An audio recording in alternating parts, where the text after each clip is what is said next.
Apoyamos la imaginación de nuestra gente, porque de ella salen cosas maravillosas. Exhortamos a nuestros emprendedores a contagiarnos con sus ideas y entusiasmo que tanto aportan a nuestro crecimiento económico y competitividad. Ellos y ellas son nuestra motivación y la razón por la cual existe el Departamento de Desarrollo Económico de Puerto Rico. Queremos recompensar el esfuerzo de todos los que buscan reconstruir nuestra isla. Ese es nuestro propósito. Gobierno de Puerto Rico.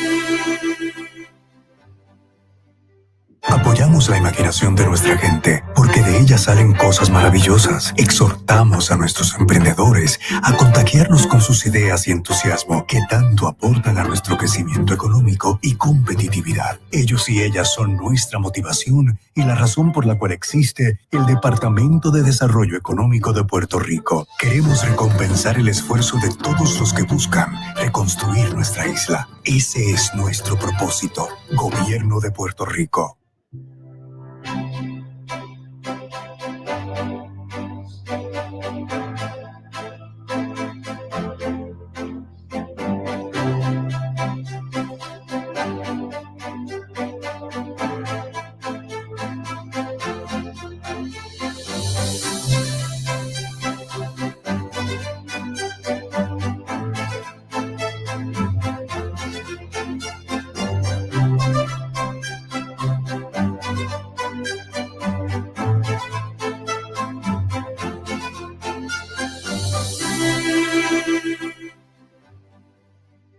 Apoyamos la imaginación de nuestra gente, porque de ella salen cosas maravillosas. Exhortamos a nuestros emprendedores a contagiarnos con sus ideas y entusiasmo que tanto aportan a nuestro crecimiento económico y competitividad. Ellos y ellas son nuestra motivación y la razón por la cual existe el Departamento de Desarrollo Económico de Puerto Rico. Queremos recompensar el esfuerzo de todos los que buscan reconstruir nuestra isla. Ese es nuestro propósito. Gobierno de Puerto Rico.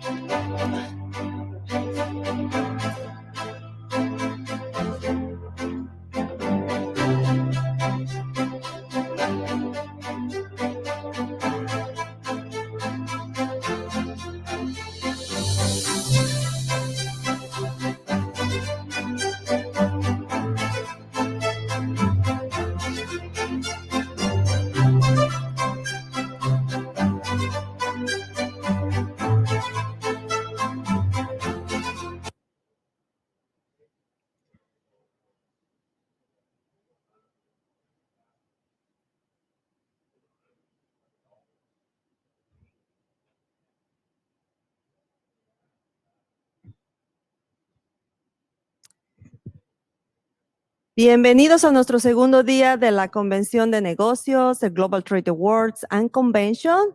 Welcome to our second day of the Global Trade Convention. And as you know, we're doing a live stream to the world, and I'm so happy to see that we have comments coming from different countries, like the Philippines. Yesterday, actually, we were checking also messages from Africa, Nigeria, and also South Africa. So we're very happy to see that people is following us in other countries. As a matter of fact, we are planning our calendar for 2024, and looks like we're going to be doing our event in Dubai next year. So we're very excited about that opportunity. As part of our second day of convention, today we have amazing speakers different presentations that are going to inspire you, empower you, but especially equip you and prepare you to succeed in the business you are. My first speaker today is a beautiful lady that I met actually thanks to the school. And it was just, by coincidence that one day we connect each other and we learned that we have similarities in terms of the industry we are. We clicked because also we have a similar vision and passion on what we do. So the speaker that I'm going to introduce you is a lady that's originally from Brazil. And I love her personality. She's very talented. She's very successful. And she's coming actually for an industry that is the event planning, but she plans large conventions and very industry specific. So when she told me about what she does, I was very impressed because to organize large conventions is not an easy job. To organize an event is not an easy job. Requires a lot of logistics and details. So congratulations again, and I want to introduce my guest. She's Priscilla de Oliveira. She's the Chief Operator Officer, because she's about to introduce you a very nice presentation, and you're going to learn everything in terms of technology on how you can actually manage, wise the transactions, the money. She's very focused industry, and she's going to tell you more about that. So let me introduce you, Priscilla de Oliveira, COO, CrossTech, and she's going to talk about cross-border payment evolution. Welcome, Priscilla.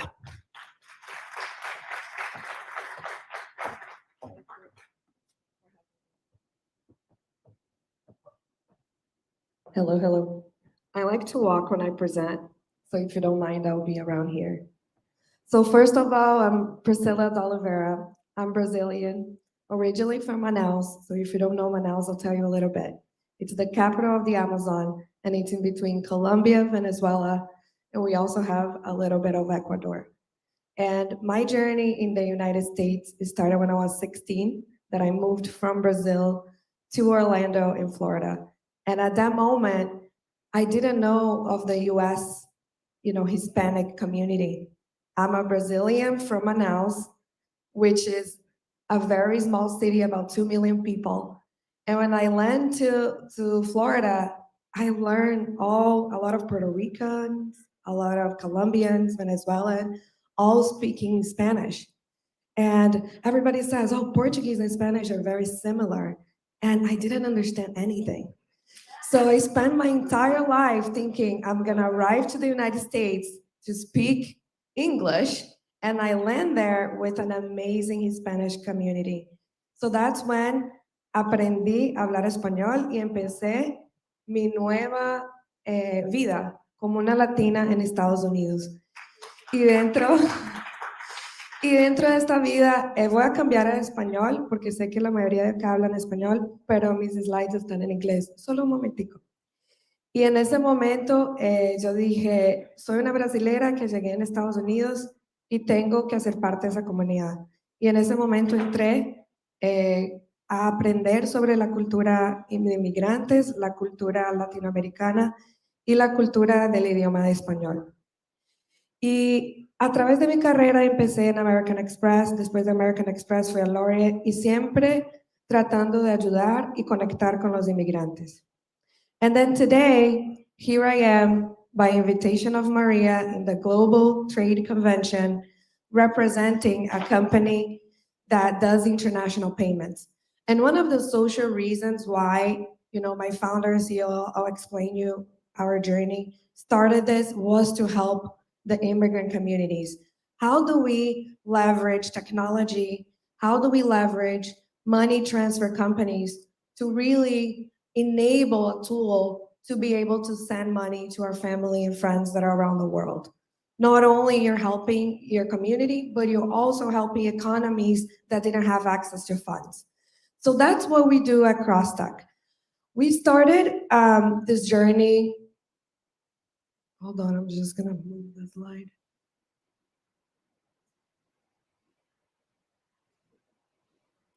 We started this journey as International Money Transfer Conference and More World Consulting. Our founder had a vision.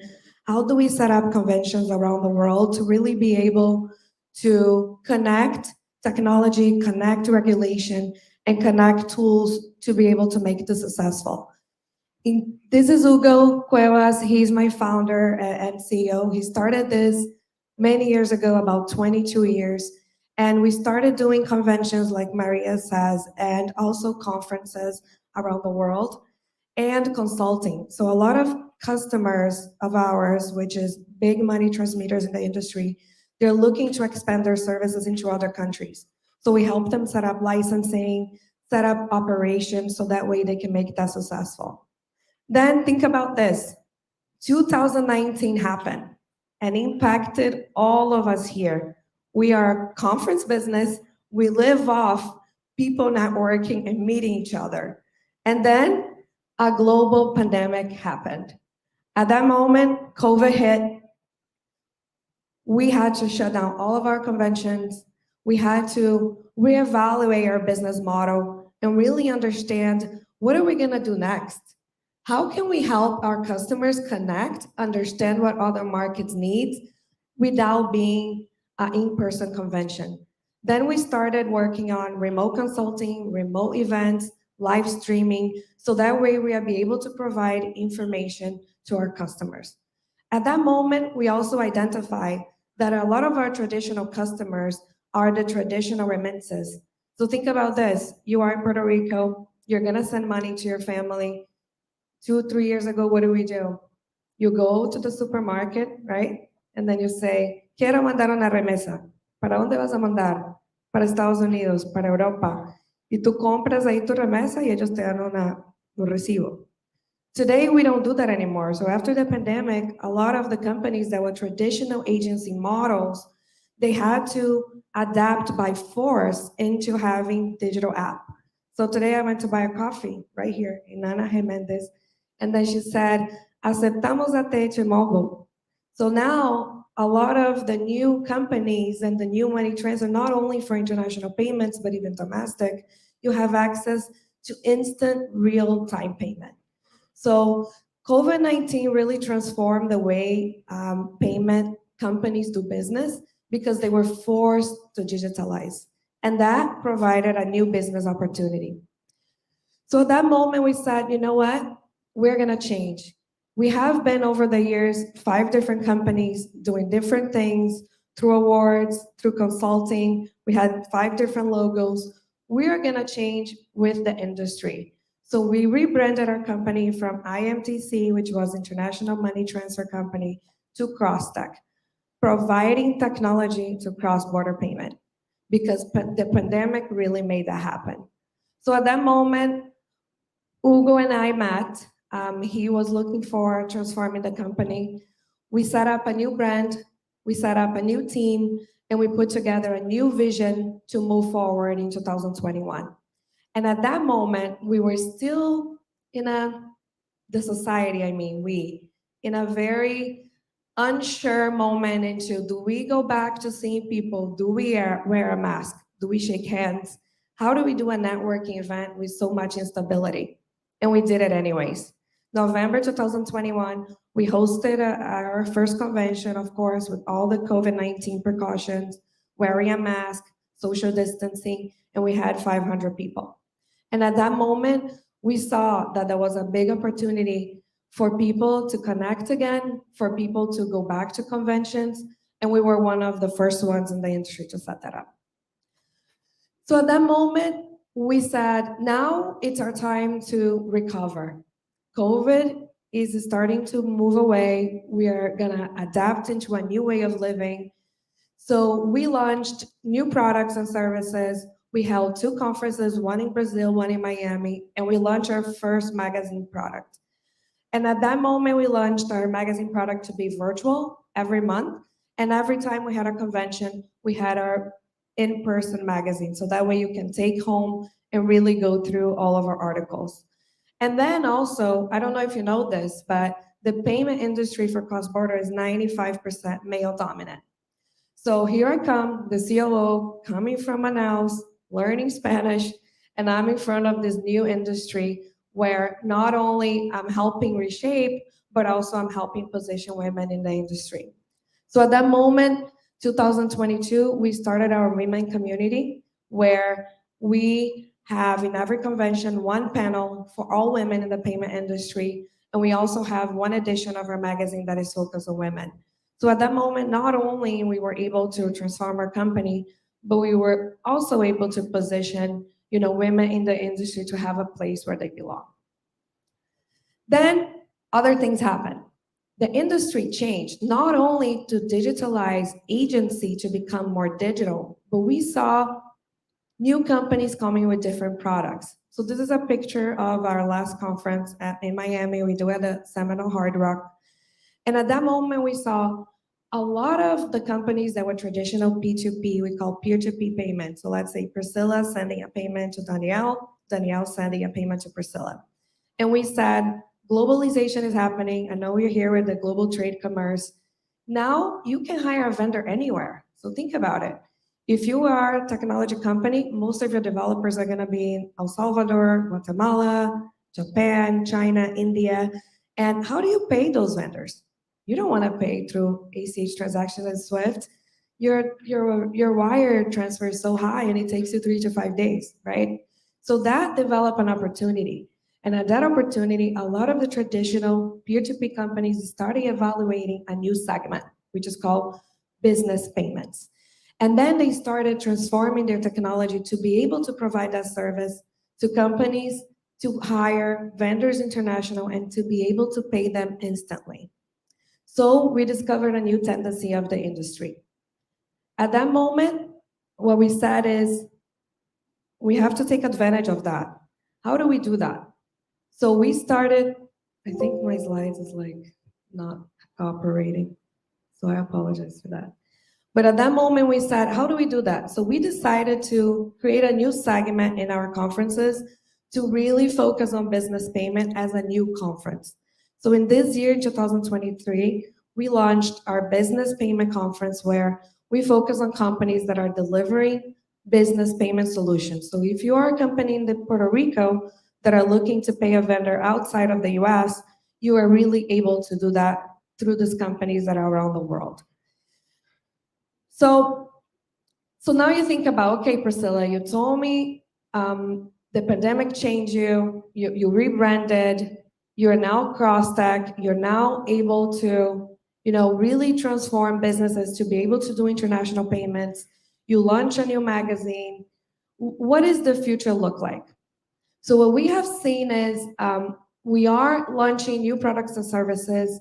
We are creating membership units. So if you are part of the payment space and you want to be part of a community and you're looking for vendors, you're looking to connect, we can provide you that opportunity. And we're also looking to growing into new markets. So our biggest following right now is US and LATAM.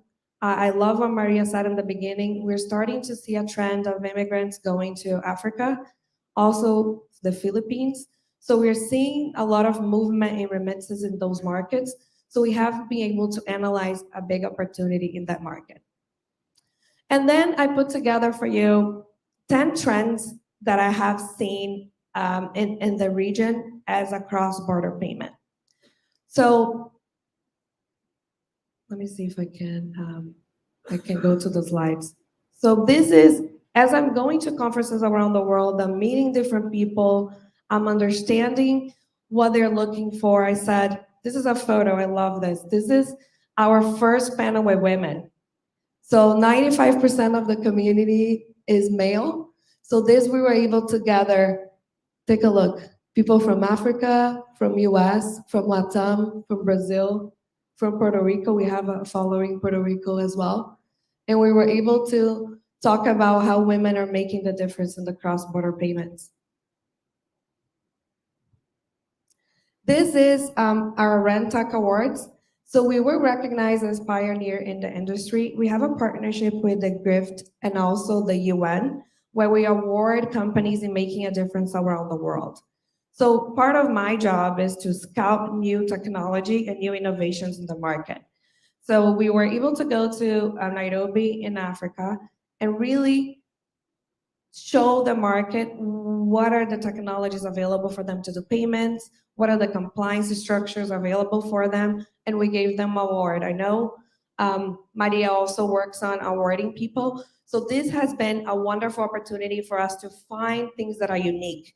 So one of the companies that we awarded was an immigrant from Ghana who started an agency model to help Ghana migrate to certain countries in Africa. And through that, he was able to open 3 different agencies, being an exclusive agent for Western Union. And through that, he was able not only to start a new business, but also help all the Ghana community who was suffering. So it's really nice to see that there is still innovation available. Here is some of the partnerships that we have done. We have partnered with different industry leaders. Here is just an example of Abracam, which is a wonderful partner for us. They're really focused on Brazil. We have the MSBA, which is Money Service Business Association, which we work with regulators to ensure that all the compliance are available for the money transfer industries, and they are able to really license and be able to move funds around. We also have a partnership with Tribe, which is a women community to give mentors an opportunity for women to be able to focus on continue their career. And FX Intelligence, which is a data-driven company focused on identifying trends of the industry. We also have, this is also was a cool trend and a cool innovation that we were able to find. Regular money service businesses were our main focus. Did you see the transformation I showed you? Where we were international money transfer, and now we moved to CrossTech. And through that, we found a new niche. A lot of fintechs started to penetrate the market, providing service solutions. And through those new fintechs, we have been able to see that our community has grown. Now we don't have only the money transfer traditional models. We have fintech, which is technology solutions, providing tools for you to be able to be successful in different markets. So our community grew from MSB to fintech. And then here is, through my traveling, I found 10 trends that I thought it was very interesting, how the payment industry has evolved, how it has changed. And I wrote for you so that way I can share some of my learnings.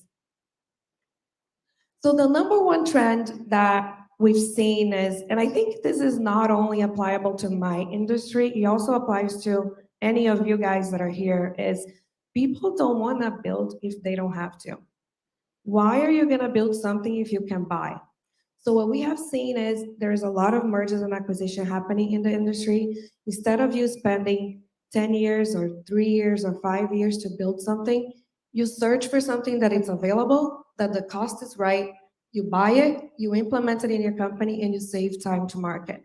What we have seen in the payment space is that competition is tough. Like today, if you go into your phone, your mobile, and you identify, okay, am I sending money through Zoom or to PayPal or through, you're saving a few cents. So imagine for these companies trying to compete. So time to market is key. And if you take too long, like if you're walking like this, while everybody's running, you're gonna miss your timing. So we have seen that M&A is a key trend in the market, and a lot of companies are purchasing others, are creating partnerships, so that way they can accelerate how they position themselves. Our number 2 trend is the beginning of crypto integration in the traditional money transmitters. I know crypto is a sensitive topic right now, but it's something that it really has transformed the money transfer industry. Imagine before, you have to send money, you have to get regulations, there's a lot of things happening. Now you can just trade, and within 2 seconds, you're able to trade a new currency. So we have seen that a lot of traditional remittance companies are looking into how do they integrate the crypto technology and the crypto exchange into their business model. The third trend, which is very important, and I mentioned this earlier, is business payments.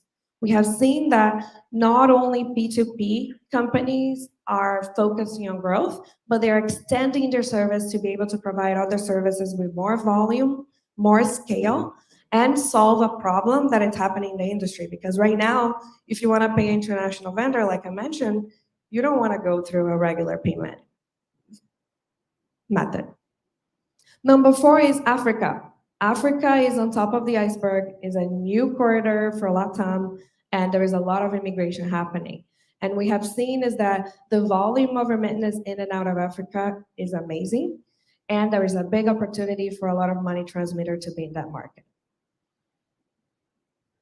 Our 5th trend is fintechs. As I mentioned to you guys before, most of the money service business was focused on traditional agencies.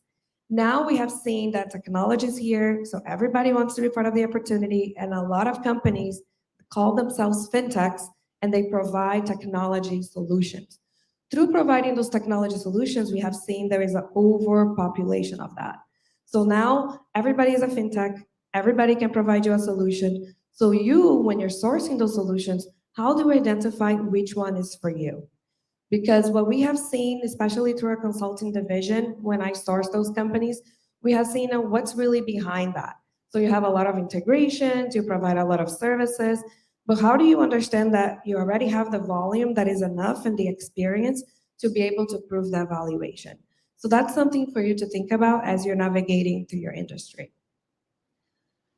The 6th trend that I put together is compliance. So for us, as you know, I work in a high-risk market, money transmitters. A lot of people don't want to bank the companies that I work with. A lot of people don't want to do business with the companies that I work with because it's very high risk. However, there is a lot of opportunity if you do it right from the beginning. So we work with a lot of compliance officers, with regulators, with the MSBA associations, to ensure that all the right tools and protocols are in place, so you're able to provide a solution to do it right from the beginning. So compliance for us is very important. Number 7 is cost of competition. So this is very important for us, especially in the money transfer business. As I mentioned before, today when you go into your phone and you decide to do a money transfer, the rates are pretty similar. So how do you identify who is going to be the company you're going to work with? What is the competitive advantage that that company has that other people don't have? So we have worked with a lot of our clients to ensure that they have the right tools available to be that competition. So for example, sometimes when you're sending money abroad, you want to give a personalized message to a gift card, or you want to send someone minutes on their phones because they are in Guatemala and they don't have minutes and they use prepaid phone, or they are in Africa and you want to make sure that when they receive the funds, they only use to certain pharmacies because you don't want them to use the funds to other things. So we have been able to provide tools and partnerships for some of the companies we work with to ensure that they have a competitive advantage over their competition. So that way, yes, you're paying 1 or a few more cents for that transaction, but you're getting value. And I think this is not only for the money transfer business, it's for any business if you think about it. There is so much competition. How do you position your value? So this is one that I'm very focused on, especially when I'm working consulting, because, you know, pricing, yes, but today people rather pay a little bit more if you're gonna get something that works, and if you're gonna get something that your customer is gonna continue to give you business. So here is retention is key, okay? Our 8th trend, I hope you're liking the trends. Are they good? Are you connecting with them? Okay. The 8th trend is partnerships. So this is a little bit similar to M&A, but it's also different. So what we have noticed is that partnership through white label solution and API deliver you time to market opportunities. And when I say white label is, you're able to use a technology tool that it's available and you put your logo. So me, Priscilla, I'm surfing online and your company name, let's say, is ABBA. I don't know who is behind that technology. I'm buying from ABBA. So what we have seen is that a lot of companies are using white label solutions to reduce their time of implementation, put their logo in, and provide personalized, experience to their customers.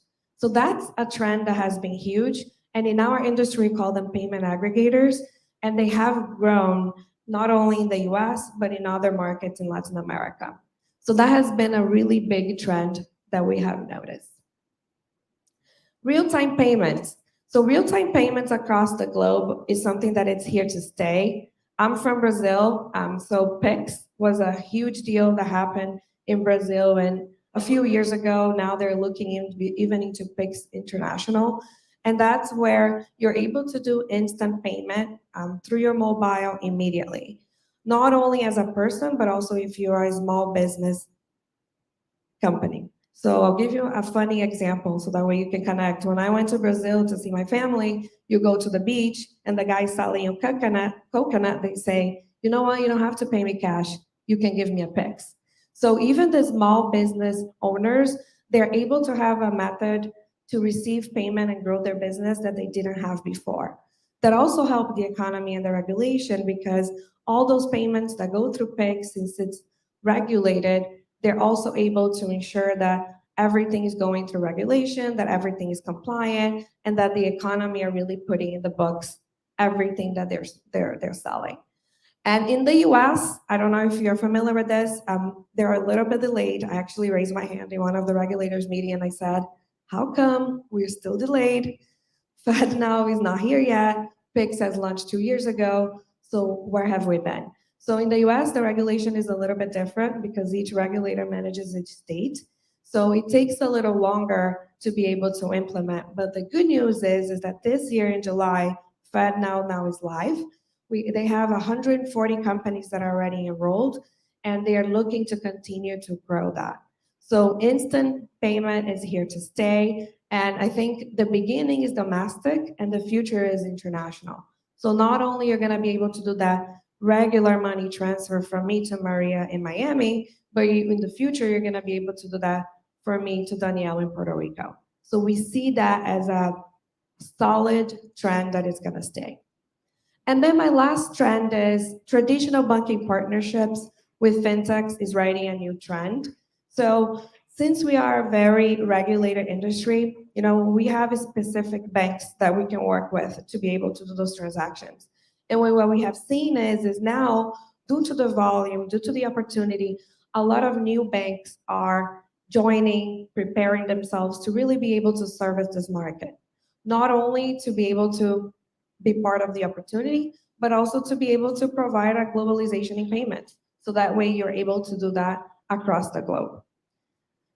And then I wrote a quote for you guys just to finalize my presentation. I mentioned a lot of time to market, how do you stay competitive, and how are you part of the payment industry?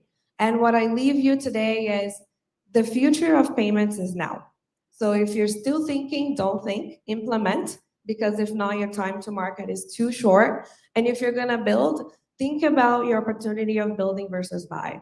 Because what we have seen is that if you take too long, the market is gonna take you. I hope you enjoy. I'll be here all day, so if you have any questions, I appreciate your support and partnership, and it's been fun in Puerto Rico.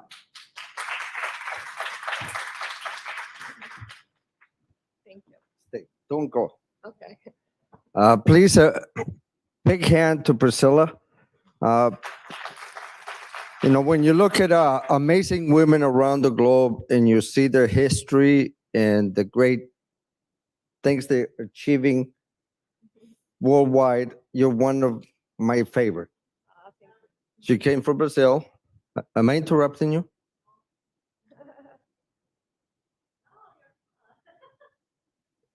So what I want to say is that Priscilla flew in from Las Vegas to be here with us today. Give her a warm hand for all her efforts.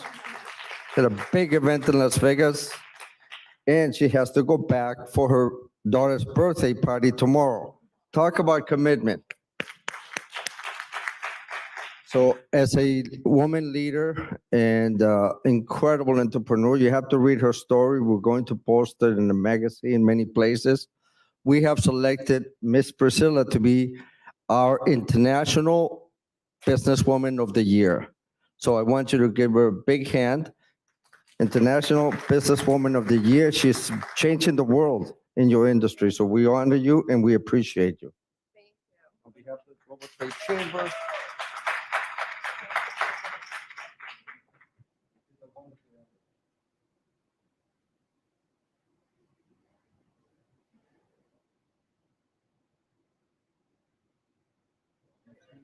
Global, we have people all over the globe watching you today and learning from you.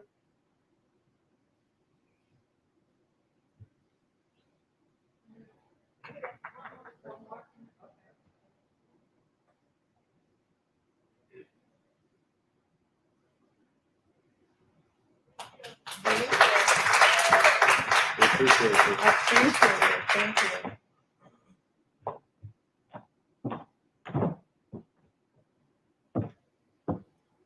Wow, thank you so much, Priscilla. That was an amazing presentation.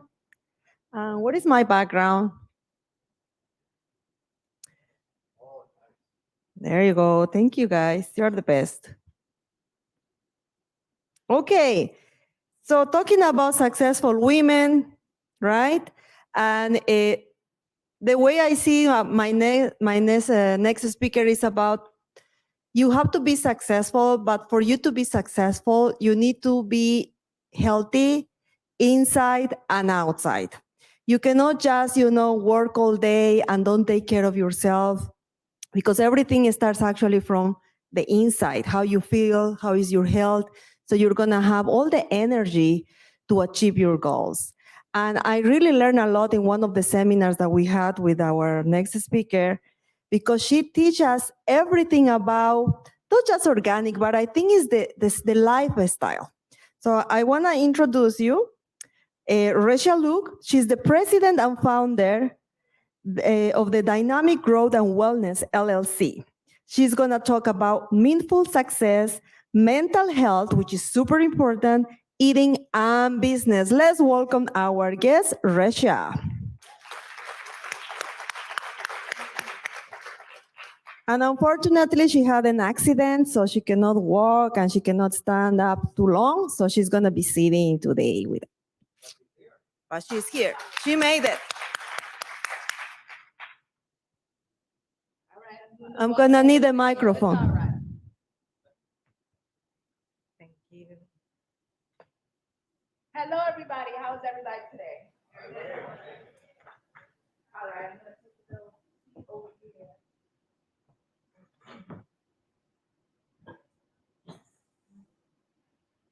Well, hello again today. My name is Priscilla. I'm a nutritional therapist and health coach. Yes, I still have a little bit of energy, so I have one leg. So I'm here today. Can you guys hear me? Yeah. Yeah. Mike? All right. I do have a loud voice, so I know you can hear me without the mic, but we're going to use the mic, so at least I don't have to scream too much. All right, so I'm a nutritional therapist and health coach.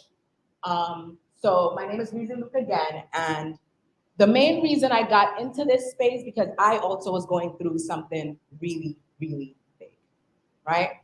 So I'm going to talk about mental health, nutrition, and or eating, and business. It's actually a very big thing when we are business owners, professional, corporate, all those different things. I don't have a clicker. Oh, the clicker's right over here. Let me just lift myself over here. So I'm gonna sit a little bit right now, but I am also going to get up periodically because you guys are gonna do a little bit of some of the stuff that we're doing right here in this presentation, okay? It's actually. So I want you guys to have 100% attention this way and on yourself. What do I mean? I mean, in this, I want you to intertwine yourself with all the stuff, the experiences that you went through, as in your mental health, what you eat now, and how your business is going. So I need your 100% attention to pay attention to all of this, because I'm talking to you. You eat every day, you have a business, and mental health does not necessarily mean that it's bad. Mental health can be good. The way how you focus, what you do, and how you shift, right? So I think this is slow. So So just to give you guys a little bit of my story, all right?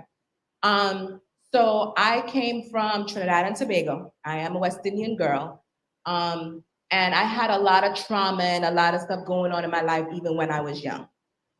So as that actually created a space for a lot of things that happened. I was molested and also raped. And due to that caused me to overeat and mentally went into a space where my mental health wasn't good. I ate so much, I threw up all the time. It was very, very tragic for me. So I didn't know exactly what to do, how to go about my space, and so on and so forth. So then one doctor said to me, how are you eating? Are you sleeping? Are you doing anything for yourself? And then that triggered me to say, I'm not. Then he said, cut out acidic foods. And I'm like, cut out acidic foods? What does that mean? Cut out acidic foods. Acidic foods mess with your mind and mess with your body.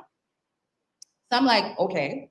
As soon as I did that, for 3 months, I started feeling better, but I wasn't the best because my mental health was still plaguing me. So even though I started feeling better, my mind was not where it was supposed to be. At that time, I was a speech language pathologist. I'm still a speech language pathologist as well. I was doing real estate, I was doing everything, and I just was not sleeping at all. And now I'm here with this space. I went into becoming a nutritional therapist and everything else. And then I started healing people, knowing about what I went through, having my own agency, having my own nutritional business, and then reaching out to more business and entrepreneurs and corporate orgs, definitely about this space, right? I'm gonna play a video of some people that I actually also helped, right? Okay. Is it gonna play? I don't know. Hello, my name is Rezia. I am the founder of Dynamic Growth and Wellness. So highly inflamed. I would throw up every day. My head would spin. I would have headaches. My throat would close up. My body felt like it had the flu. It was just real crazy and tragic time. I would lose weight, gain weight, lose weight, gain weight. My self-esteem was so low that I didn't even know certain things that I needed to do. That's when I decided to venture into nutritional therapy in 2014. It made me understand that certain foods and certain combinations of foods basically help with healing. But healed, things that used to happen to me, drinking certain stuff where I used to throw up, that doesn't happen. And I'm so happy of learning this information, and I want to be able to share all this stuff with you and how to just get better. Don't just hear it from me, hear it from some of the people I've helped along the way. When I was in the hospital, there was one person I had to call to get me to be able to reverse everything that was going on, and that was Rezia. If I didn't go to the emergency room that night, I wouldn't have made it. Got to the hospital a day after I got out of the hospital, had my first raw vegan meal. She taught me how to cook, how to prep food, how to exercise, how to read labels, how to eat medicinally. And basically, she helped me reverse diabetes too. Weeks later, I dropped 45 pounds. You guys, like, when I tell you, I took her advice and I started to heal myself. So Rezia is the truth. You guys, you won't miss a beat. We talk a little bit about dynamic growth and wellness and Rezia, and just how much they have helped me in my weight goals and my nutrition goals and things like that. I started purchasing the meals from Rezia, which is absolutely 100% delicious. Every single thing that she's made, the sauces, the salads, the meals, the pre-packaging, everything has been amazing, and everything tastes phenomenal. You don't even know that you're not eating, meat or whatever kind of food that you're used to. Since November 1st, today is November 12th, I've lost 6 pounds. So in about a week and a half, I've lost 6 pounds. I haven't really been exercising 100%. With that being said, I just want to be the first to nominate Miss Rezia to be the top chef of the century because her food is so good. She was able to show me how to prep things and use ingredients that I would have never thought or deemed possible to be able to make in the method and in the fashion that she showed me. That fettuccine Alfredo out of coconuts and zucchini and It's just awesome. Mwah.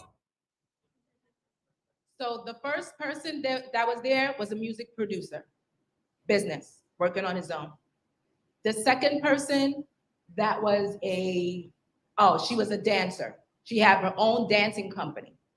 The third person, she was the next person that after that was a electrician, the woman with the headscarf on her head. The one before that is a teacher and a mother of 4. So these are busy individuals. And the last person, which is this person you see on the screen, he does real estate. All of them have businesses, right? They are busy individuals, but they still was able to make time to work on their mental health, work on their nutrition, and then work on their business, right? Especially the one said she wasn't exercising like that. She also had like 4 children, okay? And we sometimes have to make time for ourselves to do what we need to do in order to be better, productivity, to have focus, and basically be there for our personal life and our professional life, right? This is some of the food that you have to start eating, things that are good for your brain, things that are good for your focus. I'm not gonna be cooking for y'all. I actually have something called the Personal Chef Experience. That's where some of the business owners, I actually show them how to cook and how to put stuff together, right? So some of these things that don't have to be garbage. Because a lot of people, when they're eating cleaner, they just assume it tastes bland. It can be things that we need to eat and so on and so forth. And it can be exciting food. But again, we have Burger King all around, and we have this fast life and this epidemic that also happened. And we don't know that we could still eat like this and put stuff together that might be really easy, right? Knowing how to prep, knowing what to put together, and so on and so forth. So now this is where you guys are going to interact a little bit. How many of us have skin issues or something going on with our skin? How many of us have stomach issues that we just can't explain? How many of us are gaining weight or losing weight, especially that extra rolls in our stomach? No, all right. How many of us have chronic issues, diabetes, or family have cancer, high blood pressure, high cholesterol, and those things, and we just can't figure out why it's not going away? Then how many of us get colds all the time, flus? We just coughing and we just don't know what to do. And then how many of us sometimes feel depressed, anxious all the time and not sure of anything? That is everybody in here. All of us experience something on that screen. And that's hold us back. That productivity goes out the window when we're not able to put those stuff together, right? So what I want you guys to do, and one person can scream it out afterwards, and I'll just pick. So I want all of you guys to think about a personal experience where mental health and limiting beliefs that impact your business or your work. I'm gonna give you literally 20 seconds because I know we don't have all day right now. So I want you guys to think of that experience. All right, so I want you over here, this young man over here, yes, you. I want you to tell me a time where it actually interrupted your work.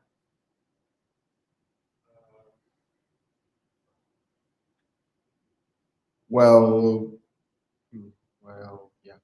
2 weeks ago, my big brother died. So I'm currently a master's student in human resources, and I'm investigating for an article I was writing, and the news shook me so badly that I dropped my projects. I have projects around the country. I have my article that I'm not gonna be able to publish because the deadline is Friday, and it's just too much. But yeah, that was a really, it still is a tough time for me to move on up. We're definitely gonna pray for him afterwards, by the way. But you see how, I know, and that one was really tragic, where someone that's close to you, actually something happened to them, and he's not able to focus as much as he can because he has to take that time to do it. And in a business space. Whenever something tragic happens, what do? We eat, then we go into a section, and then productivity goes down. And especially if we have a big corporate organization, what happens? If we step to the side, what happens to the people that work for us? What happens to the people that, even if it's not a big corporate organization and you're an entrepreneur, what happens to the people that we do contract? So we have to know how to get into that space to be able to breathe or get up for support, or even structure ourselves in a way where something happens, we know who to call, right? And if we have organization and if we have support, we're able to at least say, hey, can you pick this up? Can you do this? Can you go about these certain things? Because our business will be pressured in those ways, right? Now, mental health, it controls what you do. Doesn't mean bad. Everybody, as soon as they say mental health, they go to the bad side. Mental health can be good mental health, right? The way how you focus, the way how you shift, the way how you put stuff dealing with your business. It's important to know your stressors, right? Now, when it comes to mental health, right? The food we consume has a direct impact on our mood, our cognitive function, and our overall health. So if we're going to Wendy's and Burger King, what do you think is gonna happen? Our brain is gonna go down. We're gonna feel sluggish. I know some people usually say they get the itis, they feel sleepy, because that's a hit on your pancreas. That is your glucose level going up, and when the glucose level go up and the insulin goes up, you get diabetes, right? So if you're diabetic and different things happen to your body, that's an autoimmune disease, which then breaks down other stuff in your body. And what you want to do? Sleep, be in your bed, not be focused on certain things that you would want to be focused on. So that's why it's extremely important to do those things, right? So some of the things that actually kill our brain, right? So I know when we're busy, we're quick to get ramen noodles or something in a cup, right? Because we're pouring water in there. It has something called TBHQ, BHA, and BHT, right? That kills our brain. It actually stays in our body and breaks down our liver, it breaks down our brain. The artificial coloring, Fruit Loops, or certain cereals that have coloring that we think is organic. All that coloring breaks down your body, your brain. And just going back to something that's very important. You guys know autistic kids and kids with ADHD, right? You see them moving around a lot, right? When they eat a lot of that, you see them, a lot of times they're moving all over the place. Imagine what it's doing to us with our focus. We don't see all of those things with us, but it's actually causing us not to be focused in what we need to do. Businesses and everything, right? So when you take away the coloring from autistic kids, kids with ADHD and stuff like that, they actually calm down. They start to focus. They actually start to learn. So what do you think is gonna happen with us? It is the same way, right? The MSG, the gums, the artificial flavoring, this is actually a list, and you should probably take a picture because that can actually help you, right? The nutritional label that's located on the back of your label, right on the back, it actually have a list of all these different chemicals. This is, of course, the shorter list compared to different things that we have, but you need to look and see what's on those labels. If it's a word that you don't understand, trust me, put it down. You don't want it. Because it's something made in the lab that's killing your brain, that's an additive that's making you want to eat it. They have spent billions of dollars for you to eat that food and become addicted to that particular food. So you just have to put that down, right? Another thing is this new wave of people wanting to become vegan. That is a very big new wave, but the manufacturers, they decide to make the stuff worse. They make stuff in the lab.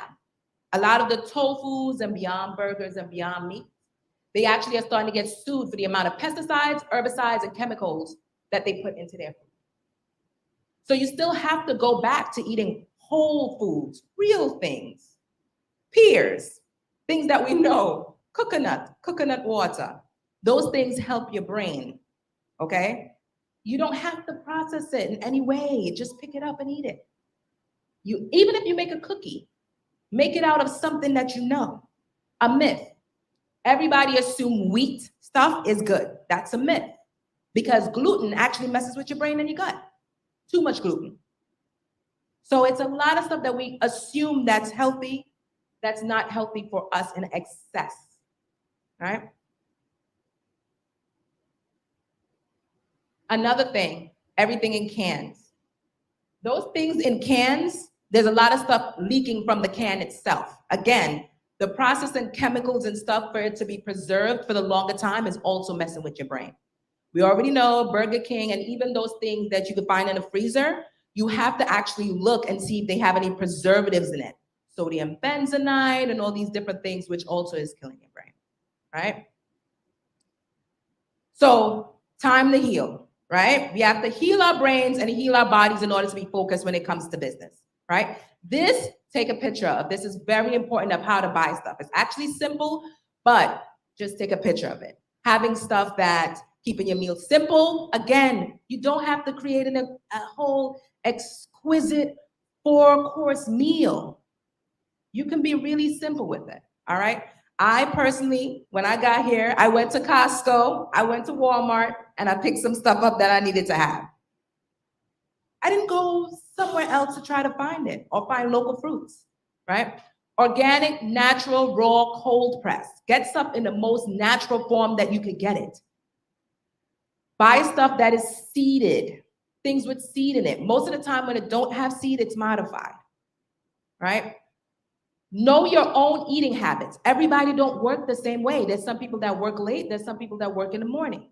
So if you're a person that know that in the morning you need a little something to eat, start off with fruits. You should start off with fruits in the morning or start off with water in the morning and then have something bigger. And if you go to sleep, some people go to sleep at 12, even though you should go to sleep earlier, but that's another talk. But you should actually, before you go to sleep, 3 hours, 2 to 3 hours before you go to sleep, you should stop eating. Now, some people think that's a myth, but the reason why you should stop eating generally right before that is because your heart actually races and your body doesn't go into recovery mode. And if your heart races and your body doesn't go into recovery mode, what happens? Your body starts to break down. You need to give your time that time to rest. You need to also give your intestines that time to rest. And if you don't, guess what happens to your brain? You don't focus, and then your productivity goes down when it comes to business, right? So business and mental health, right? This is no longer a side concern. It's a fundamental concern. Mental health is extremely big when it comes to business. They have the most heart attacks on a Monday. Why? Because people are stressed at work. It decreases productivity, as you can see, high turnover rates in our businesses, and we lose billions of dollars in our company because people are just stressful. This clicker I don't think likes me.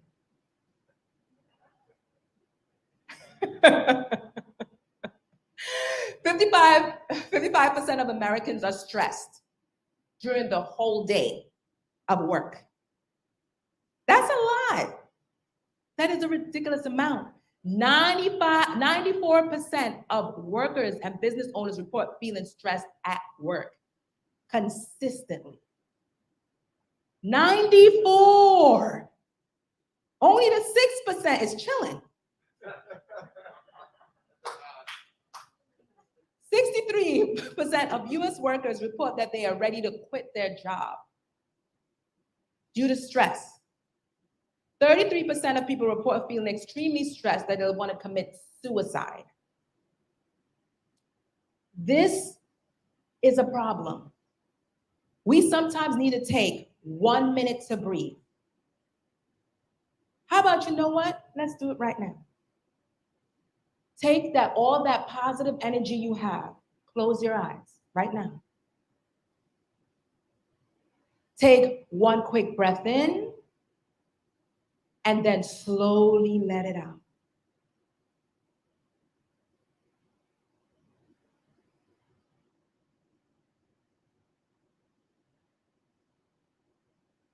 How do you feel? Sometimes you just need that 1 minute to breathe So an activity I do during the day with my assistant, Lucy, we literally take 1 minute, put it on alarm, put a timer. In between any space that we have, that we feel that we have, and we literally just breathe for 1 minute. Just breathe in and just let it out. Breathe in and just let it out. Because if I don't, sometimes I scream on somebody that don't deserve to be, scream on them. Because it's not fair. Because sometimes we hold that tension.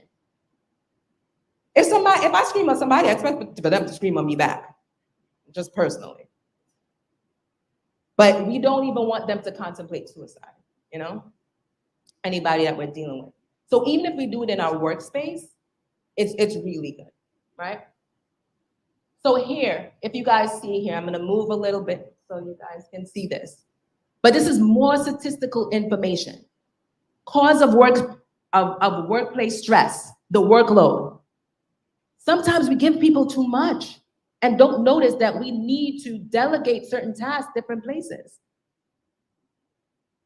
Interpersonal issues, work-life balance. Sometimes there's some stress that's going on that we don't even know, and people are having too much at work and then commit suicide because of stuff that's going on at home. Job security, it's only 6%, it's a little low, but during COVID, a lot of people got fired, and that caused mental health to go up, right? Again, effects, things that happen based on mental health. Sleep deprivation, neck pain, skipping lunch, even eating too much during lunch or eating the wrong things, stressful eyes, difficulty sleeping. That's a lot. You wouldn't be able to recover. And then these are the industries that most of the time get affected by 3 to 4 days of stress. Most of the time, right? Yeah, this clicker doesn't like me. Yeah, I've been facing it that way. So it impacts us in many different ways, right? Nutrition impacts business performance and productivity, something that I mentioned before. I don't know if it's that. It just doesn't like me. So nutrition impacts business performance and productivity in a big way. Absentee rate is actually high when nutrition is not how it's supposed to be. So I mentioned a lot with nutrition earlier, and I think we're gonna X this slide because it definitely doesn't work for me. All right.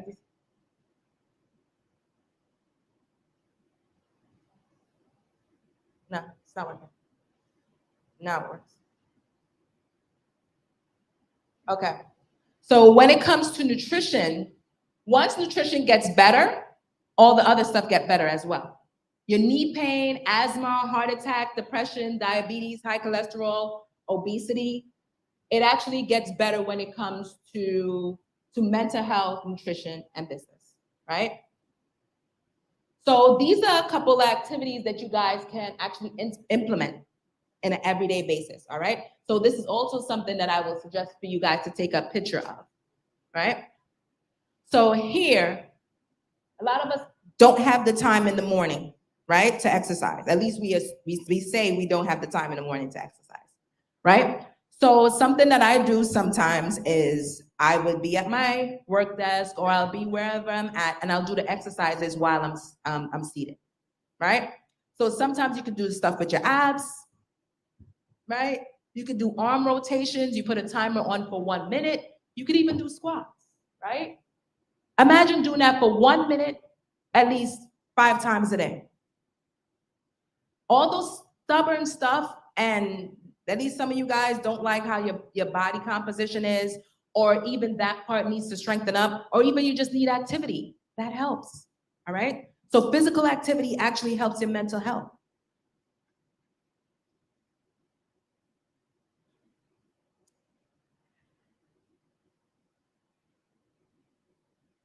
Mindful practices, right? When it comes to meditation, meditation works. You just have to take the energy that you have inside you and push it right into your brain, your chest, your legs, and just make it positive, right? even stretching, even moving, different things, and then goal planning, right? So if you can, of course, as well, eating while traveling. I actually brought juiced ginger with me and peppermint on the plane right here. Why? Ginger brings down inflammation, which then helps my brain. Peppermint is another thing that's actually used for some people for energy. It also helps my immune system to go up. When we have a cold, what do we get? Ginger. Or we get peppermint, right? I took that with me. So you have to know how to do stuff, so your goals and planning and practices that you put in while you're traveling, while you're busy, or maybe you need to hire someone in order to do that, right? Just gonna go through those parts, right? So we have a lot of stuff happening with us in American society today, where a lot of people are sick, right? They don't know the root cause, and they're causing millions of dollars by the industry. The industry, the medical industry, and the pharmaceutical industry is taking a lot of money from us, $574 billion in 1 year. So they're okay with us being sick. So we need to know for ourselves what we need to do in order to be better, right? The average American household is spending $3,000 a year on dining out with bad food. And yet, you can get a lot of stuff locally and just put it together. Even if you have to hire a chef, if you get rich, you can hire a chef. No? Obesity, diabetes, and cancer have reached the epidemic proportion globally. 5 million people dying each year. That's ridiculous. And we don't have to be a part of it. We need to help other people. So once we learn it, we need to teach someone else the same thing. Right? Now, and this is the same person that did his testimonial earlier, the first one, right? This is him just coming out the hospital. This is him after a month and a half. Just by eating better, he was able to help other people as well.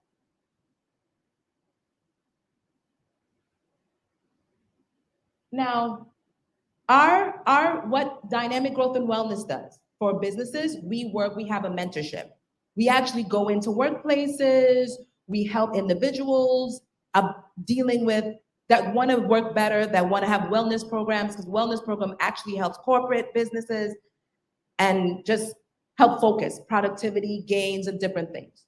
So some of the things that we implement is having a 3-month or a 12-week program that actually 90 days is what make it a lifestyle, right? So 90 days is something that we need to do to make it a lifestyle. We also do customized meal plans. So for you need to start working on a customized meal plan for yourself, a workout plan, detoxing your body, helpful courses and stuff that will help you to learn about being better with yourself, coaching calls, basically live cooking, retreats, just things to make you be better for your business. So this is an example of something that we do in our businesses to help people in general. Because if you are not better, your business is going to go down. And we want to make sure you leave a legacy. If you don't leave a legacy, you're gone. Right? Now, I don't know if we have enough time for this. But 2 people, if you have any questions for me that I can answer on the spot. Yes, go ahead. I'll repeat it. So go ahead, I can hear you. What advice would you give small business owners to encourage nutrition at the workplace? And what are the benefits? Okay. What advice would you give small business owners for nutrition in the workplace, and what are the benefits? So that was the question. So what advice I would give small business owners, because I'm actually one as well, I would start a group challenge. We have started group challenges in the workplace where they get something beneficial at the end. So say if you have an exercise program for like 3 weeks. And if anybody, like they're counting, they could either count, they have a count, but they can count their steps via their phone, because that's probably the best one. I've done that with a workplace before. In addition to putting together like a food program, like you bringing stuff like 3 days a week. If it's a really small business, bringing something in 3 days a week, 2 days a week, that's a little better, like fruits, juices, waters, and implementing that as well. Posting things on the wall, showing you guys, hey, if you do this, you might lose a little, because a lot of people are big on weight. Even though it's really, the weight is a reflection of what's happening mentally, right?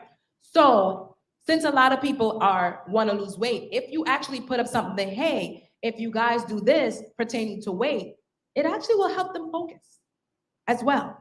So it's just doing a lot of these different things to help productivity in the business can work. If you do, also, there's a couple of other programs that they have online where, hey, we call it personal development, which like every Friday, we talk about like nutritional stuff, things that can help productivity, have that little food, something like you just different meals that people experience in their business and their workplace. Okay, was that able to help? Good. So, oh, I thought somebody was saying something else. If anybody else have one more question. All right. So I thank you guys for listening to the presentation. Mental health is definitely something very big, nutrition and business, all right?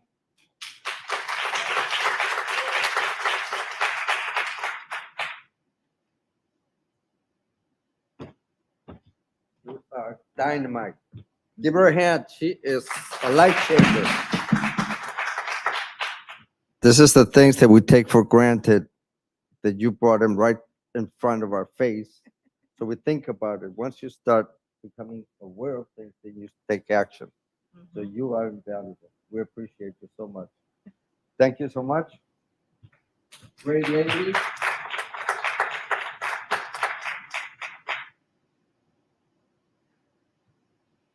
Wow, that was powerful. I guess I'm going on a life change mission. Now we have another wonderful, amazing, special guest, and Ms. Shevelle McPherson is the CEO and founder of Soar to Success Academy, Intellect to Income, how to turn your degrees and experience into a profitable digital product. She is an amazing lady. I met her during a happy hour after one of our events, and she was just so impressive. She is an attorney, a very successful attorney. She travels the world, but she's helping people. So give her a warm hand. Ms. Shevelle McPherson.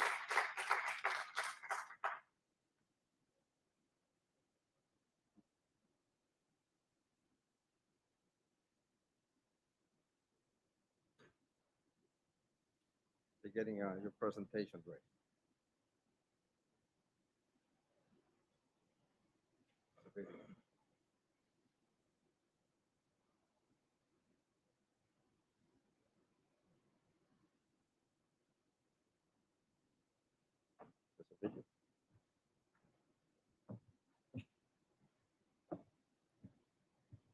Creo que la presentadora tiene un video antes de hacer su PowerPoint.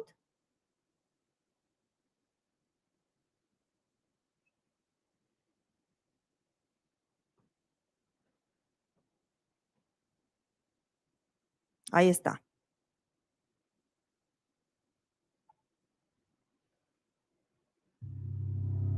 Shevelle McPherson began her career as a prosecutor in Philadelphia, Pennsylvania. After several years of service, Shevelle left the DA's office to become an entrepreneur. She formed her own law firm, McPherson Law, where she quickly expanded into 3 locations within her first year of business. Shevelle has taken on high-profile legal cases and has been recognized as a rising star super lawyer, a top 100 national trial lawyer, a top 100 Black lawyer, a top 25 criminal trial lawyer, a top 10 Pennsylvania female lawyer, and a lawyer of distinction, top 10% of the USA.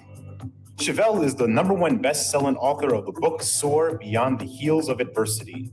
She was recognized as Woman of the Year by the National Association of Professional Women. Shevelle is an award-winning international speaker and the host of the podcast Soarpreneurs Uninterrupted. Shevelle is also the CEO of Soar to Success Academy, a company that offers business coaching and consulting services, as well as online programs and digital products. Shevelle currently serves as a business and legal strategist, helping entrepreneurs accelerate their income and protect their profit using the combination of effective business and legal strategies.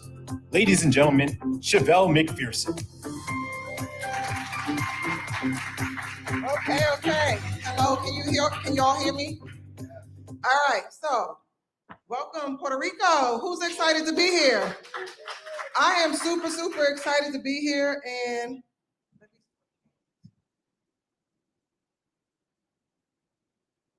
okay, so this is what I'm going to talk to you today.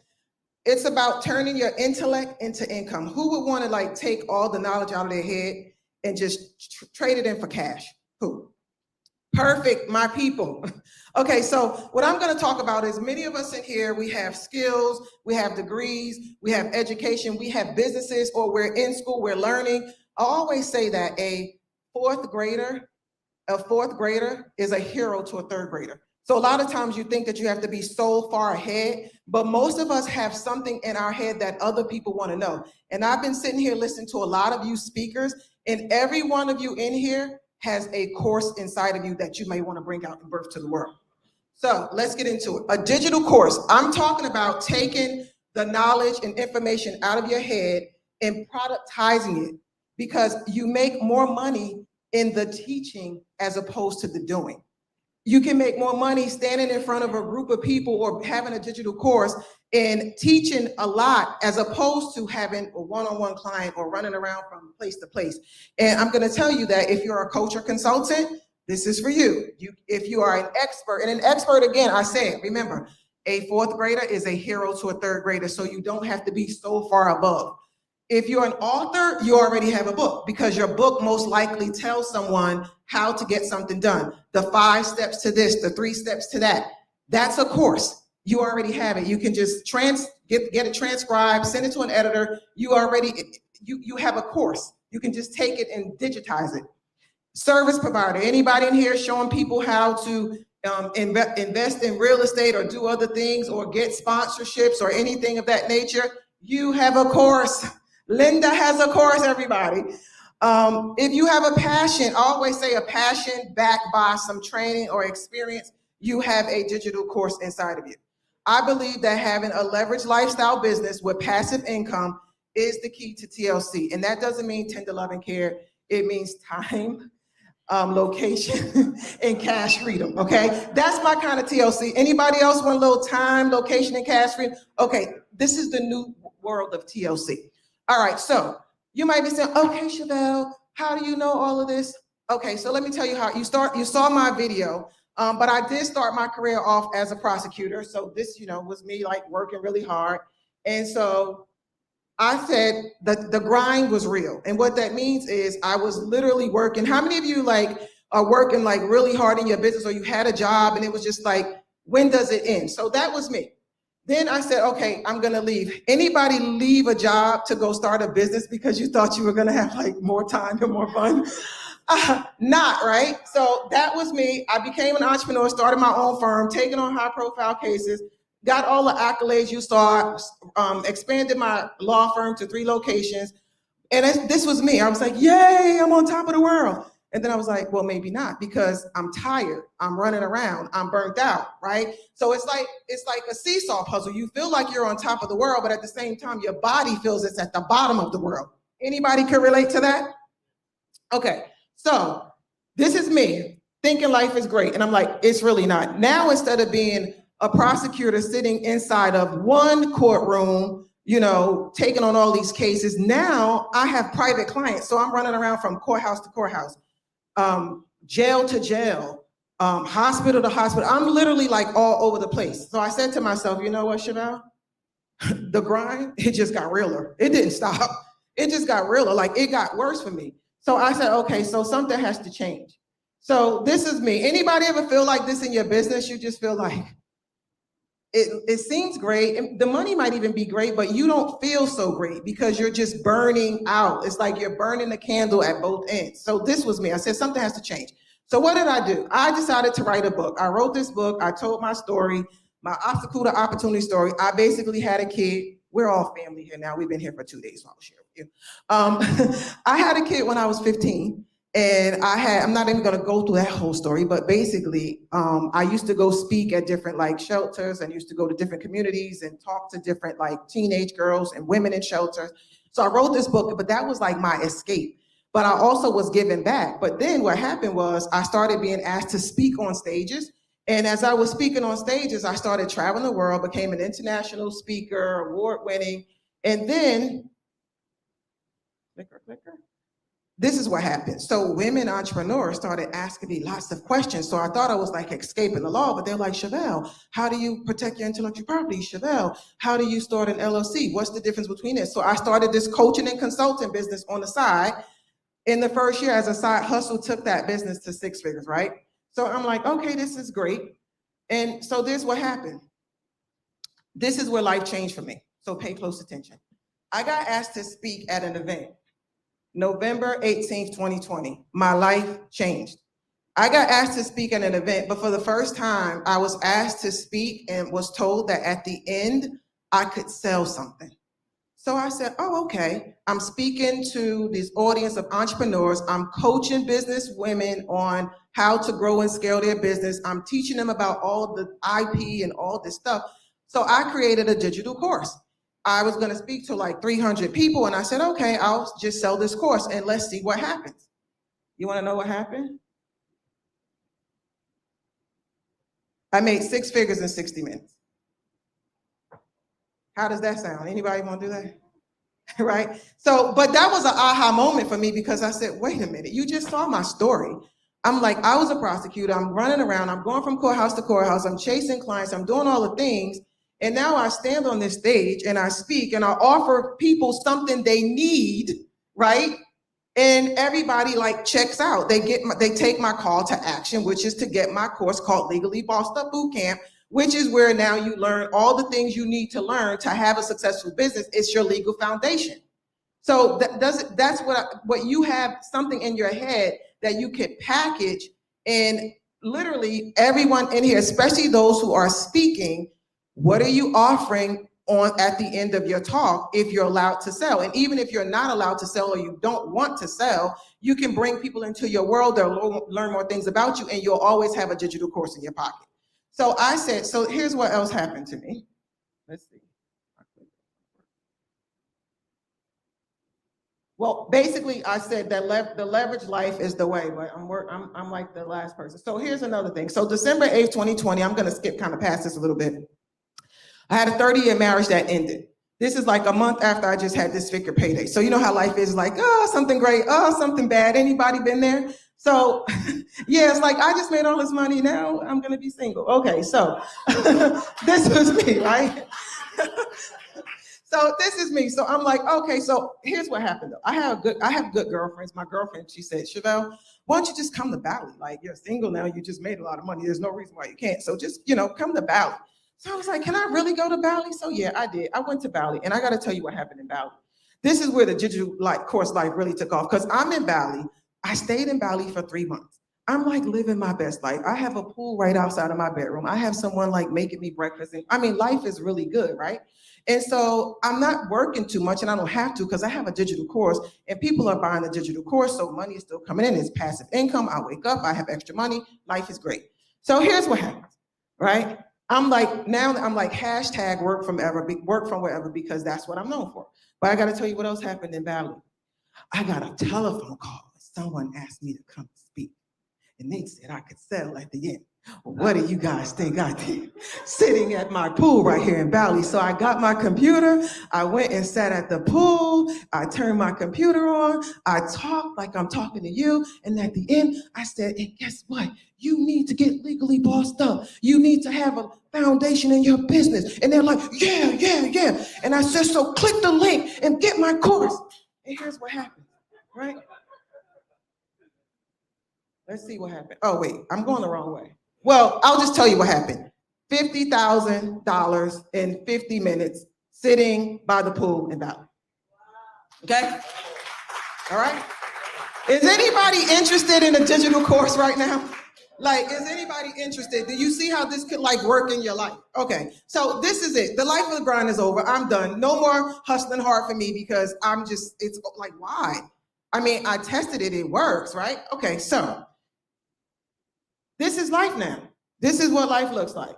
This is Paris, this is Dubai, this is, I mean, like everywhere. So I have this leverage income life where I have this passive income, right? I'm traveling the world. I'm working from wherever I want to work. I'm getting media recognition. I'm going to show you what happened too. And I'm able to also give more. So I'm doing a lot of philanthropy. And from that, this is what happens. I'm on a billboard in New York City, Times Square. Woo, right? So, and then, right, because people are calling me, so like, well, it's 2 weeks now, I received an honorary doctorate degree in humanities because of all of the philanthropies that I give back, because I believe that we're blessed to be a blessing, and I believe in giving back and helping other people. Like, you don't get somewhere and close the door. Like, you get somewhere and you like lift others while you climb. So that's what I do. So this is what life looks like for me. All right, so basically, I just want you to know that you should be packaging your knowledge into a digital course because it is the gift that keeps on giving. All right, so now I want to talk about you, okay? What does your business and life look like? Anything like that? No? Okay, so does it look like this? Overwhelm, frustration, stress, because that's what mine was like, and even with all the success before the digital course life, right? So profit hamster wheel, anybody here? Today's a good day, tomorrow's a bad day, this client has the money, that client doesn't have the money's coming in, it's not coming in, anything like that? Okay, so we gotta fix that because you can get out of overwhelm and frustration, off the hamster wheel, and you can have what I call the digital course lifestyle in your business too. And it doesn't mean you have to stop the things that you're doing, but you really wanna start creating some form of passive income because what you have in your head is valuable. Okay, so I'm gonna just jump in. I'm gonna give you like 3 secrets to a digital course. The first one is because people say, okay, so Shevelle, if I'm gonna create this digital course, like what would it be on? You have secret sauce. The secret sauce of what are you doing? So for Linda, she's teaching people how to get corporate sponsorships. Anybody in here wanna know how to get some corporate sponsorships so they can add some money to their business? Raise your hand. Who's interested? Raise your hand. 1, 2, 3, 4, 5. You have at least 10 people that want your course, okay? All right, sold. All right, now, so this is how you figure out what your secret sauce is. I'm gonna just tell you this. What are you good at? What are people asking to pick your brain? Does anybody say, oh, can I pick your brain? My brain is not pickable. You can pick the link to my course. Like, no, my brain wasn't given to be picked. It's not like lettuce or anything like that. No, this isn't a garden. No, we don't do that. What problem do you have that people keep asking you about that they need solved? Look at some of these things, take a picture of this slide because this is the course that's inside of you. Most of you, it's like right up under your nose. It's what you're already doing. It's just you're going to do it in a different way, okay? So, I'm really loving this clicker right now. Hold on. Okay, any moment. Okay, this is just one of my clients. So she came to me and I told her the same thing. I'm like, you have to take this information that you have out of your head. And then she goes from like 5 figures to like multiple 6 figures because it's not necessarily doing something new. It's doing something in a different way. Okay, so it's not rocket scientist. All right, so I'm gonna give you the next one. Okay, here's the other thing. I wanna give you some tips if you wanna have this course. The other thing about your course is we all have a lot of knowledge, right? And I always say less is more. And what does that mean? You don't want to teach in your course like everything you know. You want to teach one. Repeat after me. Everybody say one. One more time. One big problem. Because the problem with people say, well, I have a course that didn't work. What happened is because you're teaching people how to fix the kitchen sink, paint the house, do all the things. People want to know one thing. They need to get one result because there's this thing called problem, solution, problem, solution. So if you can solve one big problem, you're going to give them a solution, but then there's another problem. So if someone comes to me, it's like, okay, I teach you how to create a digital course. Now you have a digital course, and then they go, okay, how do I sell it? Okay, that's the next program, okay? You understand, right? Seriously, because you're trying to teach them how to make it, how to sell it, how to market it, how to build the brand. You're doing too much. It's overwhelmed. One thing, last time. All right, and that's what I call the urgent problem. So people either, and the thing is, people want to either move away from pain or towards pleasure. So like with Rezia, people want to either become, more healthier because they want to fit into their skinny jeans so that they can come to Puerto Rico and look gorgeous, right? Or they want to escape being, having diabetes. Am I right? So she can have a course to teach them either to, to get closer to being in the skinny jeans or how to get away from the diabetes. Does that make sense? Urgent problem that you need solving. So this is one of my students, and she was in my course, and she actually is a professor. And basically, I helped her to organize it. Again, it's all about taking your information out of your head and put it into a course. All right. Let's see. Okay, this is my favorite part. Okay, so can I tell you that I don't create anything until people give me money? Did I tell you that when I first created the course that I sold, I had to because I had already sold it and I didn't have the course? Because many of you people are thinking like, oh, I gotta get it, how am I gonna put it together? So I have this method called the minimum viable course. And literally I'm like, okay, so I will say, Linda, you do corporate sponsorships, right? Okay, so Linda does corporate sponsorship. So I'm gonna pretend I'm Linda and I know that someone wants corporate sponsorship. So guess what? You already have, people already raised their hand. So if Linda was my client, I would say, Linda, he needed a course, he wants a course because he wants sponsorships, he needs a course. So Linda's gonna put this minimum viable course together, probably on a Microsoft Word document or something like a Google Sheet. And she's gonna go to each of these people that want it, because they already want it. And she's gonna say, listen, I'm creating this course and this is what it's gonna be, And there's a way you do it. And then he's gonna give her some money. He's gonna give her some money. Everybody's gonna give Linda money. And Linda's gonna go, okay, now I'm gonna create this course. It's called proof of concept from the market. Most courses fail because people are building courses and you're trying to sell it and nobody's buying it because you're creating it from what you want to create it from. She needs to create the course that he wants and he wants and she wants, not what's coming out of her head. So I always say get proof of concept through a credit card. That's how you know that the market wants it. Okay, so my method is like enroll now. All right, enroll in my course. You make sure that they're buying a course you're making sure you're creating a course that the market actually wants. Everybody in here listens to the same radio station. Y'all know what it is. What's in it for me? WIIFM. That's it. That's the only radio station people care about. So if you create a course that gives them that music, they're going to start jamming to it and they're going to come out their pockets and give you money. Wouldn't that be nice? Okay, so that's what we're going to do. We're going to enroll clients. We're going to make sure that we're testing the market first. I always make sure my clients do market research. The market research leads to proof of concept because all these people are going to pay Linda and then Linda's going to sit down and she's going to do the course. Who would want to get paid to build something? Because that's the way you're supposed to do it. Okay, so those are the three. Oh, this is my client, Bobby. And basically he was doing the MVC model. And so every day, and we did a beta test and I said, just put it out there for something. I mean, it's $65. Every day people are buying it. Mind you, it's $65, but who would want to be getting $65 continuously coming in for days and days, but you haven't done anything. So it doesn't sound like a lot of money, but you haven't worked. You're just like, oh, there's money in my stripe. Oh, there's money in my stripe. So that's the MVC model that I teach my clients. Okay, so all right, so these are some of my other clients. Within 4 weeks, this is my Facebook group. They're like, oh, I got 4 people, my course is starting on Monday. I have 6 sales, my course is starting. So I'm just letting you know that this works, is not just me. So here's the reason why you want to have a digital course, okay? In case you're not convinced yet, I don't know why you would not be, but here's why.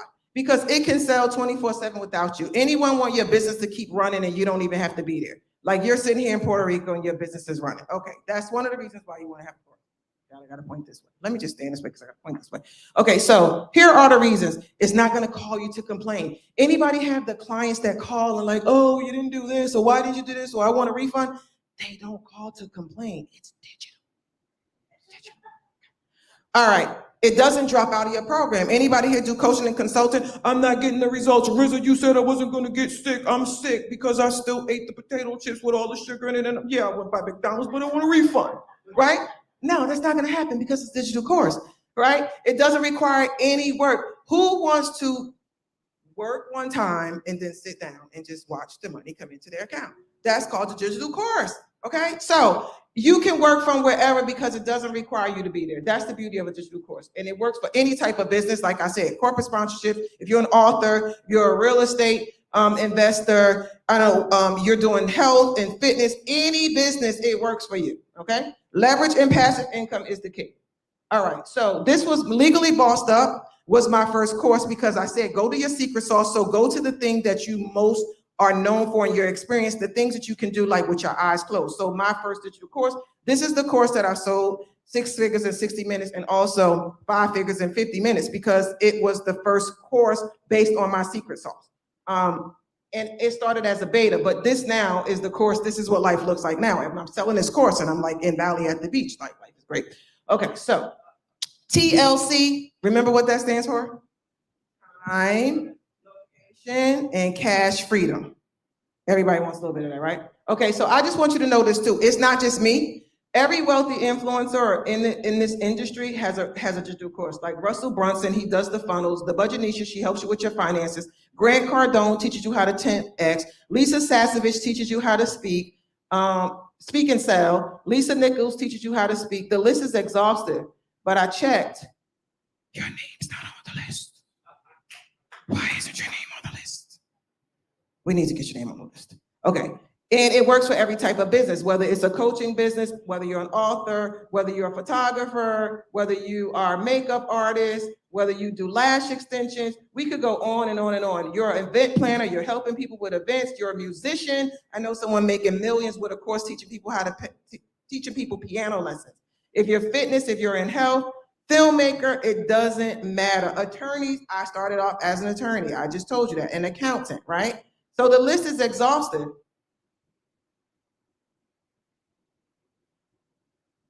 I don't see your name on the list. Why isn't your name on the list? Okay, I'm just saying, your business needs to be here on the list, all right?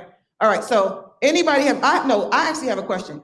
Who knows that they should have a digital course in their business right now? Who knows? Who knows?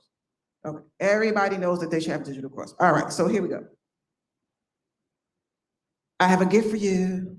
Who wants a gift? Because you're gonna get a gift, you're gonna get a gift. I'm the Oprah of gifts today. Anywho, so you can take a picture of this because next week, like you guys are just in time, starting on Monday at 1 o'clock, I'm actually having a 5-day challenge. It's free. Somebody say free. Okay, so if you want to come, you're welcome. I'm actually going to be walking. I didn't have a lot of time here, but I'm going to go more into depth on how you determine your secret sauce, how do you put it out there, how do you do the MVC. So if you want to attend, it's for free. And I spoke at another event a couple of weeks ago. I usually have like a free where it's in the Facebook group, and then I do like an upgrade for VIP. But guess what? Everybody's going to be VIP, so everybody gets to come in the Zoom room. So it's just open. It's probably gonna be the last time I do this one, but it's free. If you wanna come, get a digital course, get my gift. I love you. TLC, everybody. Time, location, and cash freedom is the way.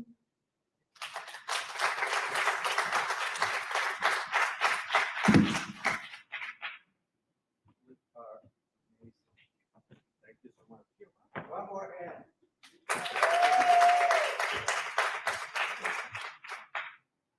Okay, we're taking a 2-minute break. Our next speaker will be here shortly.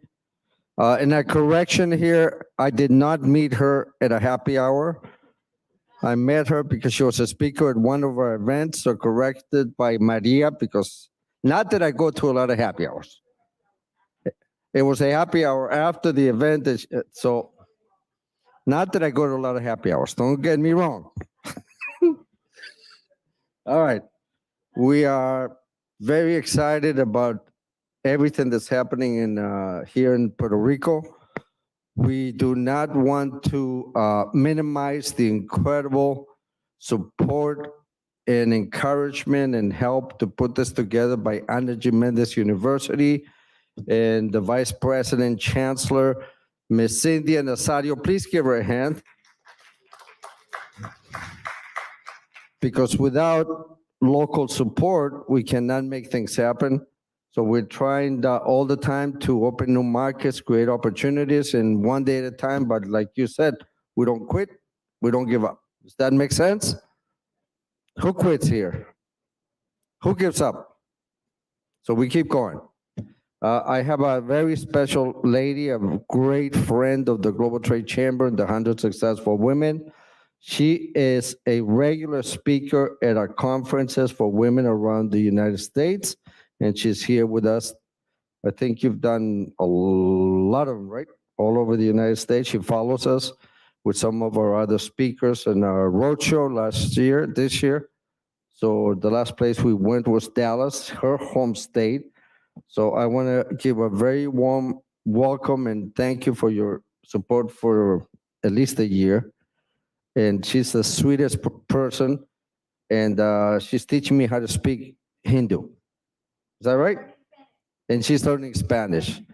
So Bazal is a fantastic, I would classify her as somebody that's changing the world by empowering people with financial literacy. How important is that? Very young, incredibly successful and powerful young lady. Welcome, Ms. Bazal, to Puerto Rico.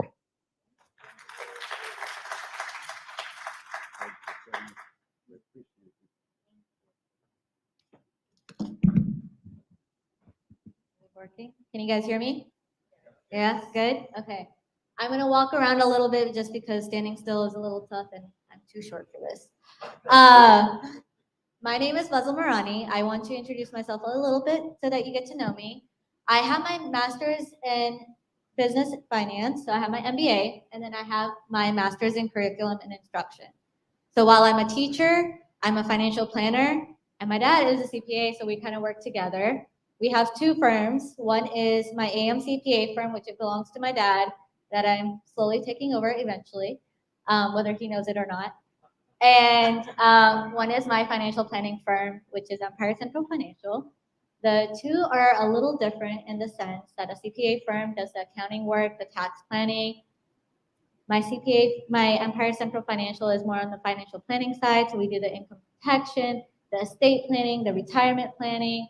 And I'm going to talk a little bit from both sides of the companies, just so you get a little bit of each. And I'm not going to know how to do this. Oh, what's happening? Okay, that's right. Oh, good? Yeah. Sorry. Okay, got it. Okay. So we're going to talk about planning for our taxes. We're in Puerto Rico, so we have some amazing benefits specifically for here that I will discuss with you. And then we'll talk about why protecting your income and wealth and how to do that. Now, as business owners, we have two types of tax planning that we need to do. We have to plan our business tax for our businesses because we don't want to pay all of our profits into taxes, do we? And then our individual tax. And the thing is, sometimes we'll focus on one and forget the other, but the importance is to make sure we're planning both, and planning your entity and planning what you do on a daily basis is going to impact that. No? There we go. Now, there are some people here that are international, so I'm going to talk about your international taxes real quick. Now, for our international guests, I would like you to know that your tax returns are going to still look a little different than those that are from the US. And that is because you have a special form that you have to fill out in your tax return, and you have to do an annual review and strategize very specifically, otherwise you get penalties in your tax return. So making sure that form isn't missing when you're filing your tax returns. And if you have a business partner within your company that is international, that's also important because that will also be a separate form. And that's also something that you have to take into account. And then our CPA firm helps with all of that. They'll make sure you have all your forms, they'll make sure you have all your documentation, and you're doing all your reviews and strategizing properly. Okay. Now, for those of us that are from the US, we also have some things that we have to take a look at. Our entity development is going to be one of them. So you have multiple types of entities, okay? And each entity has a different tax pro and tax con. So you have your S corporation, your C corporation, your LLCs, and you know, a lot of times what happens is we hear all these ideas and we're like, you know what, that's a fantastic idea. I'm going to do that. That's going to be the entity I go with. So for example, an S sole proprietorship is the easiest one to start as an individual starting a company. However, as your company grows and you start to make profits, your taxes are awful with sole proprietorships. You have very high taxes, so it's not the most beneficial in the long run. Now that, of course, again, depends on what industry you are in and what kind of company you're running and what kind of profits and investments you're looking at.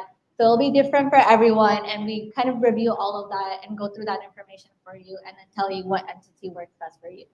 Now, if you already have your entity set up and you're running your business and you just want to make sure it's the right entity for you still, you can still change it. So you can register your company in an entity and start off and be like, okay, you know what, this isn't working for me. And then you can change it and we can help you with that too and just review and make sure you're in the right entity type. Okay. Now, I want to talk a little bit about tax laws. And we're going to touch it very briefly because I will touch again in a little bit. But in 2017, a tax law passed so that we're at the lowest tax rate in history. But the problem is in 2017, when they reduced the taxes, they also put in the law that the taxes will go back up on January 1st, 2026.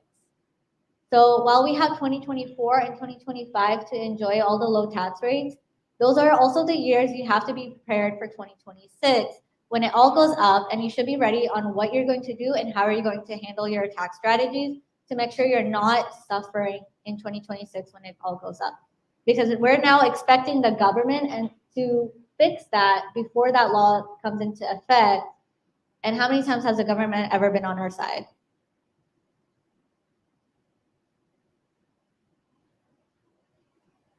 It's 2026, not 2025. It sunsets on 2026.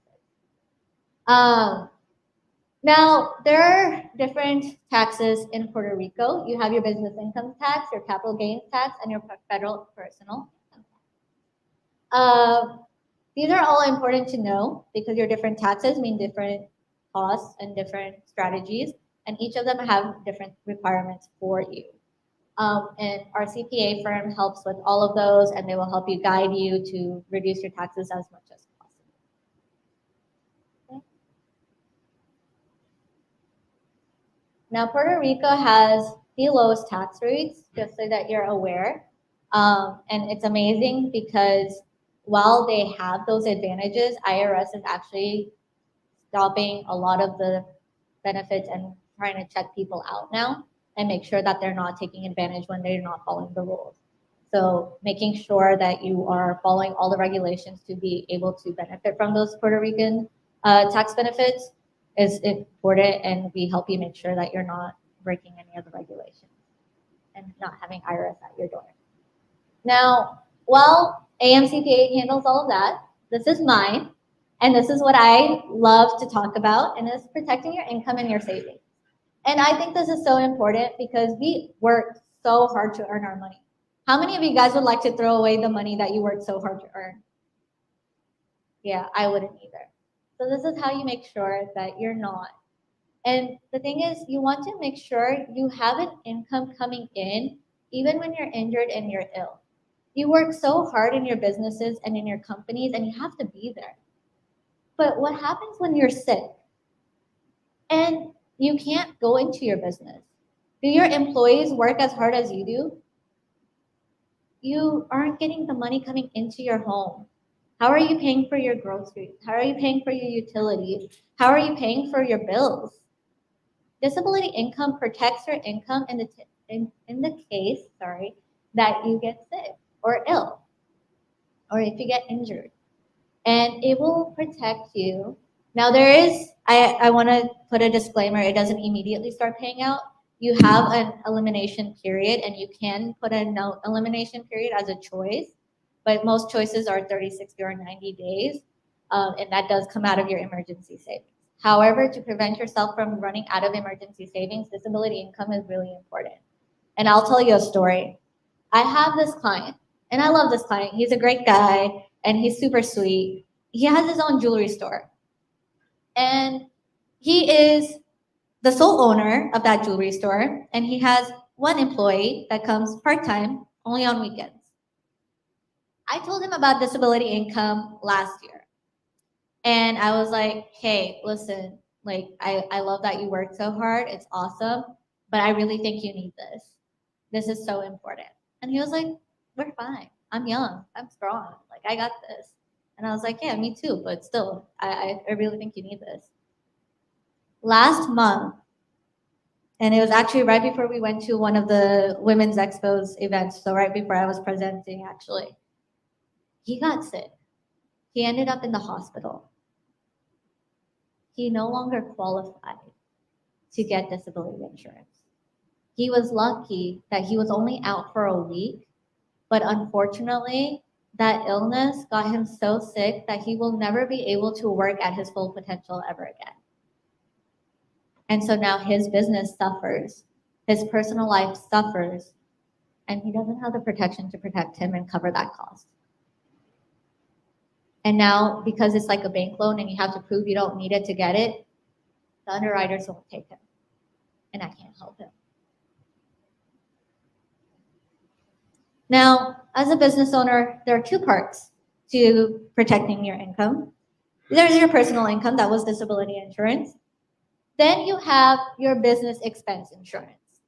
Now, what does business expense do? Anyone have an idea of what it is? Any guesses?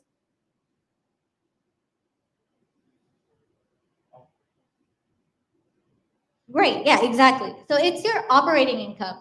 It is your expenses in your business. It's your utilities, your rent, your payroll, all of those bills that you pay in your business. Business expense covers that in case of your injury or illness. So very good, good job. It is so important. Most business owners will have disability insurance because they'll understand the importance of that, but they'll forget the business expense. But while you're taking care of your personal life, you got to take care of your business life, because if you're the owner of a company, the problem that occurs is the second that you're out of office, you're not running the company at the level that you need to. No one's going to operate without you there to guide them. So your company suffers regardless of whether you're in there or not. And the problem is, do your bills stop? If I'm out for a week because I don't feel so good, is my company's bills going to stop? Am I still going to have to pay rent? Do I still have to pay my employees? I do, right? I can't just leave. I have to pay them. My bills don't stop, so business expense insurance takes care of it for me. They make sure that my company doesn't suffer because I'm out. Now, I have a favorite show, okay? And it's called SWAT. Has anyone here seen it? Yeah? Okay, cool.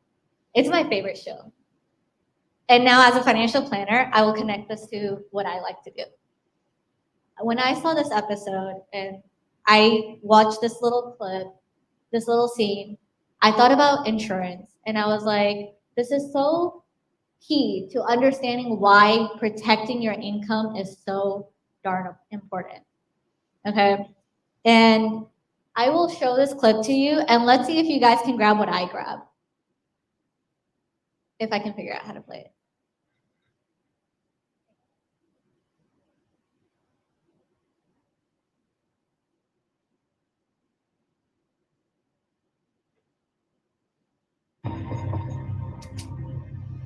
Do we have the volume? Got an exit plan.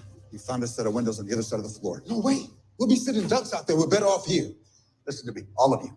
The gunmen are breaking into rooms and taking hostages. They're going to be up here very soon. We cannot stay. You got to trust us. Go ahead. I'm not going anywhere. You're making a mistake. Come on, let's go. Come on. Come on, we don't have time. Let's go. Come on. Follow me.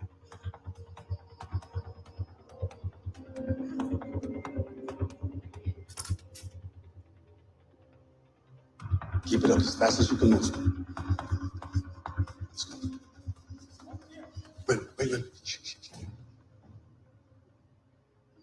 Keep going. Keep going. Let's go. Move. Let's go. All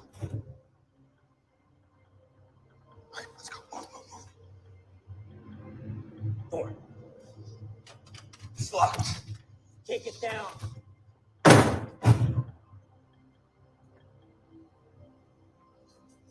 Come on, we gotta move. Let's go. Let's go quickly.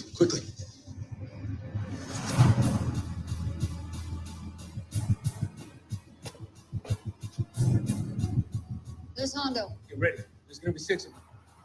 All right, come on. Step out. Let's go. Come on. Everybody, let's go. Follow me. You're fine. Let's go. Keep moving. You're okay. Come on. All right, everybody stop right here. Okay, I want you to sit down. Just sit down. Put your feet over the ledge. Okay, just focus on me. Trust me, this is nothing. It's just like when you were a kid jumping off a high dive. Stay loose. I'm gonna give you a little push on 3. Here we go. 1, 2, 3. Hey, come towards my voice. Come on, who's next? Let's go.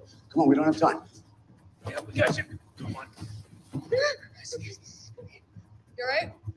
You're gonna be just fine. Don't think about it. On 3. 1, 2, 3. All right, keep coming. Come on. Now. Feet over the ledge. Okay. Hey, look at me.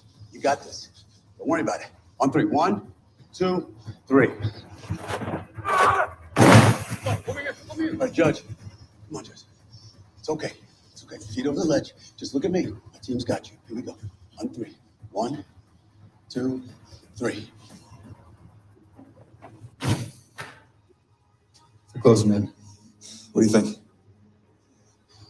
Think if we jump, we're out. There'll be nobody left here to help. I know.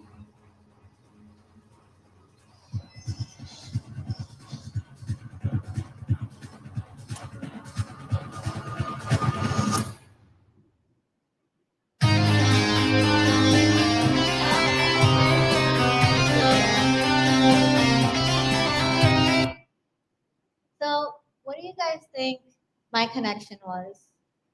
And I'll add a little bit of information for you guys real quick so that you guys can kind of make a little bit more of a hint. That attorney that stayed behind and refused to go with them actually ends up getting shot in the leg, so he's okay. Before y'all freak out, he's fine. Stupid, but fine. Why do you think this scene was so important to me? How do you think I made that connection? Any guesses? No? Should I give it away? Yeah? Okay. That inflatable is your insurance. It's your protection. Those people that are attacking you, that's your injury or illness coming for your business. Those were people that were inside that courtroom and had escaped the prison to come and attack. Your business doesn't get attacked from outside threats. It gets attacked by things that are in your own home, sicknesses, injuries, things that are accidents that you have no control over. That attorney didn't listen to the SWAT team, which was their insurance agent saying, their financial planner going, hey, you need this. And I can guarantee after that shot, he's gonna take time off because he's injured. And I bet you he wishes he had disability insurance at that time. But those that got out and were protected because they had the insurance or that inflatable to fall back on and to land on. It's not necessary that every threat gives you a warning before coming. It just happens. No one in that courtroom expected that to happen. They were in a courtroom with a judge. They were supposed to be in the safest place on the planet, but they weren't. And that's the same thing with your business. It doesn't feel like something bad's gonna happen. And hopefully, knock on wood, it never does. But you never know. And being prepared won't hurt you, ever. It will only ever protect you. And I am going to figure out eventually how to make this move. I hope. A little help, please. Just need to move to the next slide.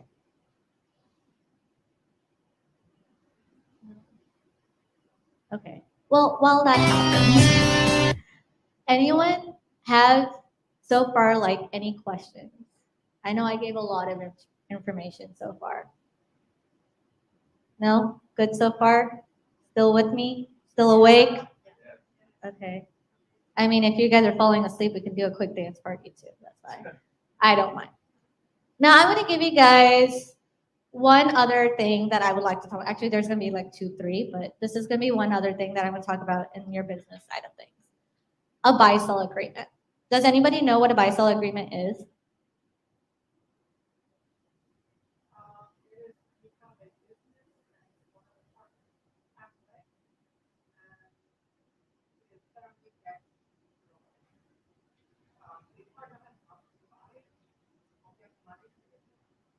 Kind of.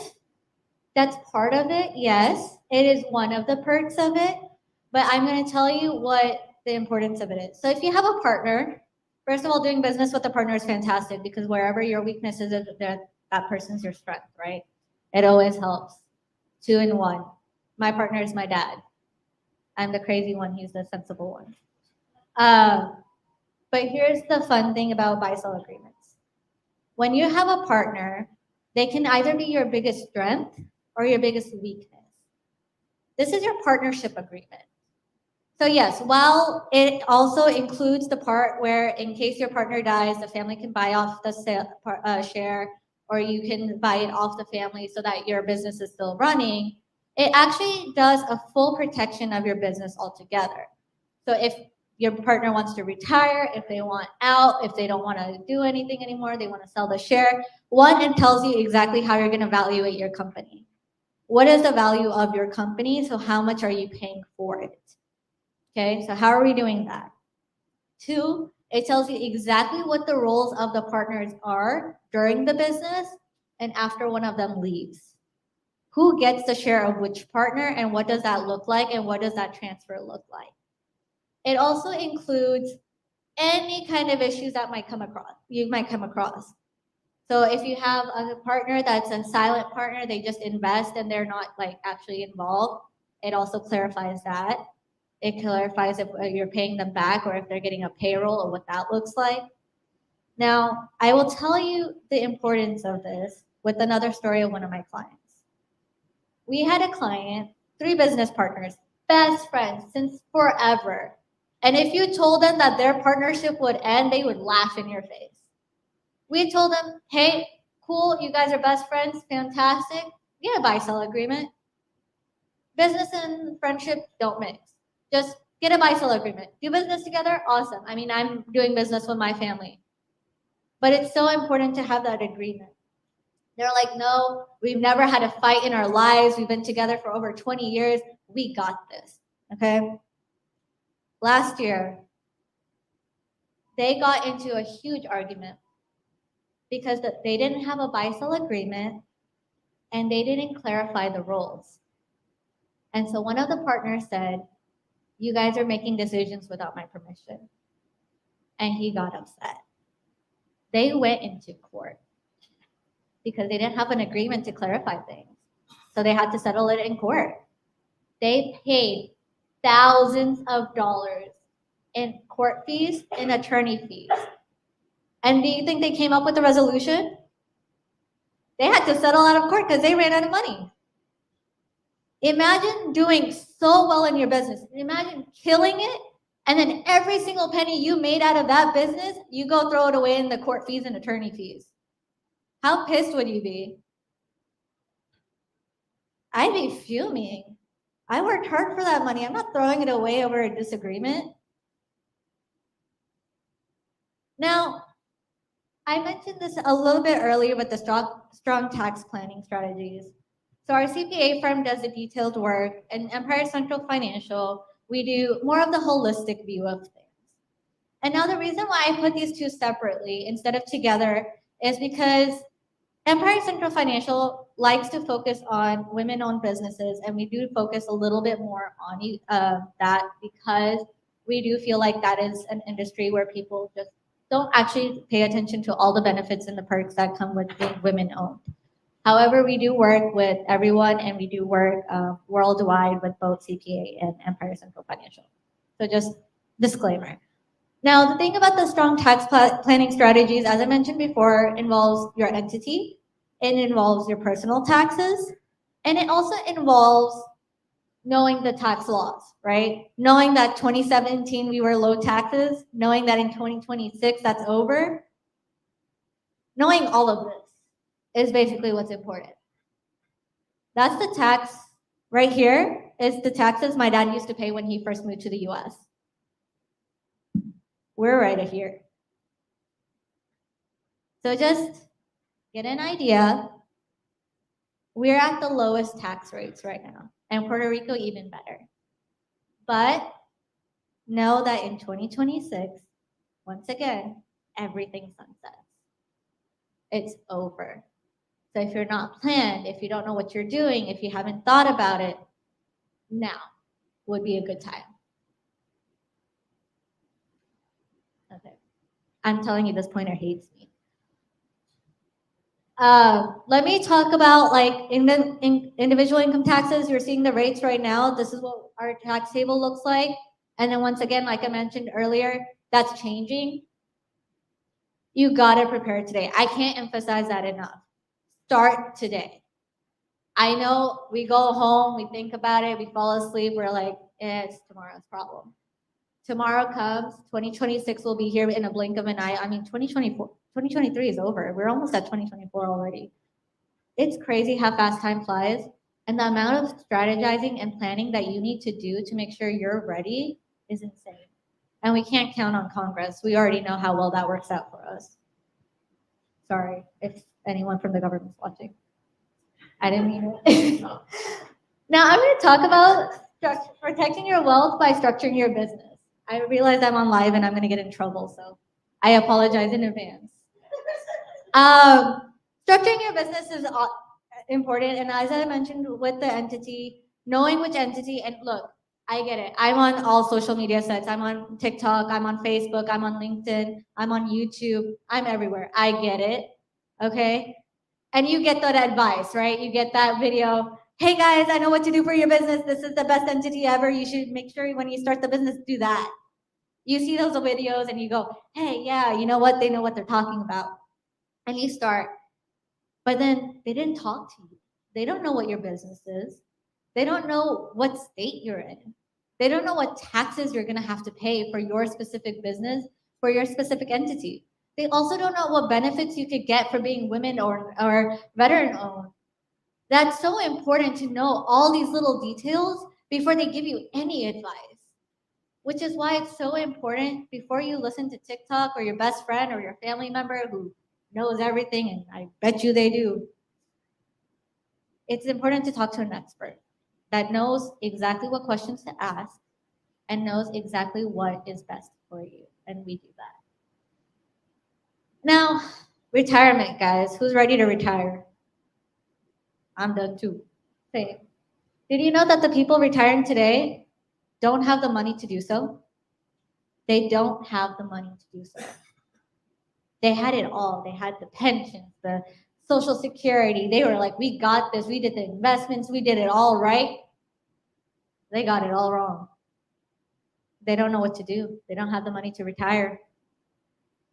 And I'll tell you one of my favorite stories, and I said this to a group of high school kids, and the faces were impressive. There's a couple that decided that retiring in a cruise was better than retiring at a home. That was their goal. We're gonna retire on a cruise. For the rest of our lives, from the day we retire till the day we die, we will be on a cruise. And there was some smart financial planning in that. You don't have to pay for the burial because they'll throw you out into the sea. They're not gonna keep your body. 2, I don't have to pay for care because they feed me, they take care of me, they do the room cleaning and everything. So I don't have to pay for a nursing home. They'll do it for me. And all I'm doing is paying for the cruise. But what happens in 2020 when the cruise is shut down? They have no home to go back to. They have no nursing home. And they have no money. What do? Talking to a planner, talking about your retirement plan. It's great. I mean, honestly, when I heard that idea, I was like, man, I might do that too. Sounds good. I'm on a cruise forever and I'm chilling. Fantastic. But you got to plan and you got to make all those financial decisions. And you have to have a financial planner to do that. Now, starting to save, right? How do you build your wealth? Listen, making money is easy, right? We all got that down in the bag, don't we? We can make money, but what do you do if you spend it all and you have nothing left? What do? Being income rich and asset poor is the biggest flaw that most people have. You will see people in Fortune 500 companies making 100K, 200K, easy money. But because they don't know how to make good financial decisions, because that financial literacy wasn't there, they don't have anything for retirement after. And I know there are people watching that are going to kill me after this. Now, there's different types of money, okay? You have your taxable, your tax deferred, and your tax free. So what's taxable money? Any guesses? Yeah, it's everything, okay? Tax is literally all your money is taxable, okay? The difference between taxable and tax deferred is in one, you pay the money now, right? You're paying your taxes right now. Then you have your tax deferred, which means I'm not paying taxes at this moment, but when I start to take that money out is when I start to pay. That's your 401ks, that's your IRAs. But keep this in mind, it's tax deferred because everyone's like, oh yeah, I'll pay later, and that's not bad. But let me remind you something. And let's think about this scenario. You're going to the doctor's office. You're really sick. Your fee for a doctor's office today is $200, okay? Not so bad. I mean, it sucks, but it's okay. You go into the office, they take an exam, and they're like, we won't charge you today. 3 years from now, we'll send you the bill. 3 years from now, the doctor bill is actually now $1,000 because of what? Inflation, interest, all of that collected together, you're paying now instead of 300, you're paying 1,000. Do you want to pay that money? Do you want to even risk finding out what that cost looks like after 3 years? I don't. I'd rather pay now and know what I'm paying rather than wait till later and find out they gave me like $100,000 bill. I'd rather know my bill today. But that's what tax deferred is. You don't know what your taxes are going to look like by the time you take out the money. And taxes usually go up. Inflation goes up, not down. Then there's tax-free. And this is my favorite place, right?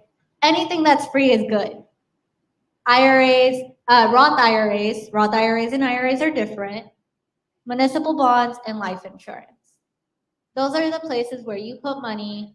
Your taxes are free because you've already paid taxes on the money that you're putting in. So it's already done. So you're not paying anything for it. So you're done. Okay. Still no? Okay. There we go. Now, how much money do you try to save in your business when you're looking at expenses? You'll maybe try to cut cost here 2%, cut a little cost there 3%. And then you put your money in investments and your market cycle goes bad. Trump said something stupid. Obama said something stupid. You lost 20, 30, 40% in a blink of an eye. Are you happy with that? I'm not. I wouldn't give it away. I worked hard for that money. How dare you touch it? I saved 3% yesterday and you're taking 20% in a minute? Are you kidding me? Why is it important? Think about it. How much money are you willing to lose in the market? How much are you willing to protect? And that's the best part about being an entrepreneur because that's the mindset you have, right? We're not going to lose money. We're going to make money. Okay? So now the thing is, within our company, we have a few awesome products that we love, and I brag about like 24/7, where we can get you the upside of the market without hitting you with the downside. And those are protected investments. And that's the best part about protected investments, is that they're protected. So if the market goes up 10%, 12%, we'll lock it in for you. You got 12% for the rest of the year. So if it goes back down to 5%, it's locked at 12. So for that year, you got 12%. And it's protected. So if one year the market sucks, it's okay, because your principal doesn't get impacted by that market. We won't lose you your 20, 30%. We will protect that 2, 3% you're trying to save. No, can't be cool about it. Okay. Protecting your wealth during retirement. And I know this sounds odd. When we're retiring, we're spending that money. We're not bringing income. But here's the thing. You want money still coming in. And you want to make sure that you're protecting it, you're tax strategizing, and you're also making sure that you're not spending money where you don't need to be spending it. Spend it on yourself. Have fun. Enjoy. Give it to your family once you die. Whatever you want to do, but don't throw it away. It's free money. Why would you throw it? It's not free money. You worked hard for that stuff. Know what you're doing. And so in retirement, how you protect your wealth will help you with that as well. And one of the ways is, listen, how many of us think we're going to be up and about and dancing at like 90? I mean, I do. Yeah, me too. But what if I get sick and I can't take care of myself? How many of you have someone you trust that you know will take care of you at that age? That will give you a bath, that will walk you around, that will make sure you're fed. I have a puppy and I don't trust him to take care of me now. Let me tell you, the chances of needing long-term care is super, super high. And it gets higher as the generations come. You need long-term care. Now, the cost of long-term care, my grandma's going to tell you. This is my darling grandma. I love her to bits and pieces. She lives in Canada. She doesn't live in grandma. She lives in Canada with my aunt. And I love her to bits. And I wanted to bring her here. Even though she was taken care of there, I was doing the research. So between renovating my home to make it senior friendly, which means ADA compliant, which cost me $30,000 to do, so there is one cost, and finding out what home care looks like. So my grandma, amazing lady, and she will tell you in her wheelchair, not being able to stand up at all, she'll tell you, let's go to the club. She'll be like, I feel like dancing, let's go. I love her and I will take her every time, no sweat, but she can't even walk, okay, but she will dance. But she needs someone to do that for her. She needs someone to pick her up. She needs someone to give her a bath, someone to take her to the bathroom, someone to change her. She can't even sleep without someone taking care of her because there's a risk of her choking to death. Now, you might ask, how old is she that she needs so much care? And it depends on who in the family you ask. If you ask my aunt and my dad, she's been 95 for the last 20 years. If you ask us, she's 100 and something because we kind of did the math. But it's fine. She can stay 95 all she wants. We love her, and we're okay with her staying young. But let's talk about needing that care. She has needed this amount of care for the last over 5 years. I remember she needed care. We had a nursing at home when I was 18, and before that, because before we even left U.S. for a little while, she needed at-home care, and that was when I was 16, 15. So she's needed it for over 10 years, easy. Okay? Most people need it for 3.7 years. Now, when you look at the cost of long-term care after post-COVID, so this is recent, is $20 to $30 per hour. And then if you're doing the math, and that's not including administering medication, it's not talking about care, it is simply basic care. That's not including your rent. That's not including your groceries. That's not including anything else. And then if you're talking about 3.7 years or in my grandma's case, over 5, over 10, nearly 10, that's a lot of money adding up. That's 12 hours per day. You do the math. We're getting really close to almost $500,000. Do we have that kind of money in our pocket? But do we want our families to suffer? We want to take care of our family. We want someone to take care of us, right? But we don't want our family to suffer financially. That's where long-term care comes in. Because Social Security actually does not cover most needs of long-term care. Just so we're aware, because I know everyone's going to be like, I have Social Security, I'm fine. Actually, it does not cover most of it. Most of the costs does not get covered in Social Security. I know, I did my homework. Did you know 80% of women live longer than their spouses, so your spouse won't even be there to babysit you? Although I don't know if I've seen my uncle try to take care of my grandma, and if he's watching, I'm sorry.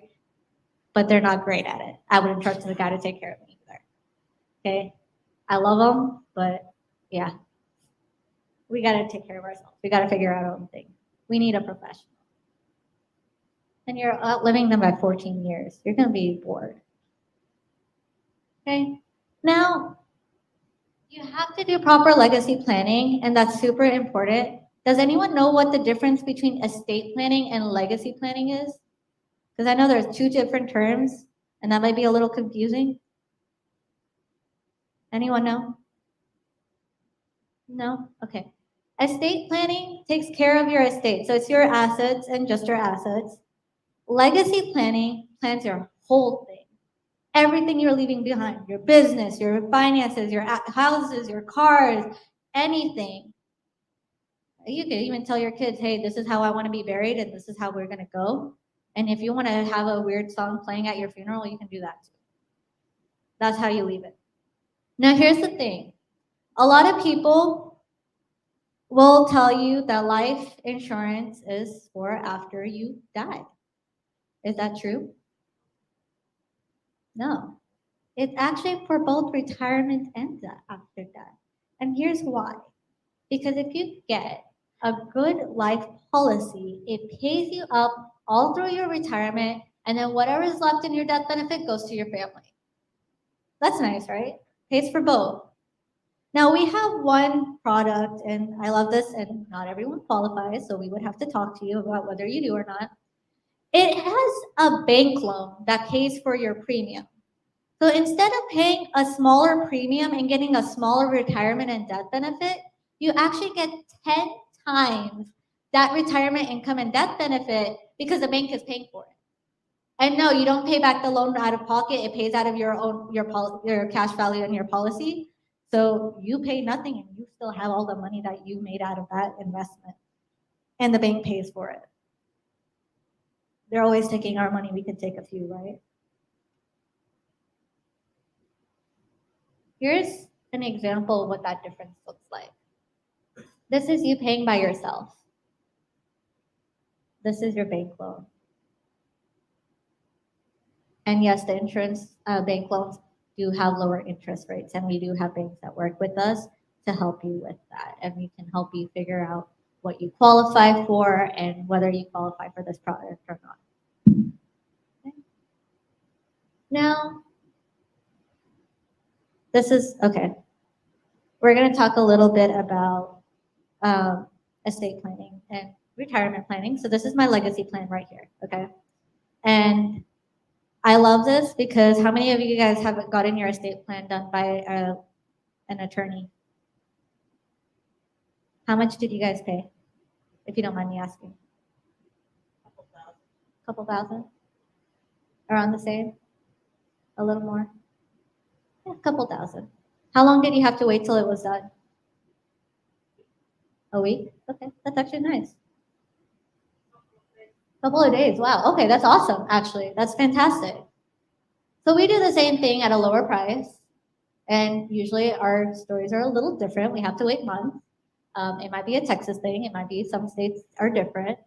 But we actually do it within 2 to 3 days. And we do it for $7.95 for our clients.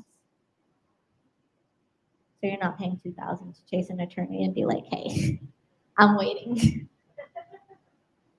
In fact, we'll kind of chase you. We'll be like, hey, we haven't gotten your documents yet. Like, listen, TikTok. We will get it for you and we will do a quick turnaround rate. Now, for the $7.95 fee, it is a discounted rate, so you do have to come to us for that discount. Our usual cost is $19.95, but we're not going to charge you that ever. So $7.95 is what we'll charge you, and you come to us, we'll give you a discount, and we'll help you out with that, okay? And that doesn't just include your trust, it includes your will, it includes your power of attorney, so your medical, your financial power of attorneys, and your health directives, and as well as any testaments. So like, if you want to tell your kids like, hey, I love you, I'm sorry I'm gone, or play this song while at my funeral, that too. Or this is how I want to be buried, or this is how I want to have my last rites. You can do all of that in there. Now, some people think that having a will is good enough. How many of you guys think I have a will, I'm good? Okay, smart crowd. A will actually does not protect you from probate. It does not. And in Puerto Rico, just so you're aware, if you die, your spouse does not immediately get all your assets. It's only if every other relative is dead or does not exist. Then only does your spouse get it. So just keep that in mind. Now, Texas is a little better where I'm from. We have, community property. So if one passes away, the other one is automatically an owner. But even that requires probate, and probate usually takes, can anyone guess how long? A year. Can be 10, depends. If I have a family member that doesn't really wants to like fight for my money, it'll take forever. And most family members will show up from the woodwork. You won't even know they existed, and after you die, they'll be like, that's my money. And I can promise you it happens a lot more than you think. You want to make sure that it's protected. And do you know how much it costs out of your assets? So like, this is your estate, and they're going to charge from your assets in the estate for you to go through probate. Do you know how much it will charge, percentage-wise? 7 to 8% of your assets will go away in probate. Do you want to give the money to the court? As much as I love them, I wouldn't either. It's ridiculous. 7 to 8%, and that's assuming nobody contests the will and goes, that's my money, I don't agree with that will. Or that will is the old one, there's a newer one that we can't find. It could be anything. We make sure it's online, all updated. We will chase you every year and be like, hey, review your documents. Did you have a new asset? Add it to the trust. And a trust protects everything because you can go line by line and go, this goes to this person, this goes to this person. Everyone gets 50%, and your trustee will take care of everything. And we will help you figure out who your trustee would be. We will do that for you too. Okay? And I know that's a lot of information all at once. I'm sorry. I understand I'm like dumping information on you. So I hope you guys are taking notes. Now, these are some of the things that are covered: your healthcare surrogate, your living will, your power of attorney, your pour-over will, and your revocable trust. Now, does anybody know the difference between revocable and irrevocable trust? Yes. A revocable trust can make changes, and irrevocable cannot. The thing about the revocable trust, however, is when you pass away, it automatically becomes irrevocable so that nobody can make changes after you're gone. And if you have a spouse, then we make sure that both of you can make changes until both are gone instead of, locking someone out. Unless that's what you want. Up to you. I mean, I have my moments when I want to be mean to my family. I just don't know if I would do it after I'm dead. It's just up to you on how you want to do that, and we help you with the whole planning of all of it. And my dad's probably watching and going, yeah, you would do it after you're dead. Tax planning, retirement planning, estate/legacy planning, and income protection is what we cover, right? Those are our expertise. And then if you come into our CPA firm, then international business and all of that is also our expertise, and we help you with that. My dad's been doing it for over 20 years, 25 years. He's older than I thought. Sorry. 25 years. I've been in this business for about 10, but I've been in charge of Empire Central for the last 5. So we know what we're doing. Aside from our ridiculous jokes, sorry. I grew up with my dad. Dad jokes are kind of a thing. That's the only sense of humor I've ever seen. Okay. So these are some of the things that we review, and we review for free. So if you already have your documents and you just need someone to make sure that everything's good and like nicely locked in. And my favorite story that my dad told me actually recently is before he met my stepmom, so before my mom passed away, a few years before that, my stepmom's husband asked him to do an estate plan. And he did the estate plan, and of course, after my mom passed away, they got married. And it turns out he locked himself out of her estate. So he can't get anything out of her estate because he did the estate plan. And it's locked in so tight that he can't touch that money. He regrets it now, but he did a good job for her. Now we have our tax experts. This is part of our team. That's my dad right over there. And we have all our specialists, and we love helping you guys, and we will more than happily, for sure.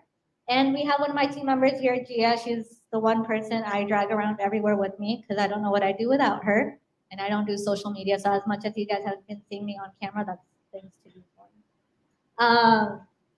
And you can set up your free appointment. You can do a consultation. We'll do Zoom for you if you're not in Texas. If you come to Texas, we're right by the Dallas Love Field Airport. I'll come pick you up and take you to the office. It's 5 minutes. It's a lot of fun. We have a fun time in the office. We're just as wild there as I am here right now. We do lots of lunches, so if we know you're coming, we'll get you something. Set up an appointment. We'll talk to you. It takes 45 minutes. I'll get to know you. I'll get to know your needs, and I'll tell you, like, hey, this is where I can help you, and I won't make up stories just to get money out of you. I will do what's best for you. So if you want to go ahead and scan the QR code for an appointment, you can go ahead and do that. If you would like to fill out a form in paper form, we have them outside. We always do. And as much as I've taken your time, I appreciate you, and I appreciate you listening. Thank you.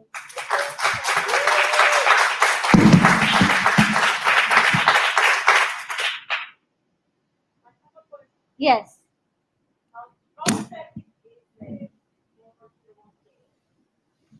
So the thing about the 401k is that's the reason a lot of people don't have money for retirement right now. It's because the market controls your 401k. So we have money in there, but because the market drops, and to clean up that mess that the market drops every time, it's very difficult. So it's very rare that the 401k will pay out as nicely as it should. So it's good to have it, maybe. I wouldn't highly recommend it.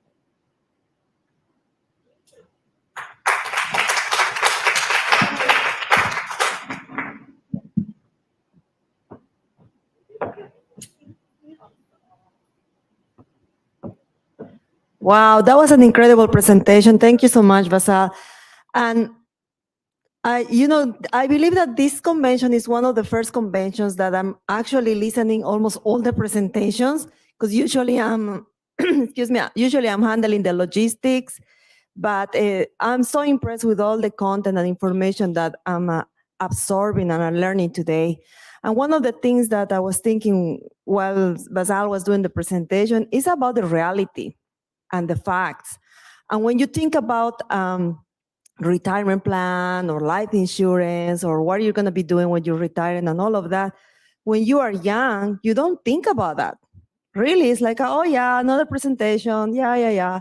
And then, years pass and you don't realize what is going to happen in the future until you start maturing and growing and getting old. And you say, I should be thinking about what is going to happen with me when I get old, because, with years, really your energy goes down. And I'm telling you that not because I'm getting old, okay? It's because I'm realizing a lot of things. I have now kids and my family, so I start thinking about the future, but especially because I see now my mom, I see my family, what is happening now, what happened before. And then I start thinking the importance of all these seminars, presentations that are very valuable. Thank you again, Bazal. That information was so impressive. And what I was going to point out about the presentation is when you talk about the life insurance and, you know, the retirement plan and all of that, unfortunately, I went through that with my brother. He passed away 2 years ago now. And I'm still talking about that. It's very sad due to COVID. So nobody expected that. Nobody. And the last thing you think is that you're going to die young, right? Because you think that you're going to die when you're 80, 90, 100, right? So he passed away at 55. And suddenly I didn't know what to do because I didn't know anything about his state or situation, financial situation, anything. But suddenly, you know, I was the person in charge because he put me as an emergency contact for everything. And I ended up being the one that was dealing with everything, the attorneys and everything. So I learned about the state, the probation, and all the paperwork. And it's very hard. My brother didn't leave a will, so it was tough. It took us more than a year to do it. Like you said, the state takes almost everything. And if it's not the state, the attorneys, because they charge you for everything. And I couldn't touch anything because I was not part of anything as a sister. The point is that whatever he had left, it was basically more than the 50% gone between, you know, fees, attorneys, and all this process. And my nephews really got very little. But there's one thing that my brother did right, and is that he had a life insurance and a retirement plan. So that really helped. And when you mentioned about having a life insurance that includes some kind of benefits for the family, that's true. He did that. It was a very smart move. And thanks to that, at least, you know, the kids had something.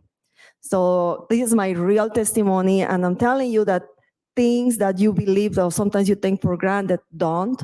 Always absorb all the information because that's going to secure your future and definitely give you peace in the present. So thank you so much again. I just want to share that information with you guys. Moving forward, I want to introduce our last speaker for the morning before we take the break for lunch. We have a delicious lunch waiting for us, thanks to Ana Jimenez University.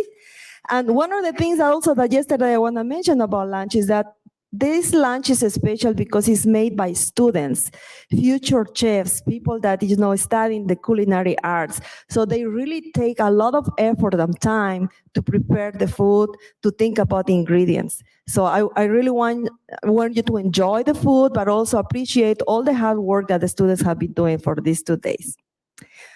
Now, let me introduce my next speaker. She is not just successful in terms of business, but she's very successful for her personality.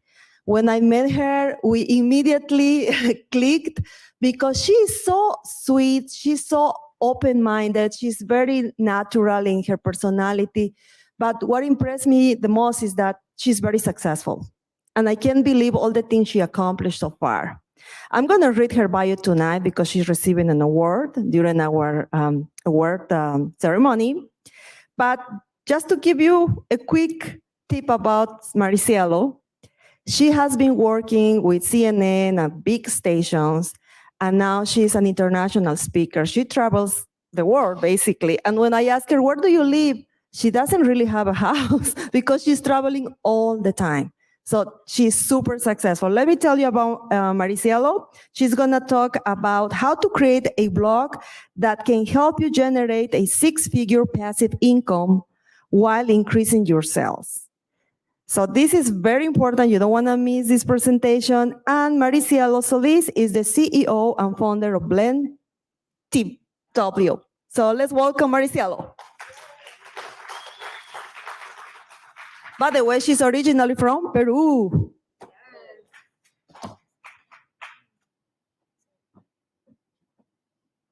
This is what I'm going to use, right? Does it work this way?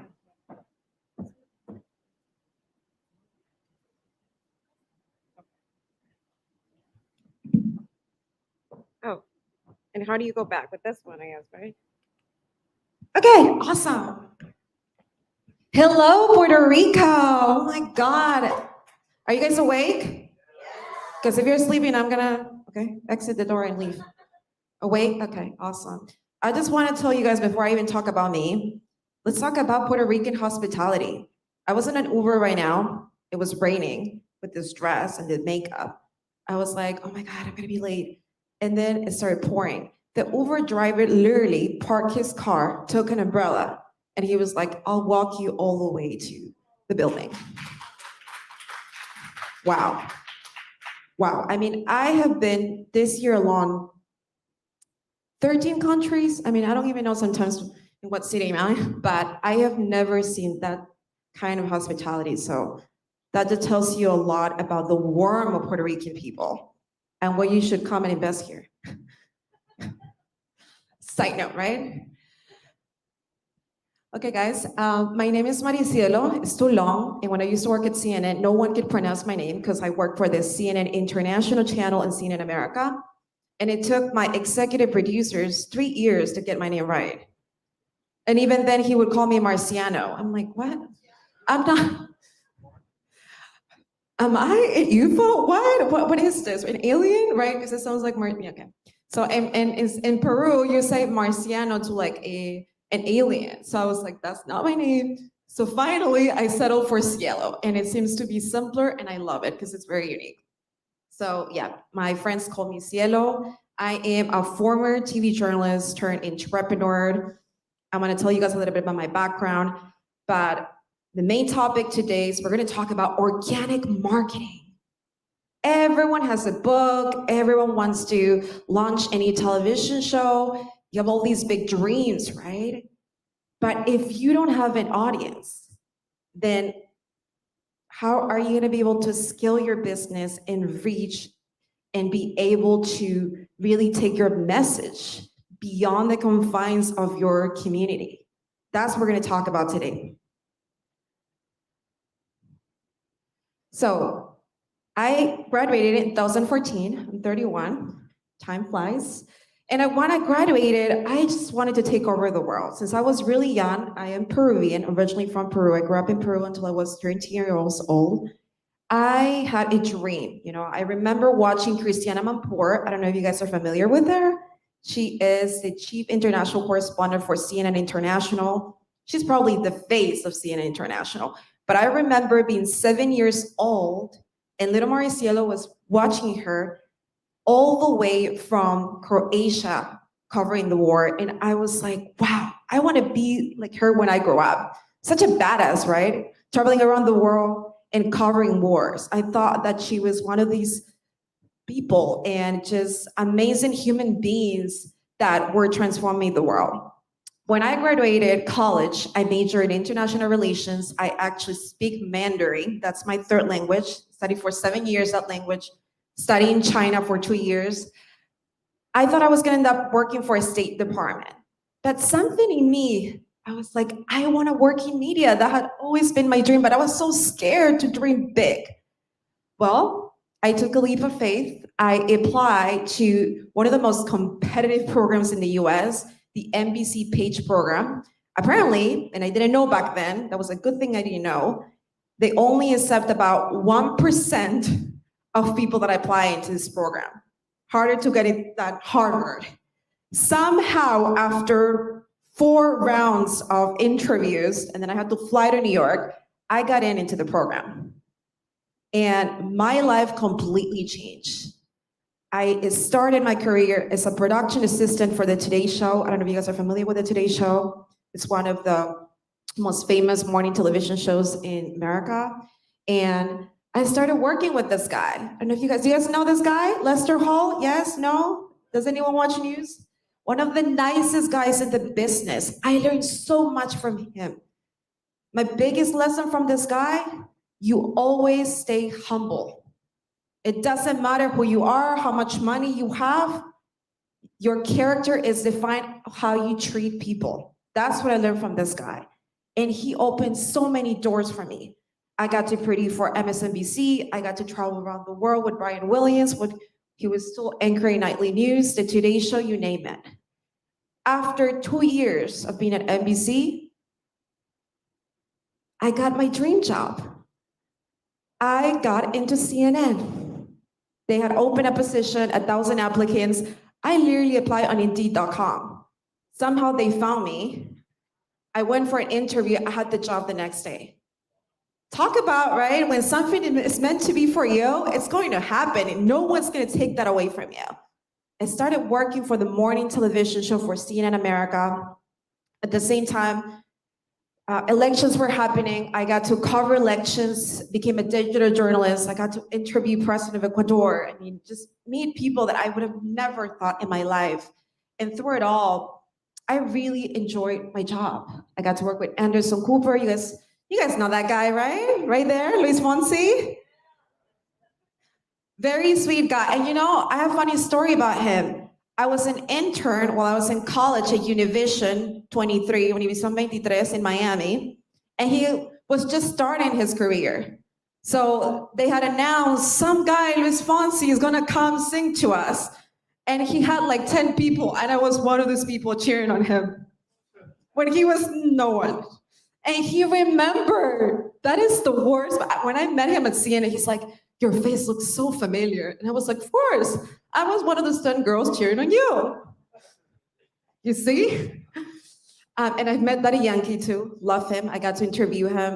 He came to CNN to talk about Maria. Let's talk about a guy with so much humbleness. That's Daddy Yankee.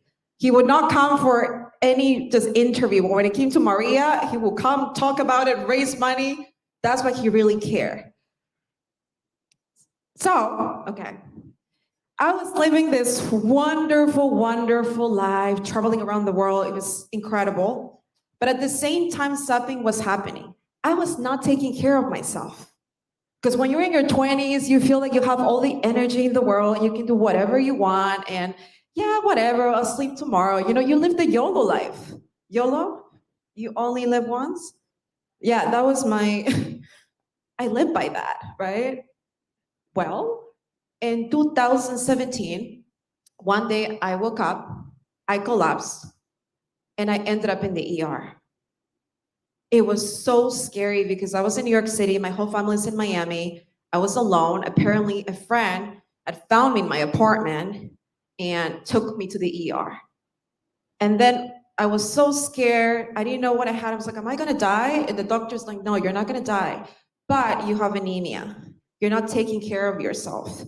And that was such a scary moment for me in my life experience, especially because I was alone, that it really made me revalue my whole life.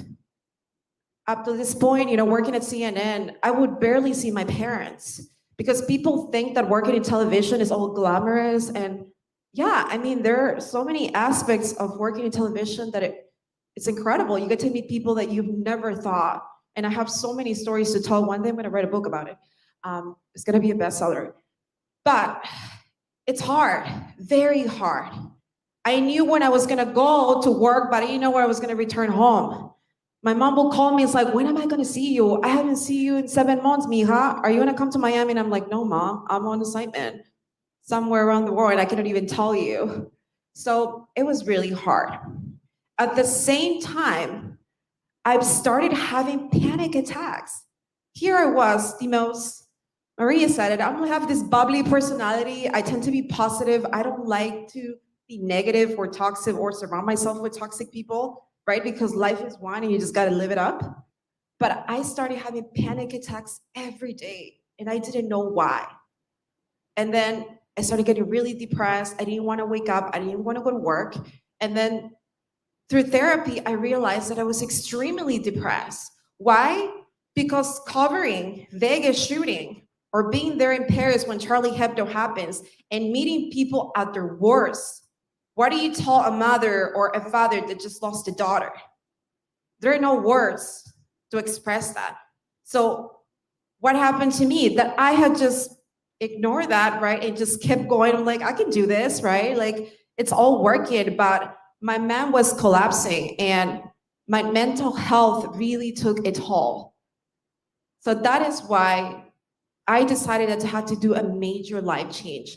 I remember taking 2 weeks off, went to Bali for an insert. You know, Bali is one of those places where you go and heal.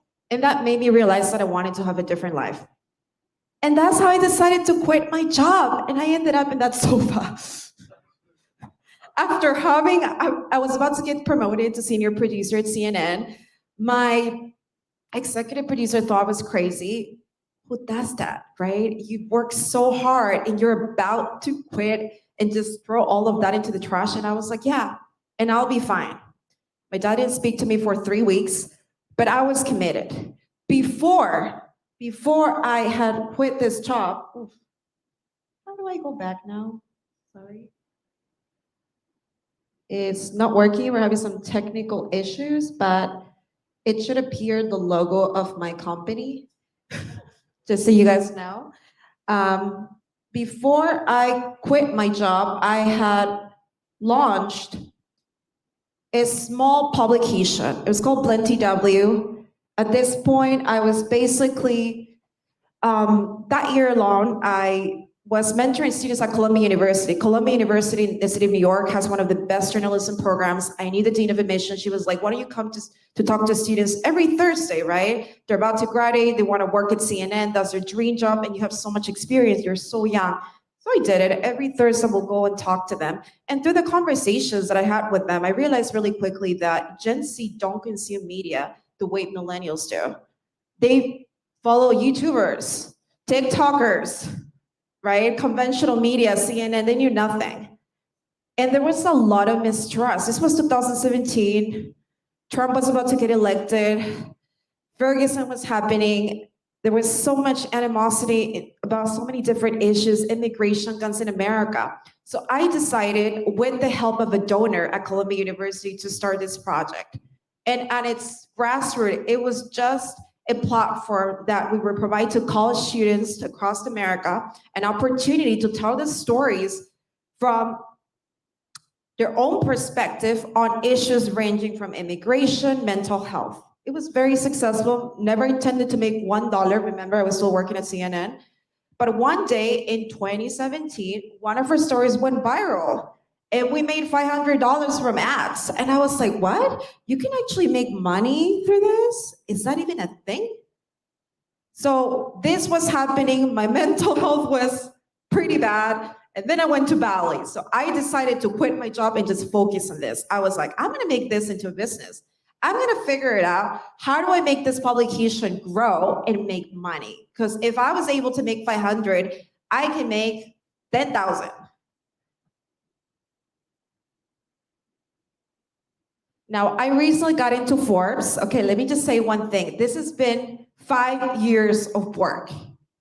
I've gone through, when I started this in New York City, I spent 3 years just struggling, trying to figure it out, what was gonna be my next move.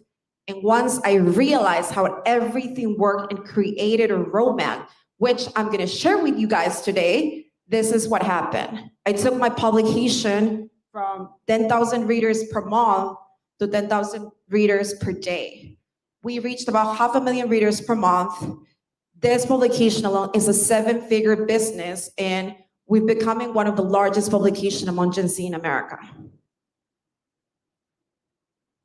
Interesting facts, right? It started as a media publication. Now, after I knew and I really cracked the algorithm, how organic marketing works, I have created 4 different blogs. So I ran 5 blogs generating about $2 million per year. Very lucrative, and it's just passive income. Now, this is what we're gonna talk about. The simplest way to build an 100K asset in a year without having to rely on platforms you don't have control over. And I wanna really highlight on that, because when people talk about starting a business, they think about, I'm going to get into TikTok, I'm gonna get into Instagram, and I'm gonna become an influencer, and I'm gonna make a lot of money. Reality check, it's gonna be really hard for you to do that if you're just starting out.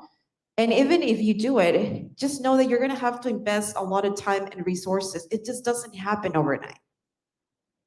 So in 2023, these are the popular ways that people want to make money. YouTuber, which is great. YouTube, if you get to 1,000 subscribers, you can actually monetize. Social media influencer, we talked about that. The stock market, yes, if you know what you're doing, you can actually make some money. Bitcoin, I don't recommend it, okay?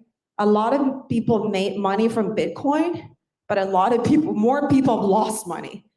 And then Amazon FBA seller. Amazon FBA sellers actually have a lot of friends make 7 figures just from Amazon. It can be very lucrative if you know what you're doing. So what's the problem with those platforms? You do not own or you're in control of any of these platforms. You do not have full control of your audience. You do not have full control, basically, of what you can post and how much you can post. And I think this is really, really important to understand.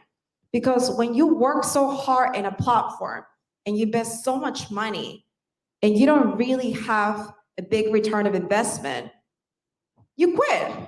You quit because you're like, I'm tired, I tried this, it's not working. I'm just gonna move on to the next thing. Meanwhile, if you build a blog, and let's talk about that.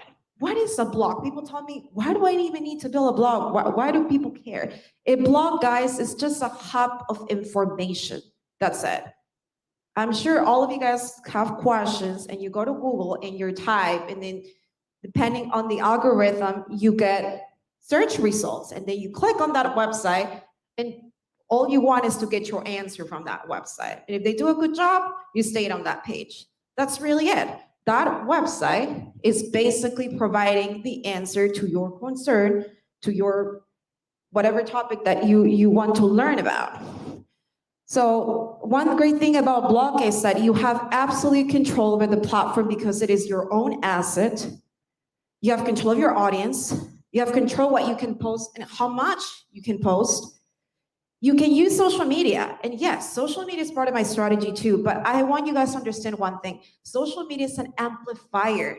Once you build a foundation of your business and you're making money, then reinvest that, your efforts in TikTok, Facebook, you name it. Why not? Because you want to keep putting eggs in different baskets, right? You want to diversify your income, which is, by the way you build economic wealth. But you're not relying on all these platforms to make money, right? That's the key here. Also, and probably one of the biggest advantages is that you can create many streams of income once you understand how to drive massive traffic to a website, such as affiliate marketing, advertising, online courses, coaching, you name it. You can grow organically your email list because people are coming to you because of the value that you provide. You're not chasing people. People are coming to you. You basically are creating an automatic warm lead generation of inbound leads to whatever offer you have. The best one, because it is an asset, it has a valuation. I just told you that my publication, BLENDtw.com, it's worth, if I would put it in the market, it'll probably give me a couple $1 million. How do I know that? Because all websites in the world have a valuation, and there's a formula for that. You can actually go home later today, if you have a website and if you've done some work and it's getting some traffic, and you can actually analyze and come up with your own valuation, which you can sell for a lot of money. Now, this is the $1 million question. How do you drive organic traffic to a website? Not paid. If you come to me, it's like, hey, I want to learn about paid marketing. That's not me. I built all my businesses on organic marketing because paid marketing, again, it's a great amplifier. But when you're forcing people to take action on your website, that's not organic. Just because they landed on your website doesn't mean they care about what you have to say. But if they do it because they are the ones that took that decision to go to your website, read your content, then things are very different. Trust is very different too. I'm gonna start with SEO because that's where everything really starts. SEO, as I tell my clients, is the skeleton of how you drive organic traffic to your website. Does anyone know here what SEO stands for? Yes? What does that mean?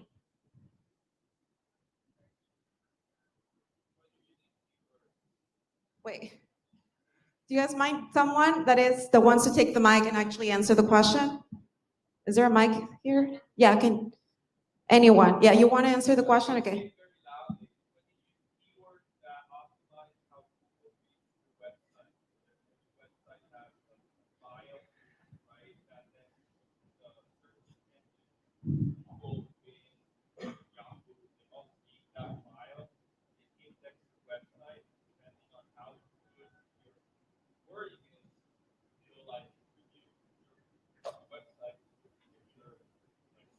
Yeah, that's half of it. Absolutely. So let me just say one thing. SEO is a big world, and I can be 4 hours just talking about SEO. There's paid SEO, which we're not going to talk about because I don't do paid SEO. And then there is organic SEO. There are two components. There is the keyword research, what you just said right now, and there is the off-keyword research, which is the marketing strategy that you have to build before you even launch a website. And that's probably what 90% people get wrong and what I'm going to talk about. Now, what is SEO content marketing? Is the process by which content is created to make it rank high organically in Google to drive your target audience to your website. The content is usually published through a blog or a publication. Do you guys know what's the difference between a blog and a publication? It's pretty simple. It's just that I feel a lot of people get confused. No?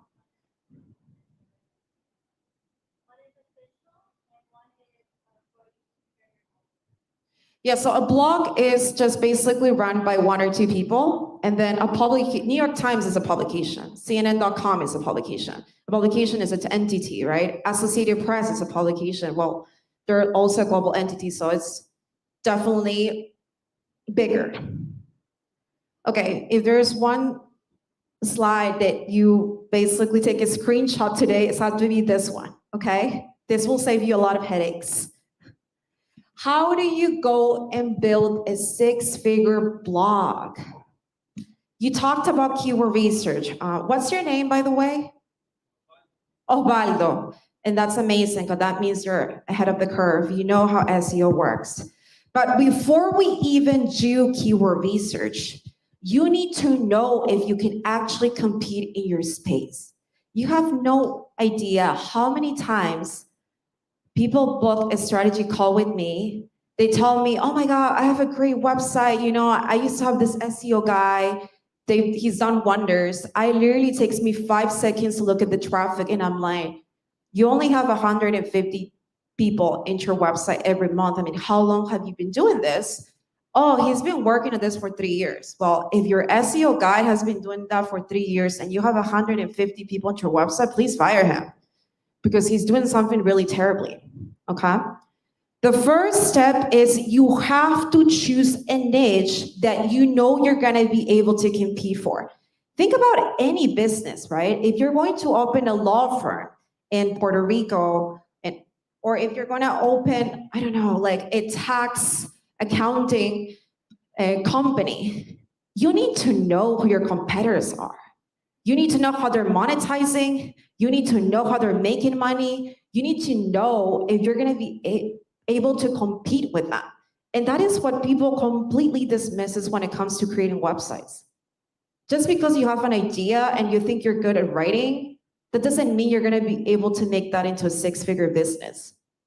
So the niche research is probably 50% of your success factor of building a website that's gonna drive massive traffic and you're gonna be able to convert into a 6-figure blog.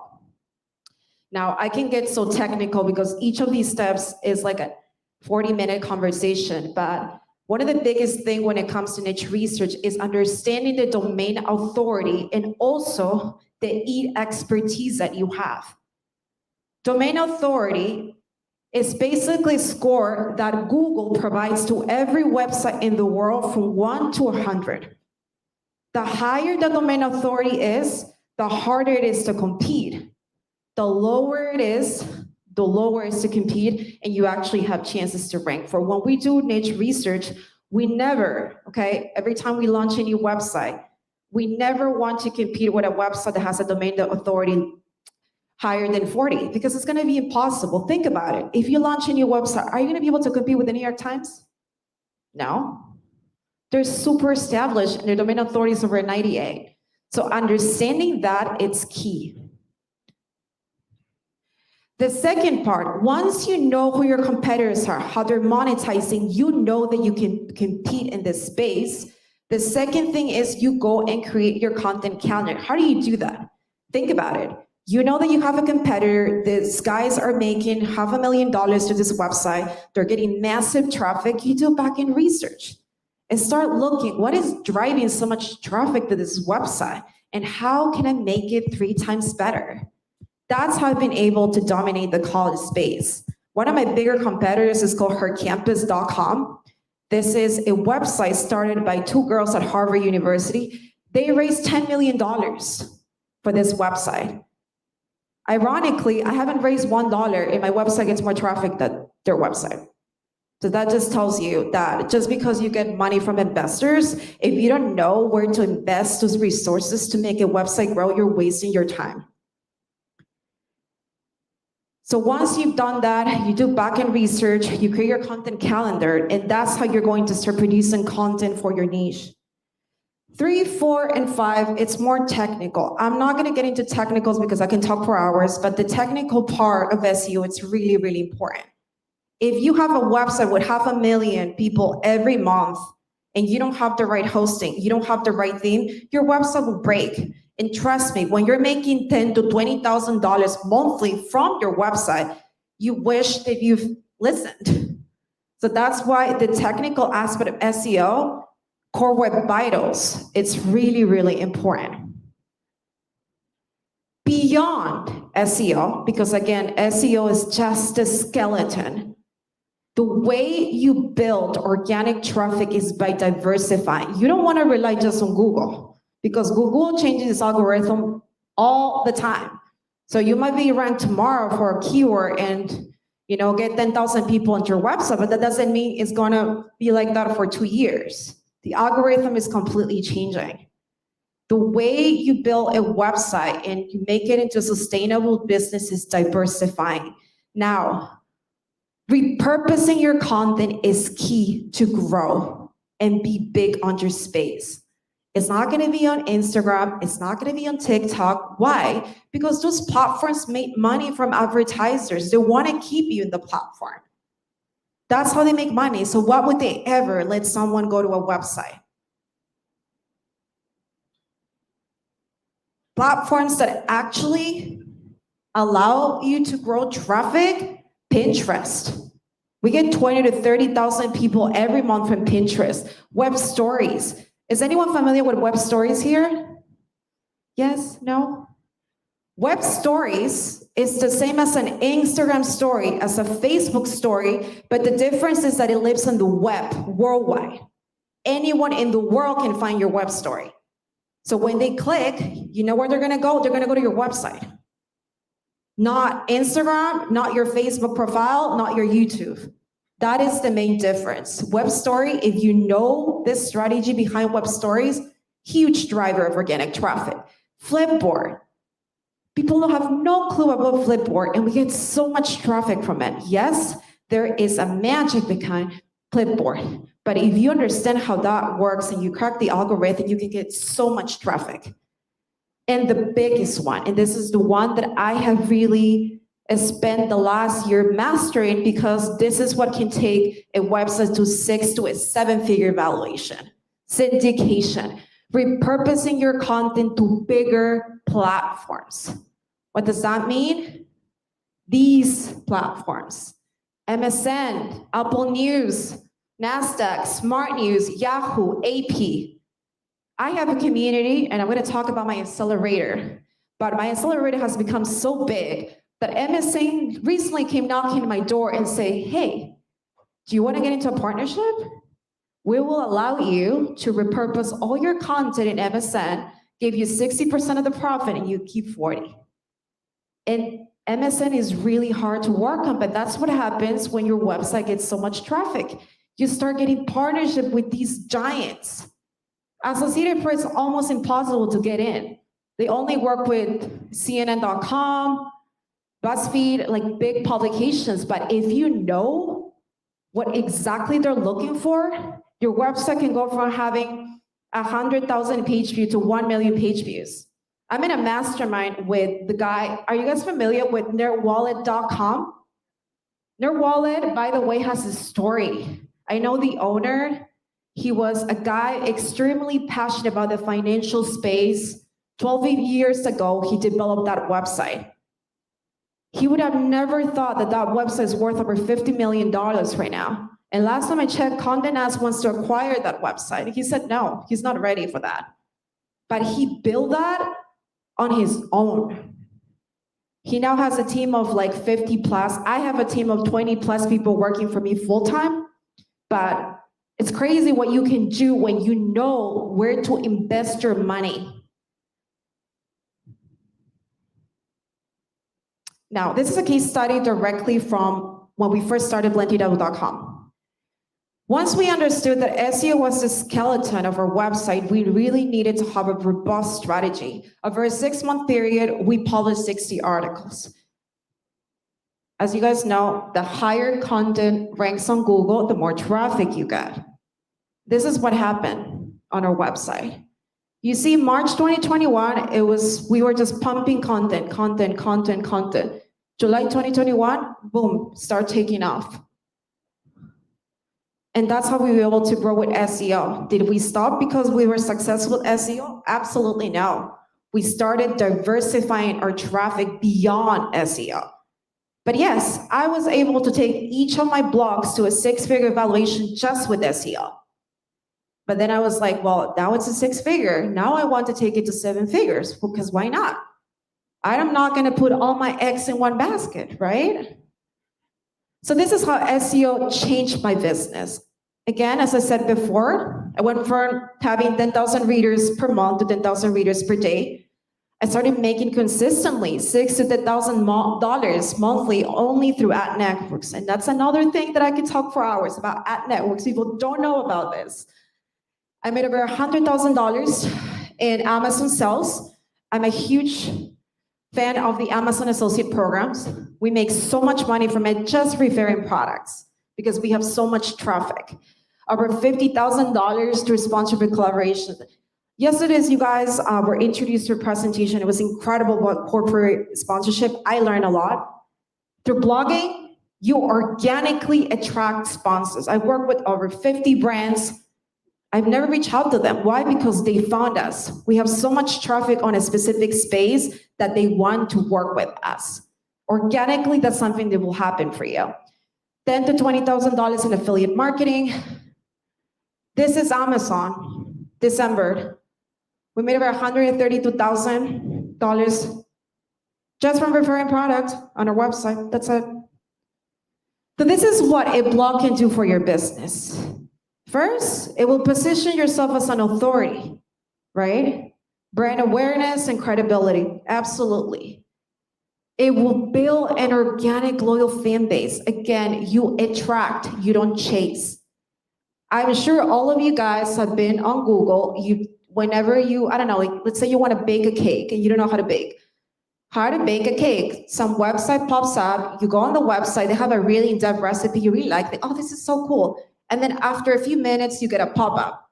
Do you want my best recipes?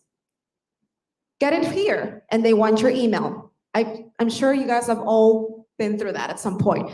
Well, that website right there just made money from 2 things. First of all, they're running ads. Just the fact that you're reading their content, they're making a lot of money.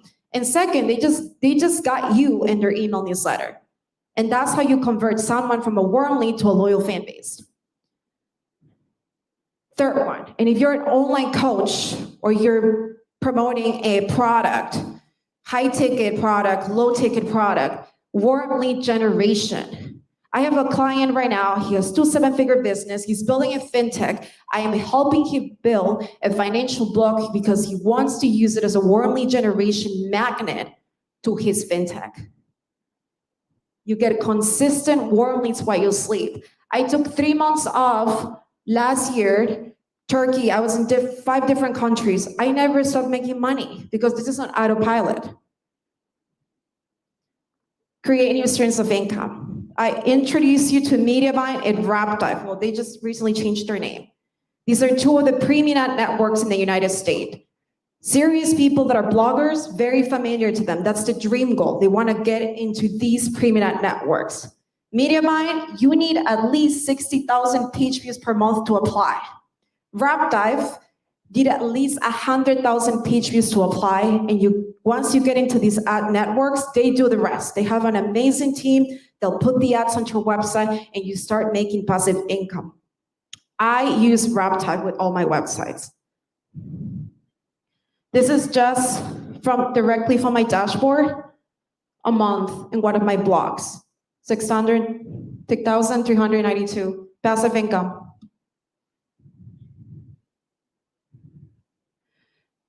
And again, the best part, and this is really going to take your perspective to a different level. Blogs are very lucrative on their own because unlike your social media channel or your Facebook account, they have a valuation on its own. The market, just the way there is a market like Amazon where you buy and sell products, there is a marketplace to buy and sell websites. Every day people buy and sell websites. What would the market give you? Conservatively, it will give you 36 times your monthly income or 3 times your yearly income. These are some of the websites that are selling right now. And fireflippers.com, one of the largest sites to sell and buy websites. So here we have a travel website. It's selling for over $1 million. And right here you have a dating lifestyle website selling also for $1 million. That's how powerful is building websites with so much traffic and monetizing. And this is definitely not something you're gonna get from building social media. And I'm not trying to say social media is bad. Again, it's great. I have 2 amazing social media managers working for me full time, but definitely do it and get into it once you are making that passive income. Because what I've found is I mentor a lot of entrepreneurs. When you're starting, your resources are very limited.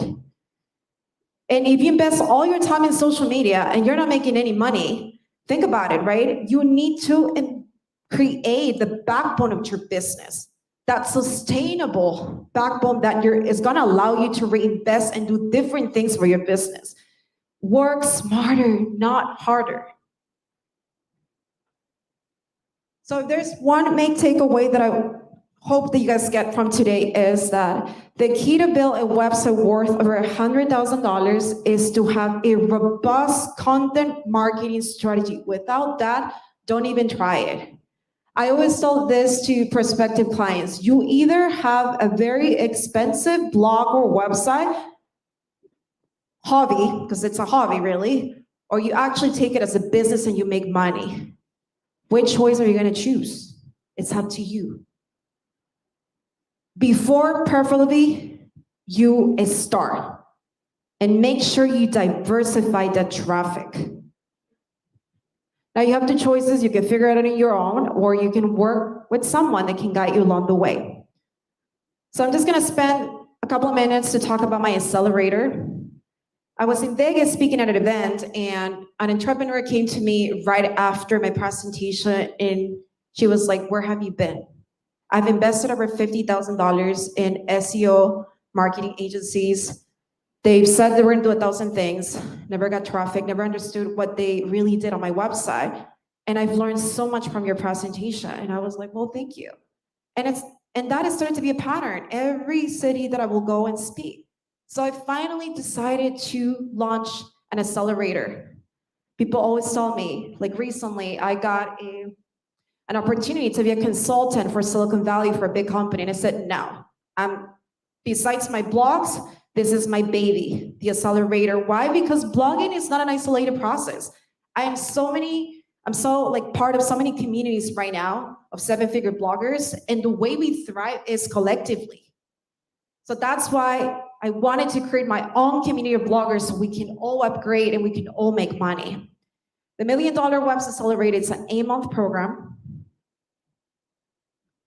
And basically, it has different assets. The first one is what an agency would do for you. We actually go and build your blog. We have a website that works with our members. We do your niche research. Our team does the SEO content calendar. We have all these amazing master classes that teach us about Pinterest, Flipboard, all these different strategies. Inside the mastermind, we have office hours, we have master sessions every month. I love the community we're building here. And we provide online support for 8 months. One of the great perks about joining our community is that you can get into MSN and become a syndicated writer. Again, why do we have this opportunity? Because my community has grown significantly, and now MSN wants to work with us. I'm currently working in a partnership with Apple News. Why not? Let's all rise up and make money together. So if you're serious, let me just say it again. If you're serious about that, if you have the right mindset, if you want to execute, if you don't have time for BS, because I am super abrupt with my clients. I want everyone to be successful, right? This community works because everyone there wants to level up. It's ready to level up, no excuses. You can scan this code. I think all of you guys also have flyers. You can book a strategy call with me. For the first 5 calls, I am giving everyone a $500 discount.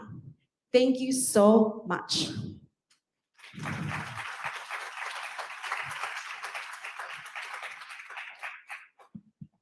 I don't know if you guys have a question, or do we have time for that? Thank you. I don't know if before Maricielo leaves, if you have any questions for her. Okay, so I'm sure people is gonna be asking you questions. Thank you so much again. And at this time, we're gonna take a break for lunch. Again, all our presenters are here. They're gonna be sharing with us during lunch. If you wanna approach to them and you have specific questions, you're more than welcome to do that. Like I said before, all the presentations are so important. Don't miss this opportunity. Remember that in the afternoon, we're gonna have our second block of presenters, and after that, we have the award ceremony, where we're gonna be recognizing successful entrepreneurs, so you can't miss that activity. And after that, we're gonna have the reception. So thank you so much again. Thank you, Ana Jimenez, for sponsoring this wonderful event, and see you later.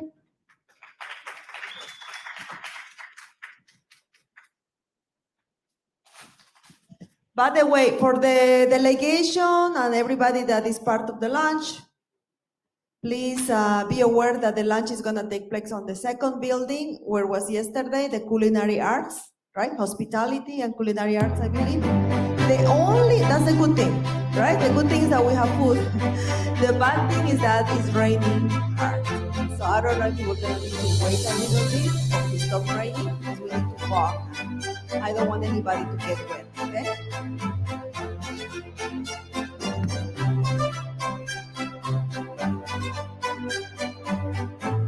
Before you start leaving, one more thing, please. Jairo, take the time to take pictures with everybody and to everybody. Use our step and repeat. You can also come here and take pictures on the stage, okay? Jairo, can you raise your hand? Yeah? He's our official photographer. Please take pictures with him. Make sure that you take a picture with him, because we're gonna be sharing that with you and also in our social media.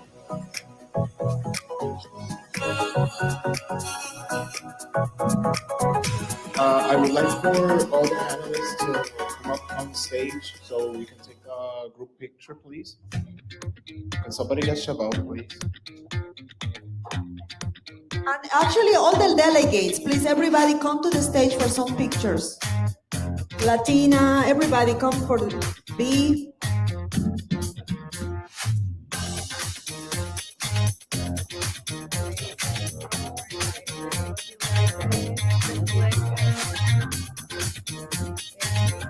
No, ¿te sabes qué?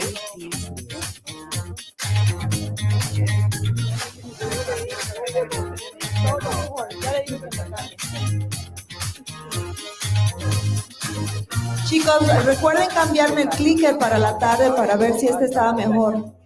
Porfis, Rafael.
This is a great opportunity for exhibitors, this is a great opportunity for sponsors, and for all attendees.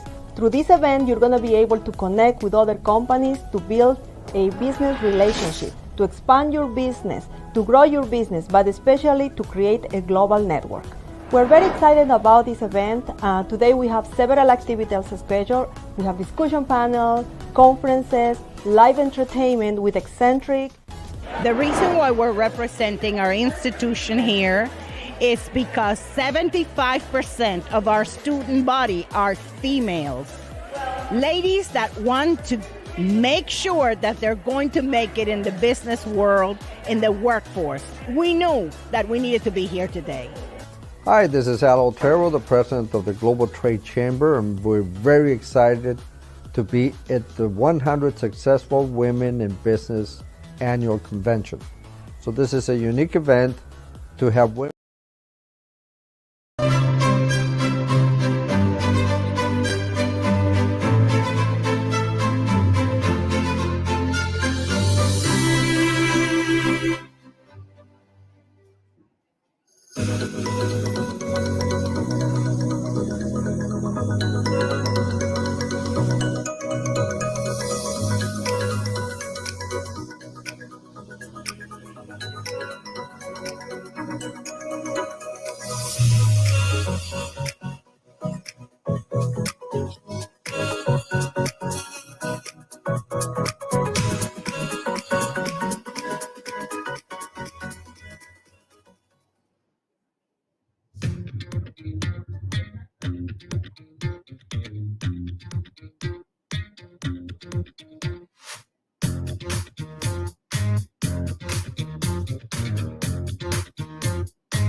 Every year, our Global Trade Convention brings together industry leaders, innovators, and entrepreneurs from around the world.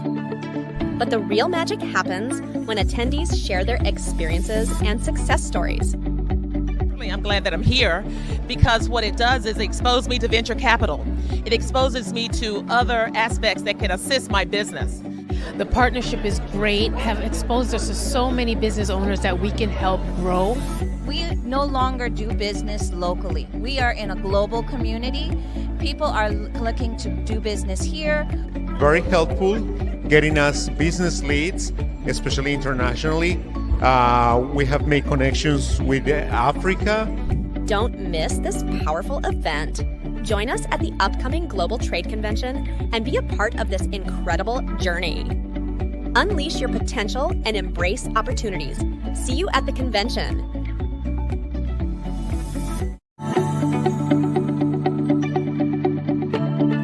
Every year, our Global Trade Convention brings together industry leaders, innovators, and entrepreneurs from around the world.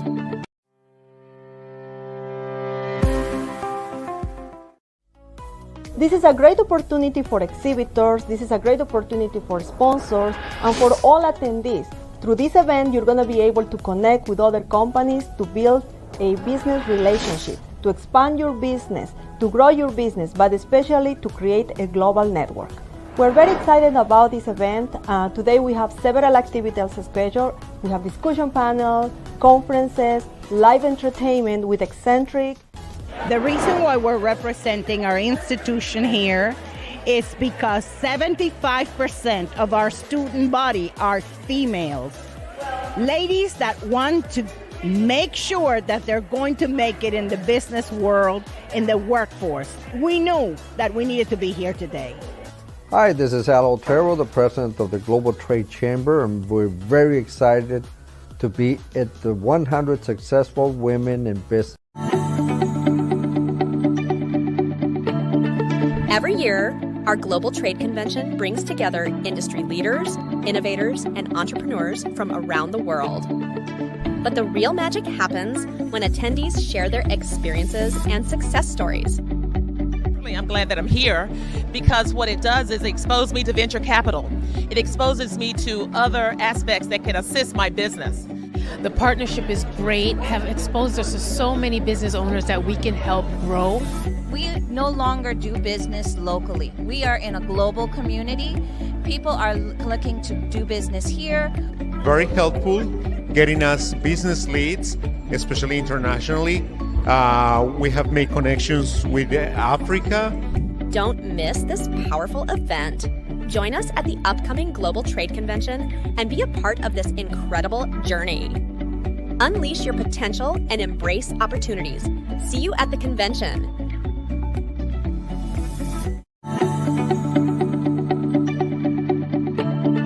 Every year, our Global Trade Convention brings together industry leaders, innovators, and entrepreneurs from around the world. But the real magic happens when attendees share their experiences and success stories. I'm glad that I'm here because what it does is expose me to venture capital. It exposes me to other aspects that can assist my business. The partnership is great, have exposed us to so many business owners that we can help grow. We no longer do business locally. We are in a global community. People are looking to do business here. Very helpful, getting us business leads, especially internationally. We have made connections with Africa. Don't miss this powerful event. Join us at the upcoming Global Trade Convention and be a part of this incredible journey. Unleash your potential and embrace opportunities. See you at the convention.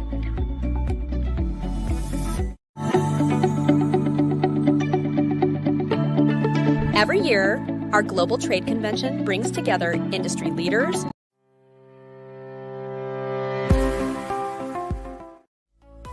This is a great opportunity for exhibitors, this is a great opportunity for sponsors, and for all attendees. Through this event, you're going to be able to connect with other companies to build a business relationship, to expand your business, to grow your business, but especially to create a global network. We're very excited about this event. Today we have several activities scheduled. We have discussion panels, conferences, live entertainment with eccentric. The reason why we're representing our institution here is because 75% of our student body are females. Ladies that want to make sure that they're going to make it in the business world, in the workforce. We knew that we needed to be here today. Hi, this is Al Otero, the president of the Global Trade Chamber.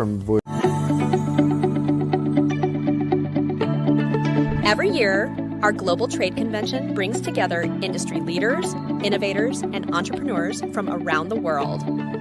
But the real magic happens when attendees share their experiences and success stories. I'm glad that I'm here because what it does is expose me to venture capital. It exposes me to other aspects that can assist my business. The partnership is great, have exposed us to so many business owners that we can help grow.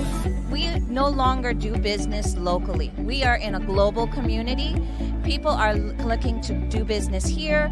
Very helpful, getting us business leads, especially internationally. We have made connections with Africa. Don't miss this powerful event. Join us at the upcoming Global Trade Convention and be a part of this incredible journey. Unleash your potential and embrace opportunities. See you at the convention.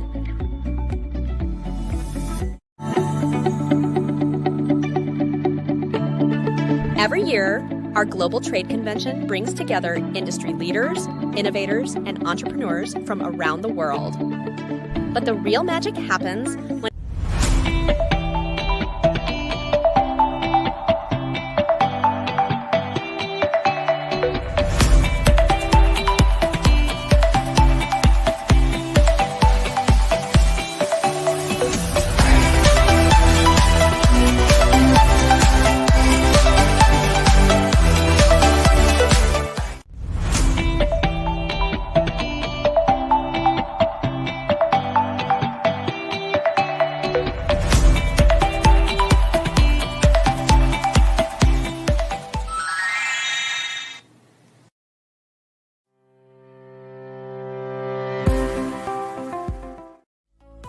This is a great opportunity for exhibitors, this is a great opportunity for sponsors, and for all attendees. Through this event, you're going to be able to connect with other companies to build a business relationship, to expand your business, to grow your business, but especially to create a global network. We're very excited about this event. Today we have several activities scheduled. We have discussion panels, conferences, live entertainment with eccentric. The reason why we're representing our institution here is because 75% of our student body are females. Ladies that want to make sure that they're going to make it in the business world, in the workforce. We knew that we needed to be here today.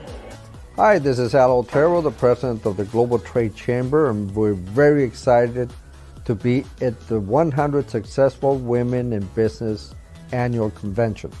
So this is a unique event to have women that are successful to come together, be recognized for their accomplishments, but also to network and build relationships and grow their organizations worldwide.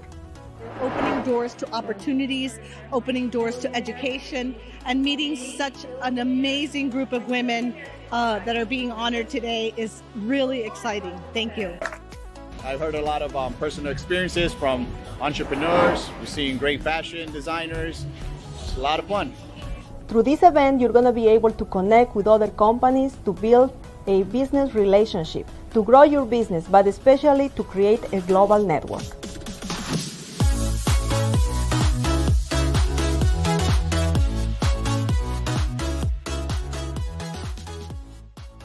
We really appreciate everything that you've done in putting this event together for us. We look forward to bringing the community together in events just like this in the many years to come. Visit our platform, which is 100S.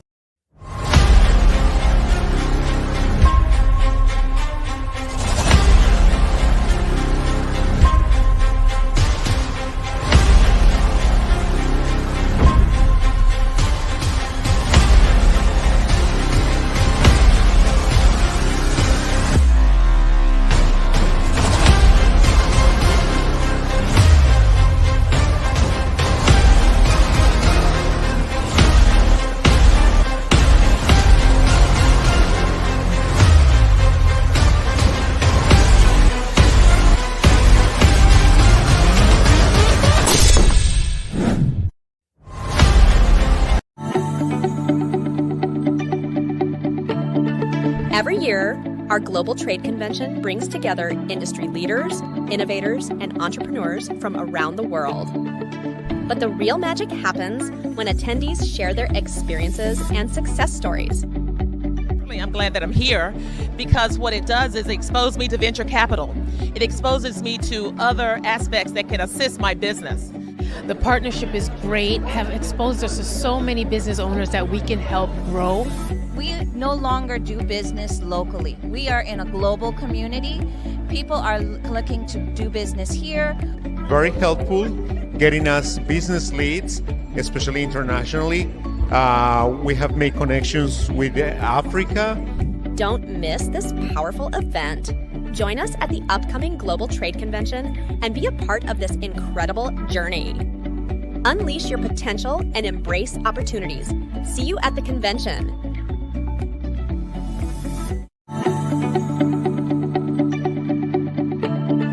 Every year, our Global Trade Convention brings together industry leaders, innovators, and entrepreneurs from around the world.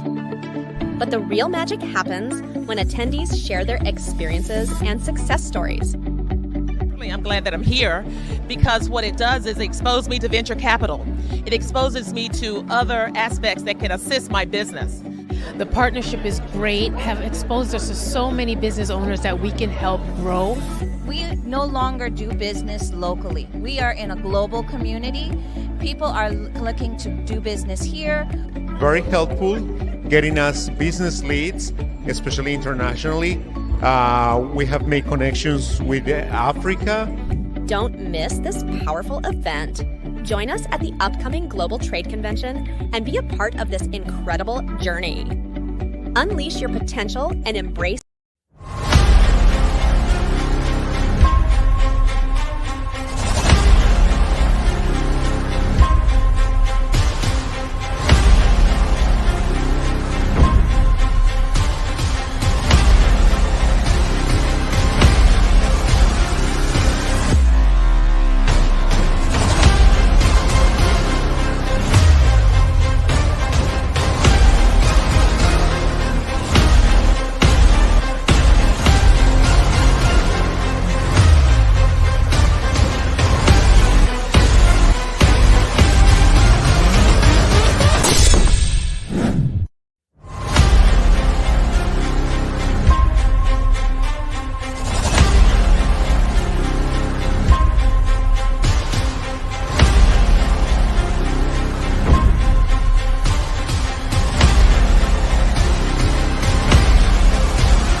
This is a great opportunity for exhibitors, this is a great opportunity for sponsors, and for all attendees. Through this event, you're going to be able to connect with other companies to build a business relationship, to expand your business, to grow your business, but especially to create a global network. We're very excited about this event.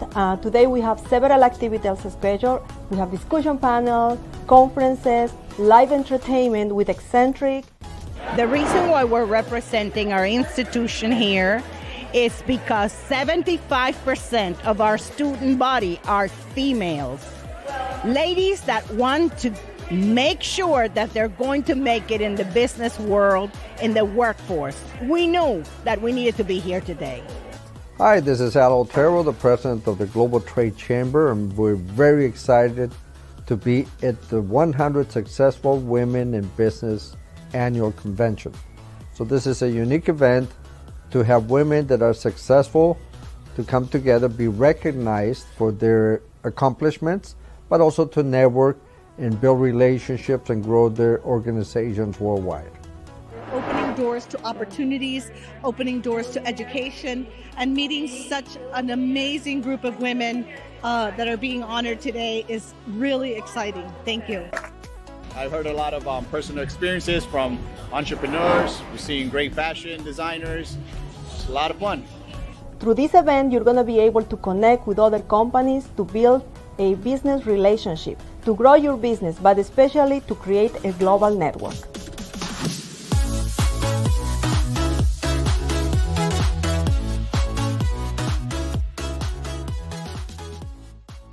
We really appreciate everything that you've done in putting this event together for us. We look forward to bringing the community together in events just like this in the many years to come. Visit our platform, which is 100swb.com, to get information and to sign up for some of the great newsletters and the network of 100 successful women.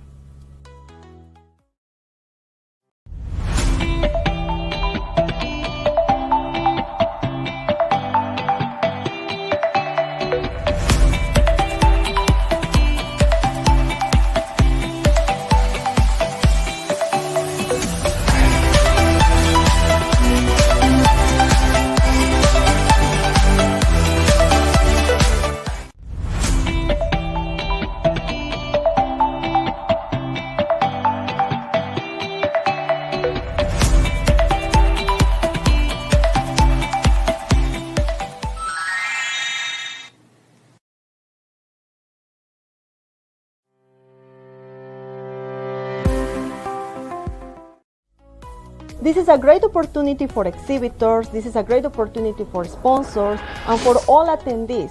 Through this event, you're going to be able to connect with other companies to build a business relationship, to expand your business, to grow your business, but especially to create a global network. We're very excited about this event. Today we have several activities scheduled. We have discussion panels, conferences, live entertainment with eccentric. The reason why we're representing our institution here is because 75% of our student body are females. Ladies that want to make sure that they're going to make it in the business world, in the workforce. We knew that we needed to be here today. Hi, this is Al Otero, the president of the Global Trade Chamber, and we're very excited to be at the 100 Successful Women in Business Annual Convention. So this is a unique event to have women that are successful to come together, be recognized for their accomplishments, but also to network and build relationships and grow their organizations worldwide. Opening doors to opportunities, opening doors to education, and meeting such an amazing group of women that are being honored today is really exciting. Thank you. I've heard a lot of personal experiences from entrepreneurs. We're seeing great fashion designers. It's a lot of fun. Through this event, you're going to be able to connect with other companies to build a business relationship, to grow your business, but especially to create a global network.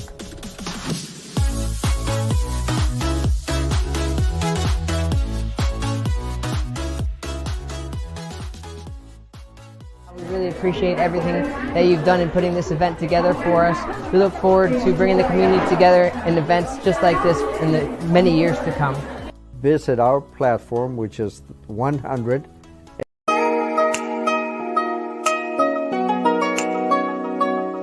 Also is inviting us to not only be just nationwide, but global.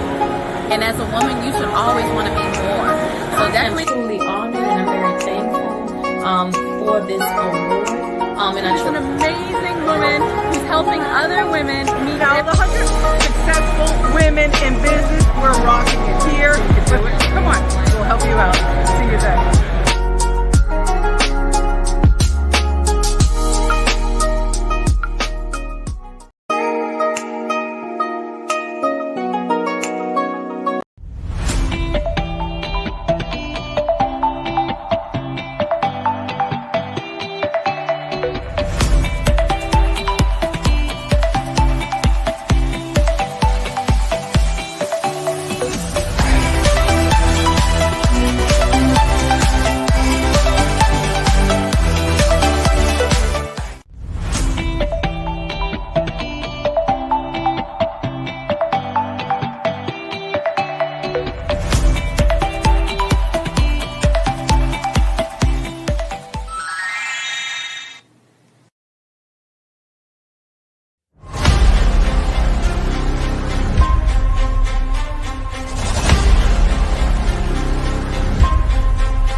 Every year, our Global Trade Convention brings together industry leaders, innovators, and entrepreneurs from around the world.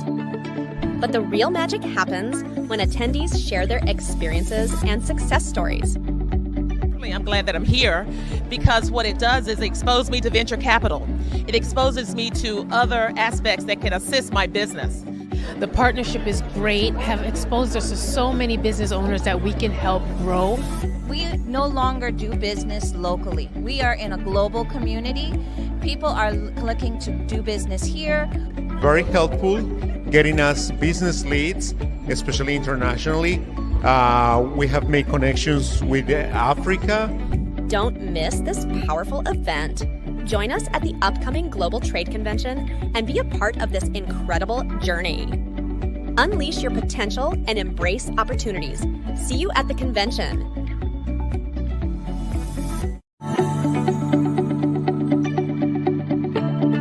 Every year, our Global Trade Convention brings together industry leaders, innovators, and entrepreneurs from around the world.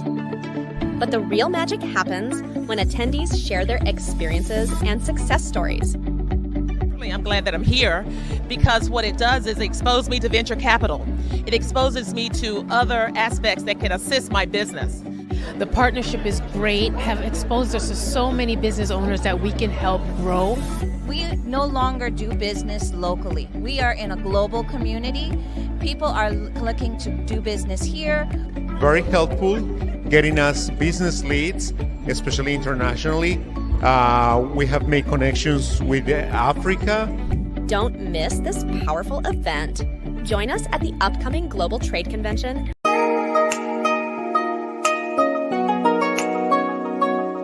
Also is inviting us to not only be just nationwide, but global.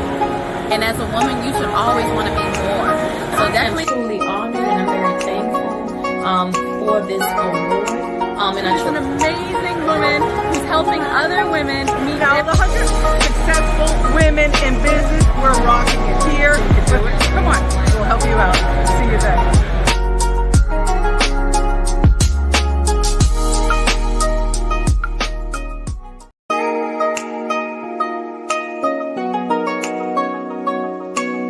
is inviting us to not only be just nationwide, but global. And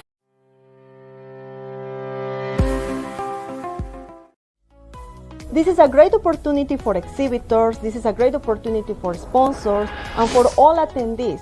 Through this event, you're going to be able to connect with other companies to build a business relationship, to expand your business, to grow your business, but especially to create a global network.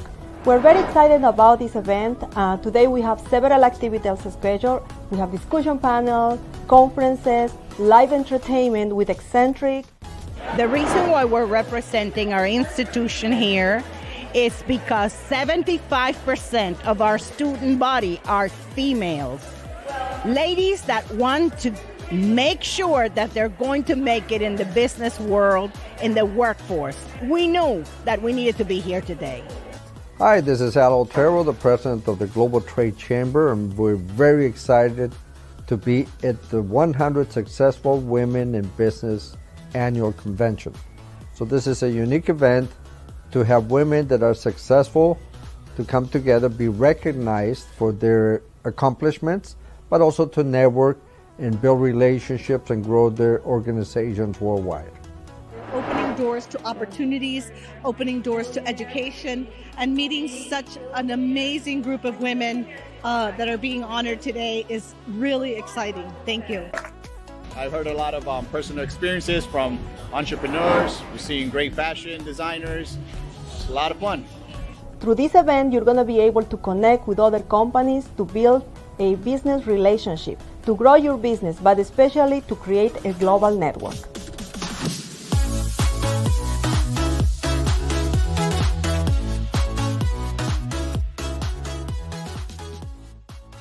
We really appreciate everything that you've done in putting this event together for us. We look forward to bringing the community together in events just like this in the many years to come. Visit our platform, which is 100SWB. Every year, our Global Trade Convention brings together industry leaders, innovators, and entrepreneurs from around the world. But the real magic happens when attendees share their experiences and success stories. I'm glad that I'm here because what it does is expose me to venture capital. It exposes me to other aspects that can assist my business. The partnership is great, have exposed us to so many business owners that we can help grow. We no longer do business locally. We are in a global community. People are looking to do business here. Very helpful, getting us business leads, especially internationally. We have made connections with Africa. Don't miss this powerful event. Join us at the upcoming Global Trade Convention and be a part of this incredible journey. Unleash your potential and embrace opportunities. See you at the convention.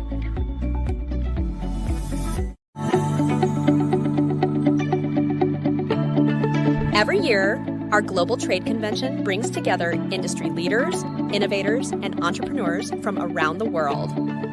But the real magic happens when attendees share their experiences and success stories. I'm glad that I'm here because what it does is expose me to venture capital. It exposes me to other aspects that can assist my business. The partnership is great, have exposed us to so many business owners that we can help grow. We no longer do business locally. We are in a global community. People are looking to do business here. Very helpful, getting us business leads, especially internationally. We have made connections with Africa. Don't miss this powerful event.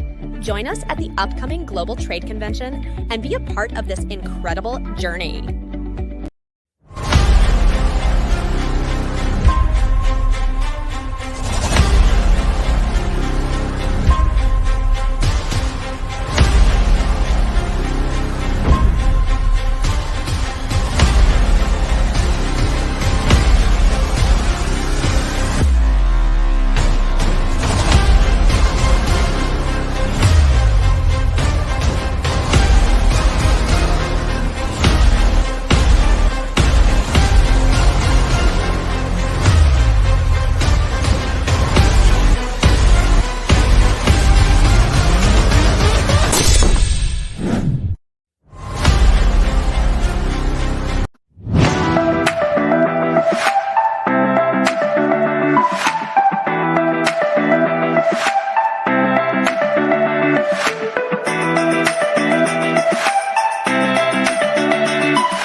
Every year, our global trade convention brings together industry leaders, innovators, and entrepreneurs from around the world. But the real magic happens when attendees share their experiences and success stories. I'm glad that I'm here because what it does is expose me to venture capital. It exposes me to other aspects that can assist my business. The partnership is great, have exposed us to so many business owners that we can help grow. We no longer do business locally. We are in a global community. People are looking to do business here. Very helpful, getting us business leads, especially internationally. We have made connections with Africa. Don't miss this powerful event. Join us at the upcoming Global Trade Convention and be a part of this incredible.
And as a woman, you should always want to be more. So definitely truly honored, and I'm very thankful for this award. And She's an amazing woman who's helping other women meet all the 100 successful women in business. We're rocking it here. Come on, we'll help you out. See you then.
This is a great opportunity for exhibitors, this is a great opportunity for sponsors, and for all attendees. Through this event, you're going to be able to connect with other companies to build a business relationship, to expand your business, to grow your business, but especially to create a global network. We're very excited about this event. Today we have several activities scheduled. We have discussion panels, conferences, live entertainment with eccentric. The reason why we're representing our institution here is because 75% of our student body are females. Ladies that want to make sure that they're going to make it in the business world, in the workforce. We knew that we needed to be here today. Hi, this is Al Otero, the president of the Global Trade Chamber, and we're very excited to be at the 100 Successful Women in Business Annual Convention. So this is a unique event to have women that are successful to come together, be recognized for their accomplishments, but also to network and build relationships and grow their organizations worldwide. Opening doors to opportunities, opening doors to education, and meeting such an amazing group of women that are being honored today is really exciting. Thank you. I've heard a lot of personal experiences from entrepreneurs. We're seeing great fashion designers. It's a lot of fun. Through this event, you're going to be able to connect with other companies to build a business relationship, to grow your business, but especially to create a global network.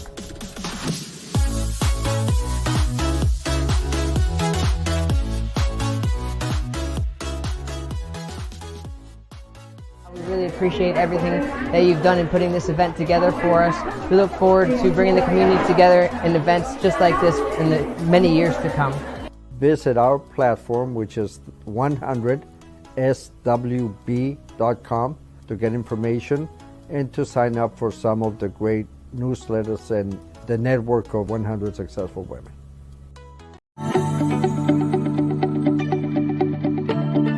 Every year, our Global Trade Convention brings together industry leaders, innovators, and entrepreneurs from around the world.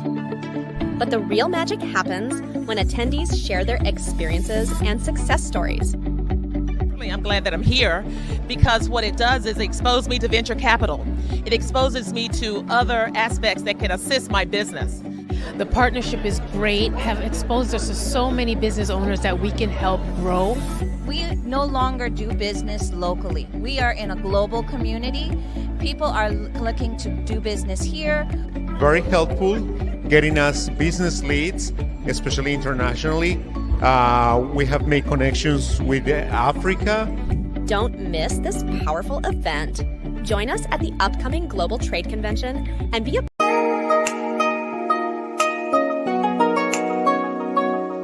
also is inviting us to not only be just nationwide but global. And as a woman, you should always want to be more. So definitely truly honored and I'm very thankful for this award. And She's an amazing woman who's helping other women meet all the 100 successful women in business. We're rocking it here. Come on, we'll help you out. See you then.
This is a great opportunity for exhibitors, this is a great opportunity for sponsors, and for all attendees. Through this event, you're going to be able to connect with other companies to build a business relationship, to expand your business, to grow your business, but especially to create a global network. We're very excited about this event.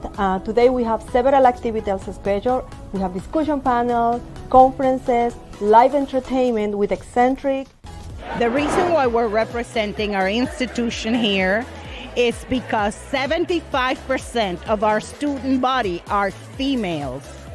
Ladies that want to make sure that they're going to make it in the business world, in the workforce. We knew that we needed to be here today.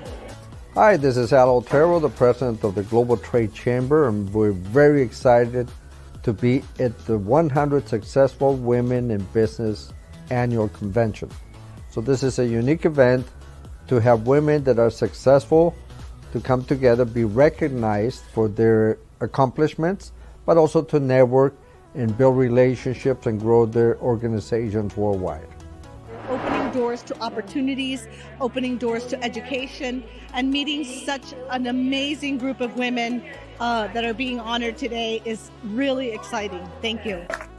I've heard a lot of personal experiences from entrepreneurs. We're seeing great fashion designers. It's a lot of fun.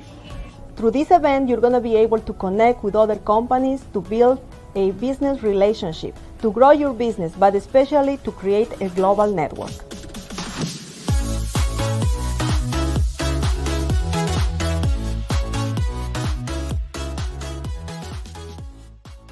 We really appreciate everything that you've done in putting this event together for us. We look forward to bringing the community together in events just like this in the many years to come. Visit our platform, which is 100swb.com, to get information and to sign up for some of the great newsletters and the network of 100 Successful Women.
but global. And as a woman, you should always want to be more. So definitely truly honored, and I'm very thankful for this award. And I An amazing woman who's helping other women meet all the 100 successful women in business. We're rocking it here. You can do it. Come on, we'll help you out. See you then.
Every year, our Global Trade Convention brings together industry leaders, innovators, and entrepreneurs from around the world. But the real magic happens when attendees share their experiences and success stories. I'm glad that I'm here because what it does is expose me to venture capital. It exposes me to other aspects that can assist my business. The partnership is great, have exposed us to so many business owners that we can help grow. We no longer do business locally. We are in a global community. People are looking to do business here. Very helpful, getting us business leads, especially internationally. We have made connections with Africa. Don't miss this powerful event. Join us at the upcoming Global Trade Convention and be a part.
Every year, our global trade convention brings together industry leaders, innovators, and entrepreneurs from around the world. But the real magic happens when attendees share their experiences and success stories. I'm glad that I'm here because what it does is expose me to venture capital. It exposes me to other aspects that can assist my business. The partnership is great, have exposed us to so many business owners that we can help grow. We no longer do business locally. We are in a global community. People are looking to do business here. Very helpful, getting us business leads, especially internationally. We have made connections with Africa.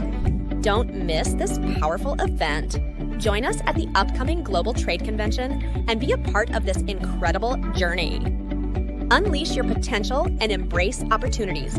See you at the convention.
This is a great opportunity for exhibitors, this is a great opportunity for sponsors, and for all attendees. Through this event, you're going to be able to connect with other companies to build a business relationship, to expand your business, to grow your business, but especially to create a global network. We're very excited about this event. Today we have several activities scheduled. We have discussion panels, conferences, live entertainment with eccentric. The reason why we're representing our institution here is because 75% of our student body are females. Ladies that want to make sure that they're going to make it in the business world, in the workforce. We knew that we needed to be here today. Hi, this is Al Otero, the president of the Global Trade Chamber, and we're very excited to be at the 100 Successful Women in Business Annual Convention. So this is a unique event to have women that are successful to come together, be recognized for their accomplishments, but also to network and build relationships and grow their organizations worldwide. Opening doors to opportunities, opening doors to education, and meeting such an amazing group of women that are being honored today is really exciting. Thank you. I've heard a lot of personal experiences from entrepreneurs. We're seeing great fashion designers. It's a lot of fun. Through this event, you're going to be able to connect with other companies to build a business relationship, to grow your business, but especially to create a global network.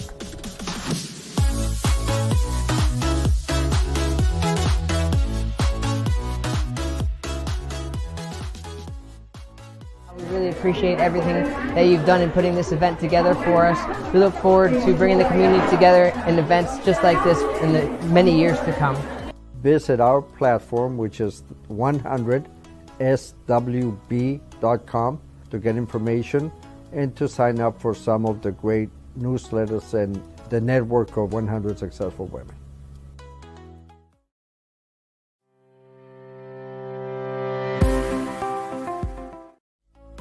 This is a great opportunity for exhibitors, this is a great opportunity for sponsors, and for all attendees. Through this event, you're going to be able to connect with other companies to build a business relationship, to expand your business, to grow your business, but especially to create a global network. We're very excited about this event. Today we have several activities scheduled. We have discussion panels, conferences, live entertainment with eccentric.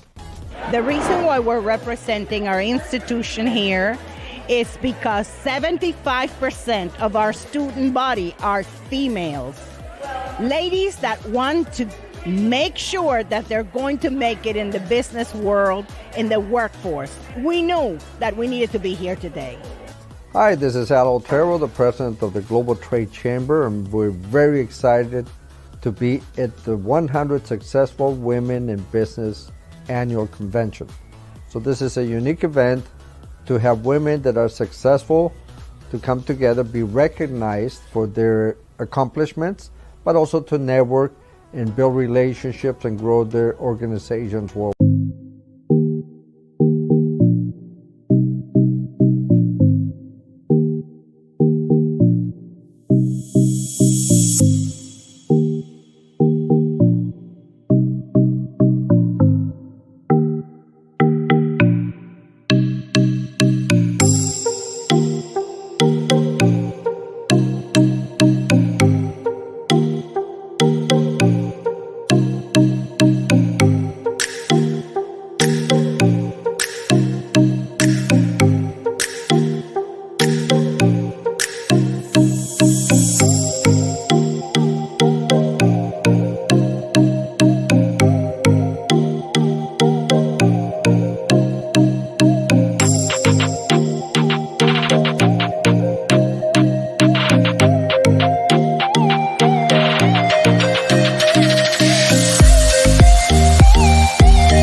but make sure that you're injecting your own personality in the comments, right? And then there's a specific tool and you can find the way to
Bienvenidos después de nuestro break.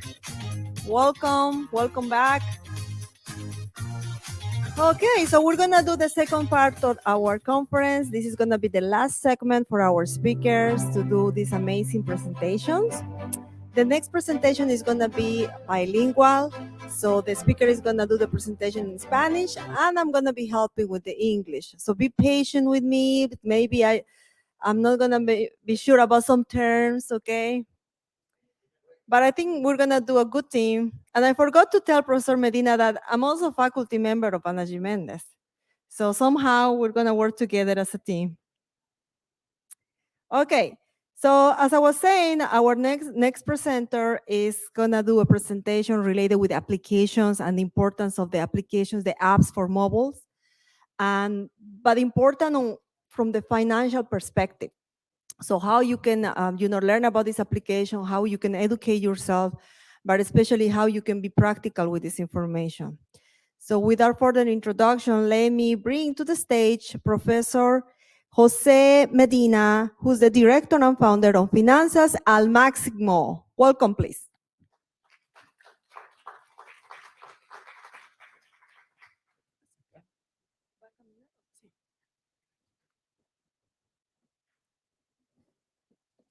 Muy buenas tardes. Good afternoon. Bienvenidos a Puerto Rico. Welcome to Puerto Rico. ¿Todo el mundo almorzó bien? Everybody had a good lunch. Dicen que cuando hay almuerzo y se comienza un taller por la tarde es el taller más difícil de dar. Well, it says that when you have a lunch, and usually when you have a lunch after that, you're going to be like, a little bit sleepy, and it's going to be hard to start in the afternoon. Pero le tengo que decir que este va a ser el mejor taller de estos 2 días. But he's telling you that this is going to be the best presentation ever. Okay, thank you.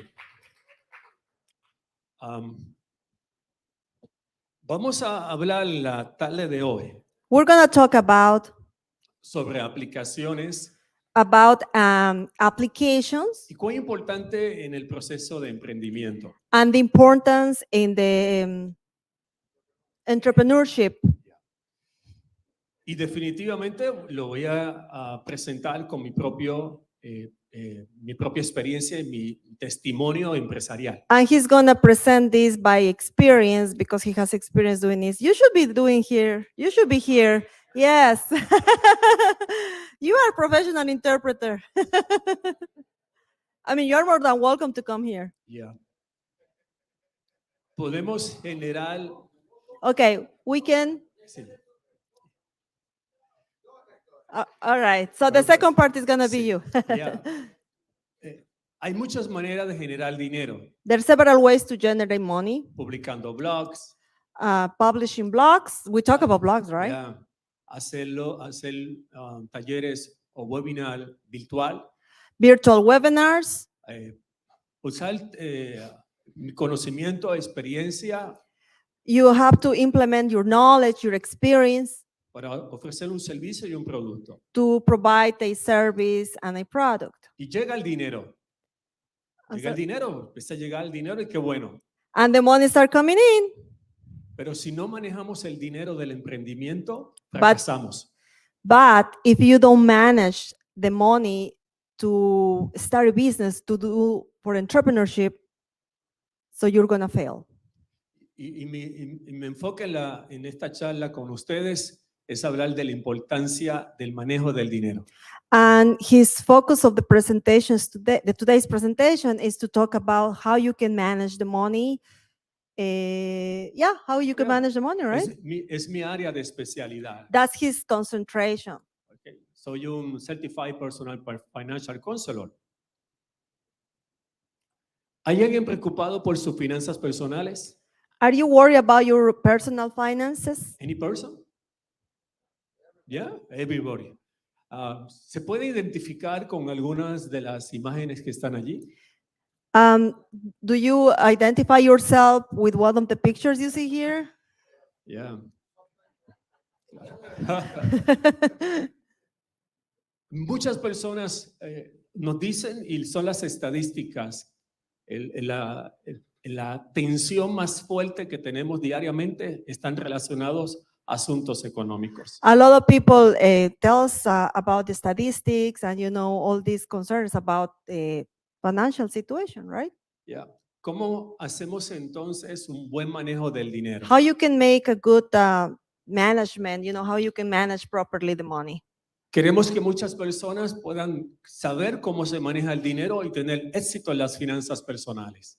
We want to make sure that people knows how to manage the money and they can succeed with that, with our finances, right? ¿Cómo las puedo alcanzar? Puedo alcanzar al mayor número de personas que yo pueda educarlas desde lo que es aquí Puerto Rico al mundo entero. He wants to make sure that he can spread the word, what he knows, his experience, and all the information that he has, he wants to share with everybody. Podemos alcanzar a cualquier persona He can reach everybody mediante la tecnología through technology, y específicamente con una aplicación. and especially with an application, with an app. ¿Dónde están las personas ahora mismo? Cada segundo, ¿dónde están las personas? Where people is right now, every 60 seconds, where? Esa es una información del año 2021.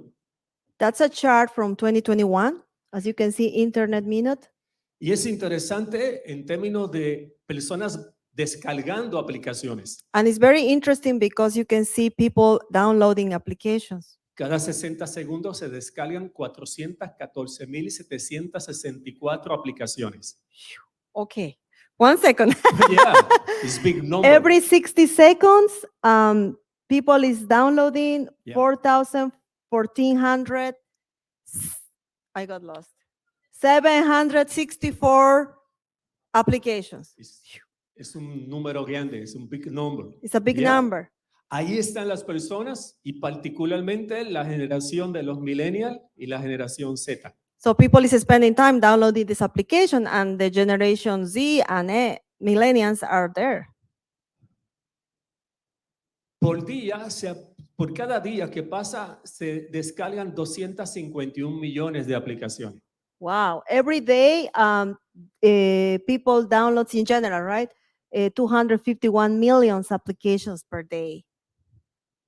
El 20% de los millennials abren o descargan una aplicación al menos 50 veces al día.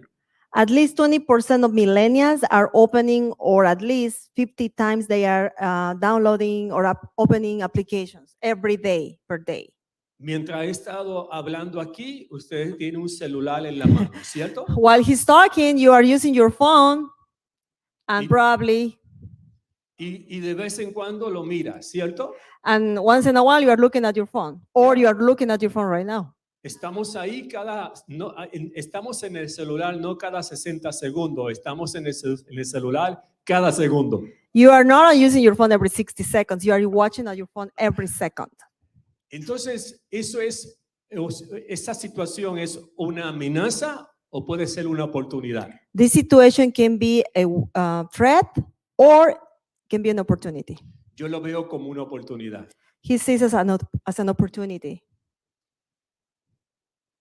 Esta es una encuesta reciente This is a recently survey que el 73% de los usuarios de un celular, de una unidad móvil, un That's- 73% usaron una aplicación para administrar sus finanzas. that 73% of the users of this smartphone, they use some kind of an application for finances. 7 de cada 10 personas que tienen un celular bajaron una aplicación para manejar sus finanzas. So for every 10 people, 7 is actually downloading this application. Eso significa que hay un gran interés por el manejo del dinero. That means that there's a lot of interest for people, to learn more about money. La gente quiere invertir, People wants to invest. las personas quieren crear riquezas, People wants to build wealth. quieren salir de las deudas, They want to get out of debt. quieren hacer proyectos y sueños, They want to do, they want to build projects and dreams. They have dreams. quieren salirse de problemas financieros They want to get out of the financial problems. y están buscando respuestas con la tecnología. And they are looking for answers using the technology. Pero esas mismas personas, But the same people, un 56% abandonaron la aplicación por no cumplir con sus necesidades financieras. so basically from that number, from that people, 56% abandoned the application because they didn't complete with the process, with the needs, or maybe the application didn't fill their needs. Esa es una información del 2022 de Google. That's information coming from Google from 2022. 7 de cada 10 quieren información financiera en una aplicación y la mitad lo abandona. So, like I said, every 7 people from 10 is abandoning the application. Eso significa que las aplicaciones que se han hecho no cumplen con las necesidades de las personas. That means that the applications are being made, but not to fill the needs of people. Y ese fue entonces mi propósito como empresario. And that's his purpose in life as an entrepreneur. ¿Qué necesitan y qué buscan las personas en aplicaciones financieras? What do you need when you are looking for a financial application? Y hemos hablado desde ayer y hoy And he has been talking about this today and yesterday con los colegas que hemos estado aquí, with other colleagues, que si logramos resolver problemas, that if you are able to find the solution for ahí all the hay una problems, oportunidad de emprendimiento. there is an opportunity to start something. Y esto es lo que buscan las personas. And this is what people is looking for. Aplicaciones que le ayuden a organizar sus finanzas. Number one, applications that can help you to organize your personal finance. Aplicaciones que me enseñen cómo estoy usando el dinero. Applications that can teach you how to use the money. Aplicaciones de cómo puedo mejorar mi reporte de crédito. Applications that can help you to improve your credit report. Aplicaciones que me ayuden a recordar a pagar las cosas a tiempo. Applications that can help you to pay on time. Yeah. Aplicaciones que me ayuden a invertir dinero. Applications that can help you to invest money. Aplicaciones que me ayuden a cómo cancelar las deudas. Applications that can help you how to pay off the debts. Aplicaciones que me ayuden a recibir conocimientos financieros. Applications that can help you to learn more about finances. Y aplicaciones que me pueda obtener consejería financiera. And applications that can help you to get advice, financial advice. Empecé a buscar aplicaciones He started looking for applications. y todas están, como decimos en Puerto Rico, regadas. No hay una sola que tenga todo esto. He was looking for these applications and he couldn't find one that has everything. Y ahí vi otra oportunidad. And then he saw an opportunity. Creo que eso lo hemos hablado desde ayer. I think he has been talking about since yesterday. Esa es la visión de esta organización. That's the vision of this organization, his organization. Yeah, y por eso están aquí, están yendo por todas partes a compartir una visión de grandes oportunidades. And his organization is spreading the word, this vision. Por eso me siento privilegiado de estar aquí. That's why he Le feels doy las gracias privileged por to be esta here. invitación. And thank you for the invitation. ¿Cómo integró entonces esta aplicación en lo que es la planificación financiera? How we can understand this application based on everything that he just explained. La planificación financiera tiene 5 componentes importantes. Financial planning has 5 important components. Organizar las finanzas, You need to organize your finances, construir planes para el ahorro, la jubilación, build plans for your savings and retirement and investment. yes, administrar deudas y cancelarlas, Manage your debt and pay off your debts. manejar el crédito, lo que llamamos el cuidado del crédito o el monitoreo del crédito, Monitor your credit, manage your credit, y manejo de presupuesto. and manage your budget. Comparto las estadísticas de mi país en Puerto Rico. He's sharing the statistics in Puerto Rico. Y ese es el comportamiento del boricua. And this is how Puerto Ricans Puerto behave. Rican. They call it boricuas. 7 de cada 10 puertorriqueños dicen que no están listos para el retiro. 7 out of 10. Yes. 7 out of 10, they are not ready to retire. 6 de cada 10 tienen 3 tarjetas o más de crédito. 6 out of 10 have 3 or more credit cards. Ya. 8 de cada 10 no tienen un seguro de vida. 8 out of 10 don't have any. What is the? I skipped that one. Sorry, life No insurance. worry. 6 de cada 10 solo tienen ahorrado para 2 meses o menos. 6 out of 10 only have savings for 2 months or less. 4 de cada 10 se le olvidan pagar las cuentas a tiempo. 4 out of 10 forget to pay the debts on time, like me. ¿Habrá algún boricua aquí que se le olvida pagar las cosas a tiempo? Me. Puertorriqueño. I'm not Boricua, but Y los 2 datos finales son para mí contundentes. And the last 2 data are very important. 6 de cada 10 no usan presupuesto 6 out of 10 don't use any budget. y 8 de cada 10 se sienten sin ayuda en su planificación financiera. And 8 out of 10 feel like they don't have any help, financial help. Todos queremos tener bienestar económico. Everybody wants to have a financial wealth. Yeah. Hacemos mucho esfuerzo e intento We try hard, y no avanzamos. but we cannot move forward. 2 factores principales. 2 important factors. No tengo educación financiera I don't have financial education, y no tengo a alguien que me ayude. and I don't have somebody to help me. Estos han sido 15 años de consejería que nos han permitido construir una nueva aplicación en el uso del dinero, acompañando a la asesoría financiera personalizada. So for 15 years, he has been advising and building all these applications that he's talking about how to manage the money and the financial planning and advice. La aplicación se llama Dinero en Mano. The application's name is a mobile application, and the name is Dinero en Mano, Money in Hands. money on hands. Good news, es una aplicación bilingüe. And the application is bilingual. ¿Ok? Es bilingüe. Pueden accesarla tanto en Apple Store o Google You Play. can find it in App Store and Google. Se les facilitó una tarjeta donde está el QR code para que usted utilice dependiendo su dispositivo móvil. And he was passing out the postcards where you can see there Yeah. exactly, and you can scan the code and check the app. Es totalmente gratis. It's free. Tiene 20 herramientas de ayuda. It has 20 different tools to help you.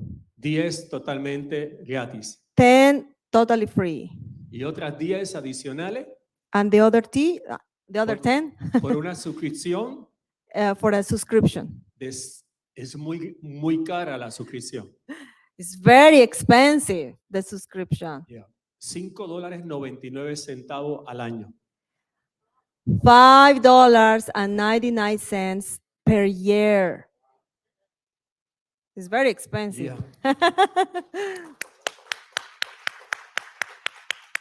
Es un proyecto hacia ayudar a las personas y que no haya excusas. This project looks to help people. So there's no excuse for you not to receive this help or to get it. ¿Qué hicimos? Incorporar todo lo que la gente quiere. He wanted to incorporate everything that you are looking for. Y la llamamos dinero en mano, pero hay un eslogan estratégico. They call it dinero en mano, money on your hands, but there is a slogan that is very strategic. Descubre tu personalidad financiera en 30 días. Discover your financial personality in 30 days. ¿Eres dador o eres caritativo? If you are a given and ¿Eres ahorrador? if you like to save, ¿Eres deudor you have a lot of debts, o eres gastador? or you like to spend. Esta aplicación This te dirá la application, verdad, this application is tell you the truth porque entrarás tu información. because you're going to put your information there, so you're going to know what to do. Aquí voy a presentar las herramientas. He's going to introduce the tools that you can see in this application. Tiene 4 categorías. 4 categories. La categoría del dar, de la generosidad, to give, The first category, like we mentioned before, the category where you give, la de saving, the saving account or tool pagar deudas, to pay your debts, y la de gastar. and the spending tool. Todas las aplicaciones que verifiqué en el internet All the applications that he verified in the internet o en unidades móviles or in mobile apps, tenían el mismo problema. they had all of them the same problem.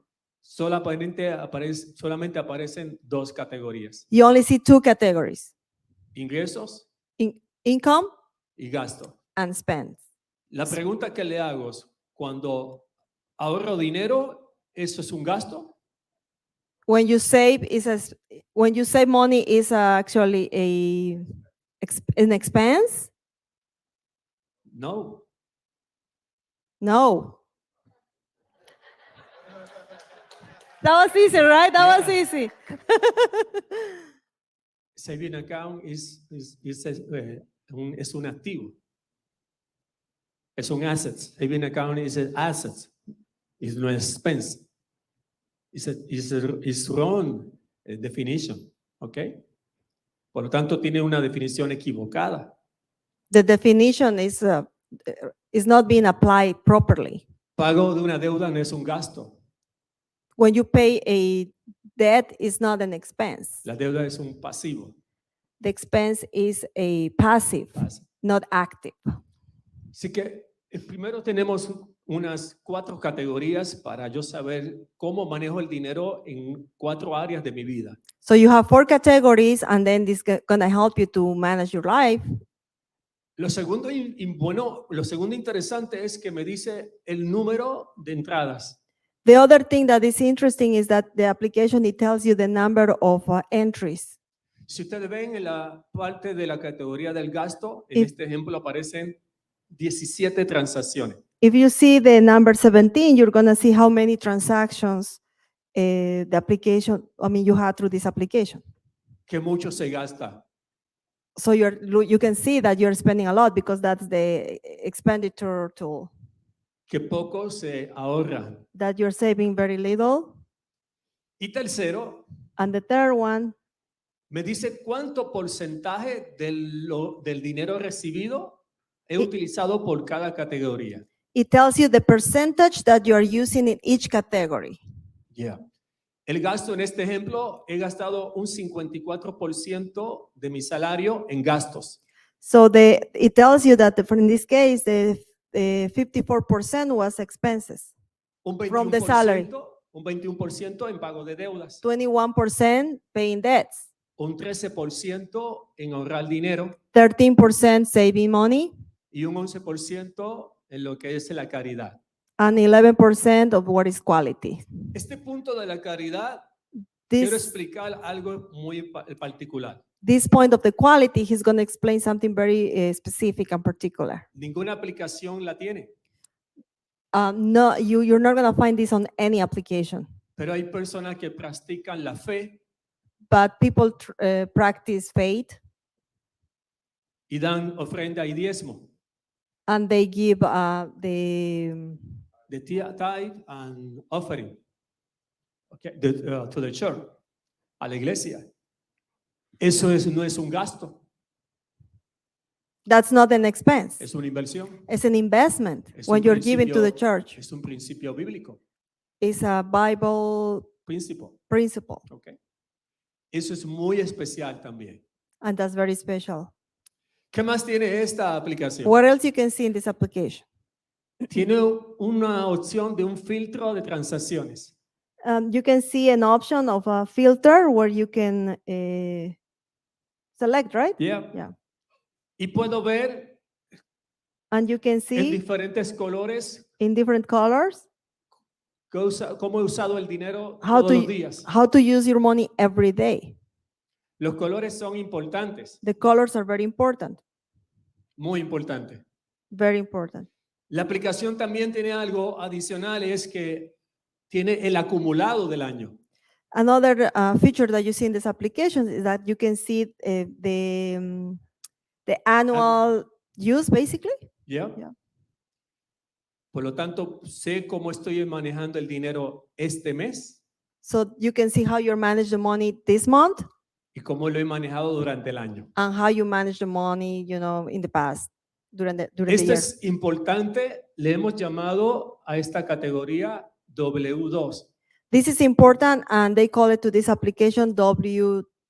Ya. Tiene que ver con taxes. It has to do with taxes. You remember? Do you know? Do you remember? April, yeah. La gente dice, no sé dónde está ese dinero que gané este año. People is saying, I don't know where is the money that I made, that earned this year. Esta aplicación le dirá dónde está. This application will tell you where it is. ¿Qué les parece la aplicación? Si usted quiere saber cuál fue el mejor mes o el peor mes, If you want to know when was the best and the worst month, tiene el detalle acumulado por mes. you can see the detail that shows up there. Yeah. Los colores The colors. es como un semáforo.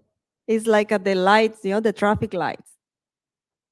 El rojo del pago de las deudas, Red means paying debt. stop. Stop. No te endeudes más. Don't get more debts. Don't get into more debts.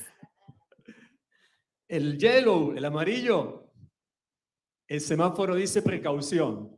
Precaution, warning sign, right?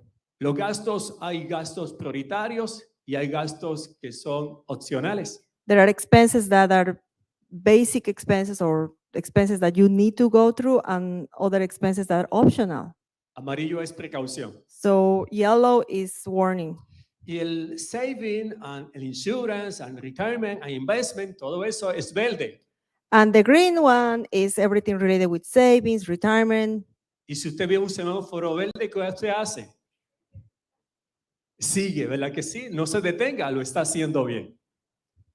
When you see the color, so you say, okay, if it's green, I'm going to keep going. I don't want to stop. Le añadimos neurociencia a la aplicación. They added neuroscience to this application. Identificamos porque en todos los países el semáforo es igual. They identify these colors because in every country, the traffic lights are the same. Por lo tanto, cuando veo rojo, me paro. That's why when he sees the red, he's going to stop. Amarillo, precaución. Yellow, warning. Y verde, sigo. And green, go ahead. Go, go. Yeah, go, go. Para ponerlo más llamativo para los jóvenes, To make it more attractive for youth, le pusimos sonido. oh, this application has sound. Yeah, sonido. al sonido de la persona que da dinero, They make sound. It makes sounds when you are making money. la persona que gana dinero, When you're making money, yeah. la persona que ahorra dinero. When you're saving money, El sonido and another sound. es interesante. The sound is very interesting. Lo voy a poner aquí.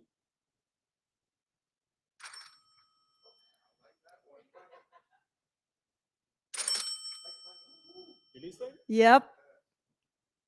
Voy a ahorrar dinero. He's gonna save money. Voy a pagar deudas. He's gonna pay debt.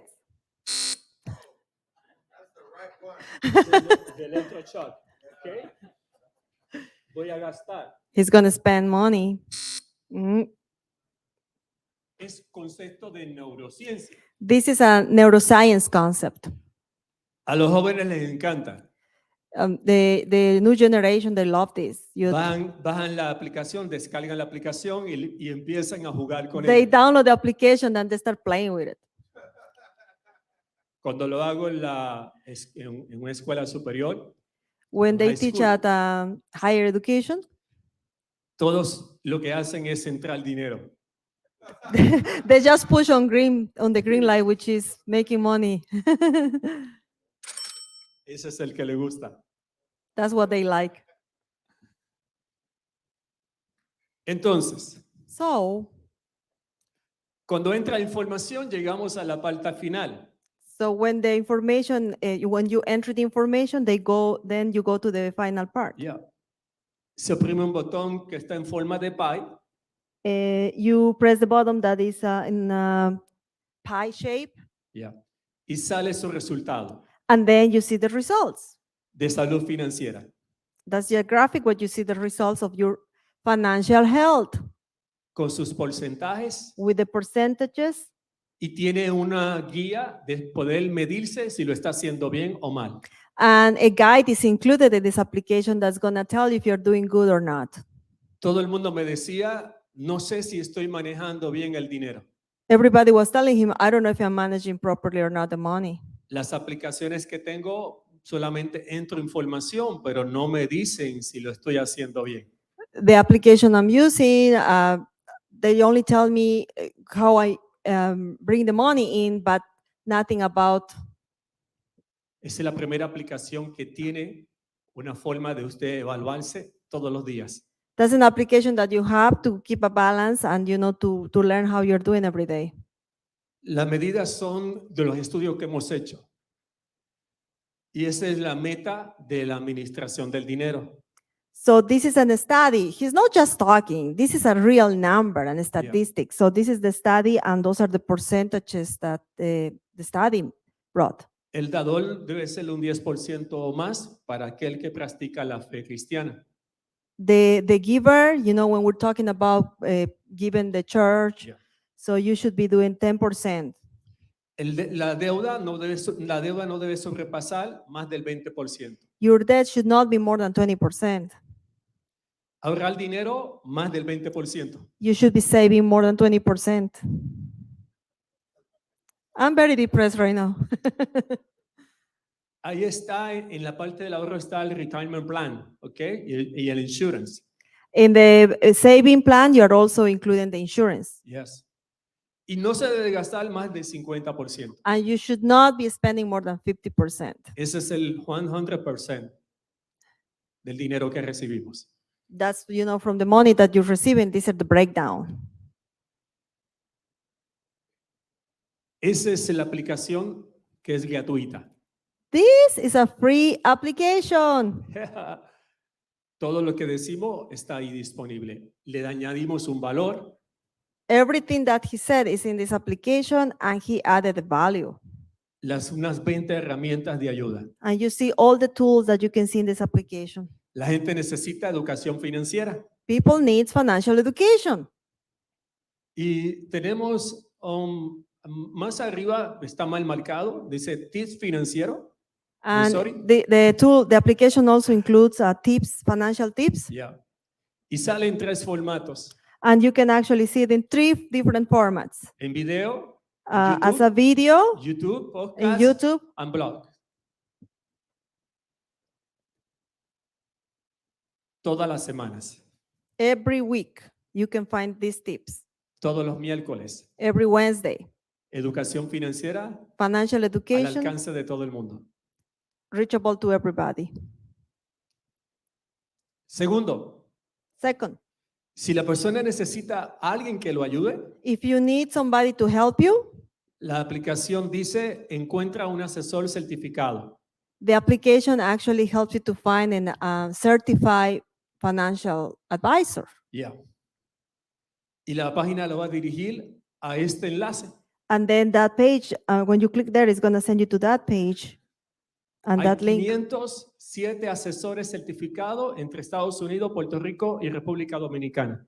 It has already 507 certified financial planners that you can find through this application in the whole US, La including gente Puerto dec- Rico. La gente decía que se sentía sola planificando financieramente. People were saying that they felt alone when they want to plan their money, the financial part. Ya no van a estar solas. They are not alone anymore. Va a aparecer en la página They're going to see in the page, y hay una opción donde la persona puede conseguir el pueblo, el estado o el país. the contact information by city, country, and all the information, phone number. Esta es la página, This is the page. asesoresdefinanzas.com. Asesoresdefinanzas.com. Yeah. Para concluir, Just I to finish. the final remarks, Estas son las 20 herramientas. these are the 20 tools. Las primeras 10 The son first 10. totalmente gratuitas. The first 10 are totally free. Si esta aplicación principalmente va dirigida a la comunidad hispana, This application is mainly focused on the Hispanic population. por lo tanto, si la persona la descargó en español, So if you download the application in Spanish, la puede traducir al inglés y la puede configurar y cambiar al idioma en inglés si así lo quiere. you can actually change it to English because as he said at the beginning, it's bilingual. So you can switch English to Spanish. Si la quiere, es americano o es, ¿verdad? En If Estados he- Unidos y quiere solamente en inglés, desde que la baja lo puede hacer en inglés todo el tiempo. You can have it only in English if you want at the very beginning. Y ahí están las 10 herramientas. And then the 10 tools Y las otras 10 adicionales, and the other 10. que son los recordatorios de pagos mensuales, The other 10 are reminders to pay your debts. hay calculadoras financieras, You can also see a hay calculator, una biblioteca del dinero, a library, video library. hay un enlace para el reporte de crédito FICO Score, You can actually link to the credit Credit score. Score, enlace al registro del Seguro Social, You can also go to another click. When you click, go to the Social Security, y la persona puede mirar los detalles de sus transacciones. and you can see all the details of your transactions.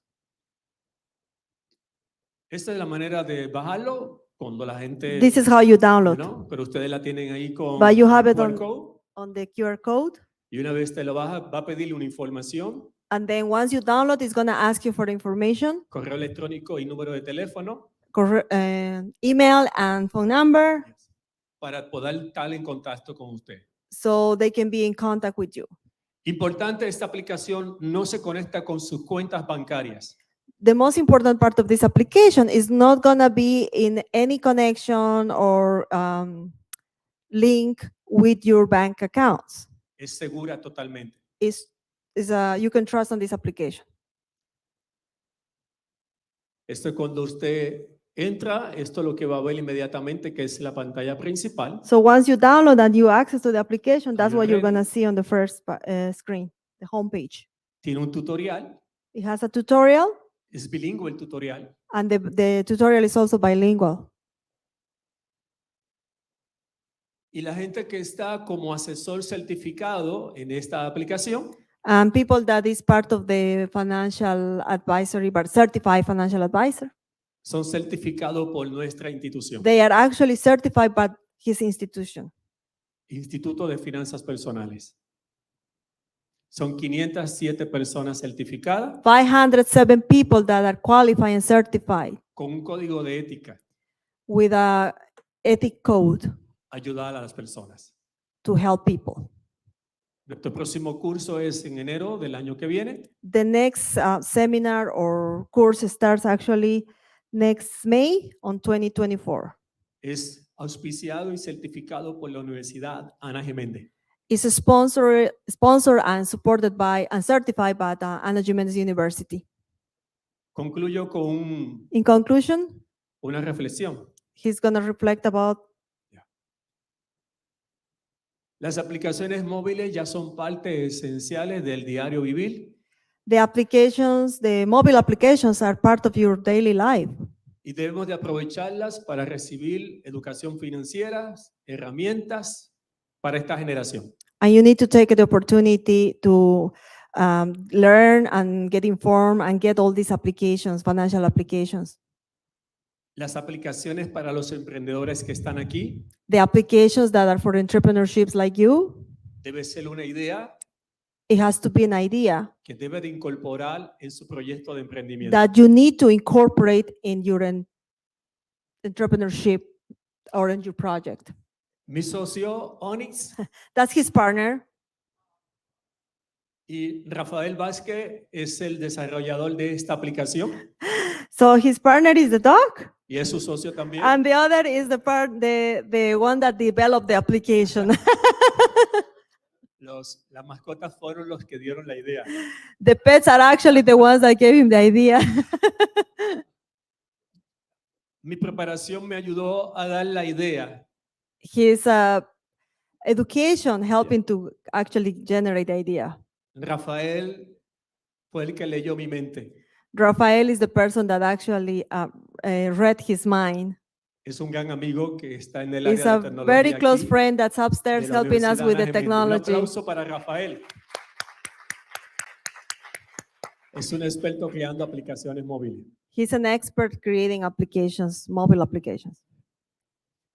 And Este es final el reflection, pensamiento al concluir esta tarde. final thought. Ayn Rand decía, el dinero es solo una herramienta. Ayn Rand used to say, the money is just a tool. Te llevará a donde quieras, It can take you wherever you want, pero no te reemplazará como conductor. but it will not replace you as a driver. Muchas gracias. Wow. Thank you so much.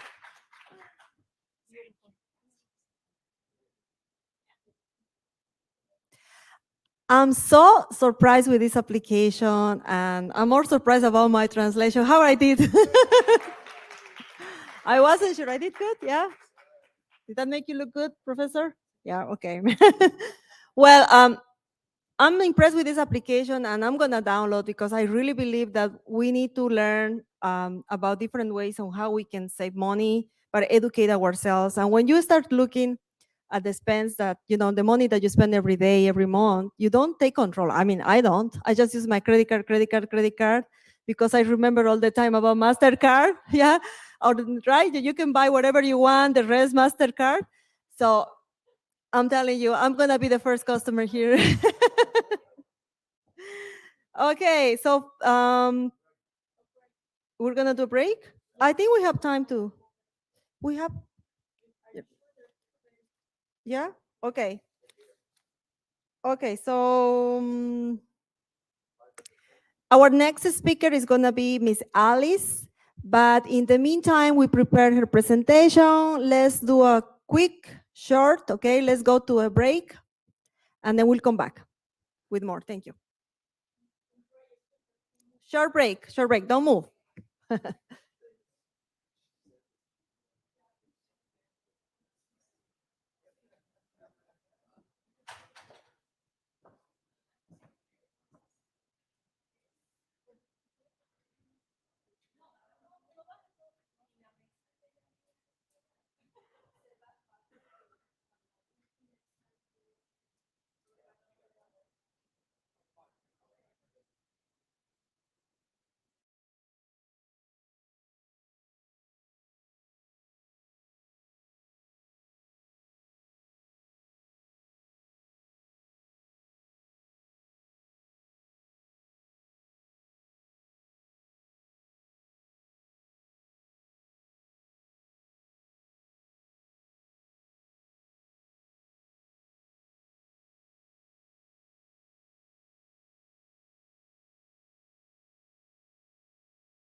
We have 2 more presentations to go before we start the ceremony, the award ceremony, and after that, our reception.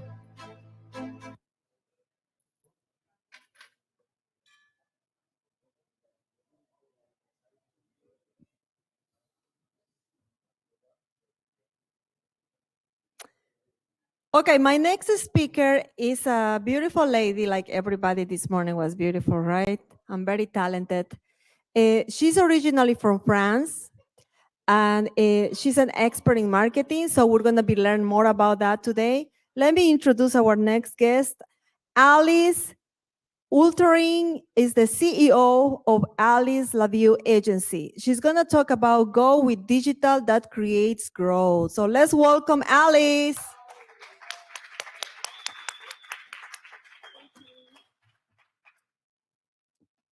Hello everyone, how are you today? Bon, I'm a little bit shy. I don't like to be too much on the stage, but I'm here to explain to you what we do with my company, but also to talk about a little bit about myself. So I'm Alize Utteryn. I'm 48 years old. I'm from France, from Paris, but my background from the French Caribbean. So from French Guiana. Who knows about French Guiana? In South America, next to Guyana, Suriname, next to Brazil. So my family lived there. So to tell you a little bit about my story, I mean, it's completely different from everyone here. So I came to the US to live my American dream 16 years ago. So, and I've been, I left my job. I used to work as a human resources manager for big companies in Paris and Czech Republic. So then I decided to live my dream to go to America. And I started from scratch. I went back to school. I have a master in human resources. And then from that, I started working for entertainment companies and also as a journalist. And from them, little by little, I've been learning a lot. And at some point, I've been, taking my knowledge. I was working for big companies and they were not taking giving me the credit of what I was doing. So someday I decided stop. So I think it was back in 2013. So once, I get my degrees, and it was kind of still difficult because, being from France, I have to make some adjustment, the culture, the language, and my accent. At the time, I was kind of complex because people were telling me I will never be able to do any business in the US because of my French heavy accent. But thanks God, it turned out in a way like, I proved them wrong because, when you come to this kind of, especially in America, you have to struggle. I'm pretty sure whoever is an immigrant in this country, we have the same struggles. It's not easy. My family, my family live far away from me and I'm still, doing my thing, so growing every single day. And from that, I was working for the company and some days, so I did an article and I was working, all the credit was coming from them and they never gave me the credit. And I decided to stop working with them. So I quit my job. That was back in 2013. And I said, okay, what I'm gonna do for my life, I have no clue about what will have happened. I didn't even know how I'm gonna pay my bills. So I decided to launch a platform called AlizeLaVie. Alize based on my name, and La Vie, which means life. All about inspirational stories. Why? Because I felt like most of the world, the half of the world doesn't know how the other half of the world, lives. So if you don't have any personal interest, you're not going to interest yourself, in, let's see, Kenya or any other country than yours. So I started, reaching out people online, on the, Facebook, just looking at some profile. People were very interesting, sharing their stories. And luckily, so people started telling me, oh, why not? They would like to be featured. So I started like a media platform, with a publication called AlizeLaVie. And from that moment, this is where I got a lot of success with the magazine, my publication, which we have lifestyle, so art, culture, United Nations, because, at the time I was also covering some events, as a freelance journalist, in the UN as well.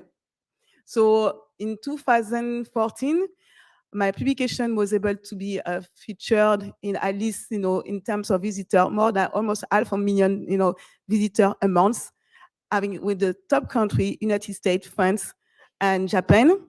So that was a big accomplishment because keep in mind, I have no plan, contrary to what people they say usually, you have to make sure you prepare your plan, your business plan. I have no plan. All I have was a passion, an idea that I turned into something I wanted to make it work out.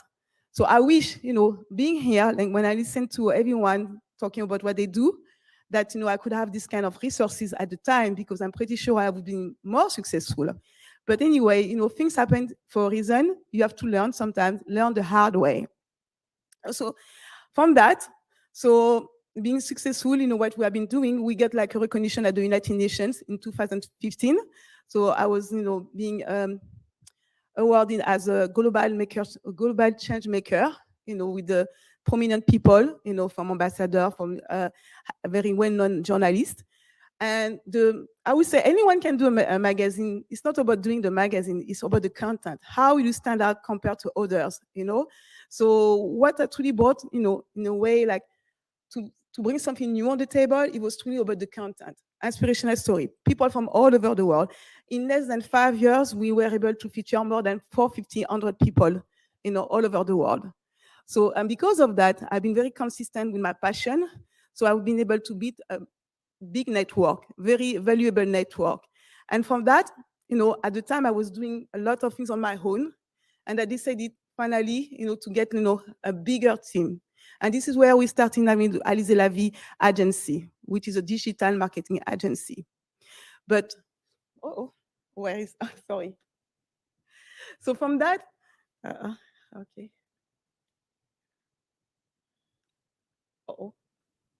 Sorry, okay. Oh, it's a Spanish one. Yes. Bon, I'm going to try to do it. But anyway, I'm going to try to do in English. So, yes.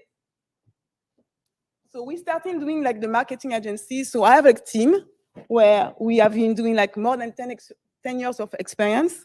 And, we have been working on different projects. So after all this year, we have been working on executed more than 70 projects. Okay. We have been also working with a startup. And what makes it very different in a way is we work with the diaspora. When I say diaspora, Africa, Caribbean country, we work also with America, of course, but really the community, to try to bridge the gap. Because most of the time, people, especially, they don't want to invest in marketing, all of this, because they feel they don't need that. But at the end of the day, you need to be visible. You need to create, revenue. So that's why when I was very happy to hear, the presentation of, the different people here, because there is different process to get where you want to go. So, man. Sorry. Okay. So, our goal is to lead to implement strategy that works, because it's like when you go online, some people they're gonna just pay for Facebook advertisement, but you have to have a strategy behind all of this. Okay, so myself, I would say I work with different people at different stage because we have a in-house company, so everyone has their own objective, and we make sure we have 100% guarantee. So. And of course, to enhance your presence online, that's very important. And of course, there is someone who always have to associate people to your brand. My name is Alize, but my brand is AlizeLaVie. People call me AlizeLaVie, but at the end of the day, I was able for the 10 years to build my brand. Everything is around my name, AlizeLaVie. So some people even call me AlizeLaVie, which I think I did a great job in 10 years, because now, because of that, people comes to us easily. I don't have to do that much. I don't have to look for people.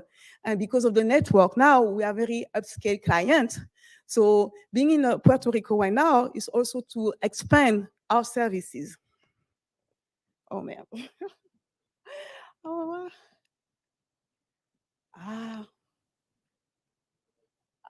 Okay. So this is some clients we have. So we have a client globally in India, in France, in Africa, and right now also we are working also with the Caribbean. One of my most, I would say, prestigious clients is the new governor of the Bahamas. So I've been working with her for 5 years. When she came to us, that was truly an example where she didn't have any visibility. She was to be the former minister of the Bahamas, but she wanted to make her name, her foundation known. So we have been working on 5 years, and because of all of this, she was able to have more traction on her website. She get also being recognized in Africa. We are able to have some royalties coming from South Africa to come to the Bahamas, and now so we have even with a non-profit foundation. So now we have even more donator because of all the work we've been doing. So it takes time. It's not just happening overnight, but all I can say, you're gonna tell me you have plenty marketing agency, but we are very focused on making sure, especially when it comes to diaspora, we change the narrative. So it doesn't matter, if it's a big company or small company, we are there to help, to serve to the best. To get the best result. And myself, I make sure as a CEO that anyone who comes to us, because I've been there, I'm paying $10,000 for marketing agency. I've been there before. So that's the reason also why I decided to have my own agency, because sometimes we pay so many money, and at the end of the day, there's no result. So all our clients so far now, so global clients from Africa, from here, and from the US, and from France. So most of them we got them because it's a referral, because it's our goal to make sure whoever comes to us, we say we did a good job so that we can have more clients. Sorry. So the way we work, so as I say, we have different experts working with small, medium business owner, and so they have different skills. So that is very helpful in a way, I don't have to do the work, so it's based on what you're gonna have. We're gonna customize your needs, and based on that, they will be able to make an assessment. So that's what we do. So we analyze, we do the diagnostic, we do the we plan, and we execute our plan, and then after, we make sure everything you be able to get the result.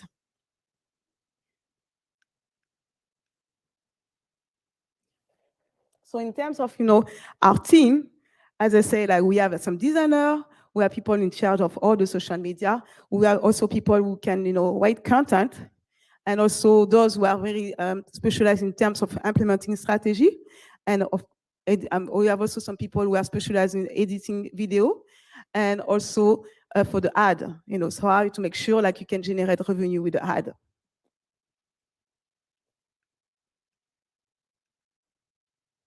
Okay, and this, okay, now we have just some, I would say, testimony, talking about how we have been very able to make, helping them to solve their problem. Because usually when people come to us, it's really to solve their problem. It's not really about just the money, because I have for me, it doesn't matter if you are a big company or, of course, the return of the investment won't be the same, but at the same, I think everyone starts somewhere. So we need to give a chance, so I just don't feel because we have to work only with big companies, because not. My passion right now, I'm very focused on the diaspora to make sure change the narratives.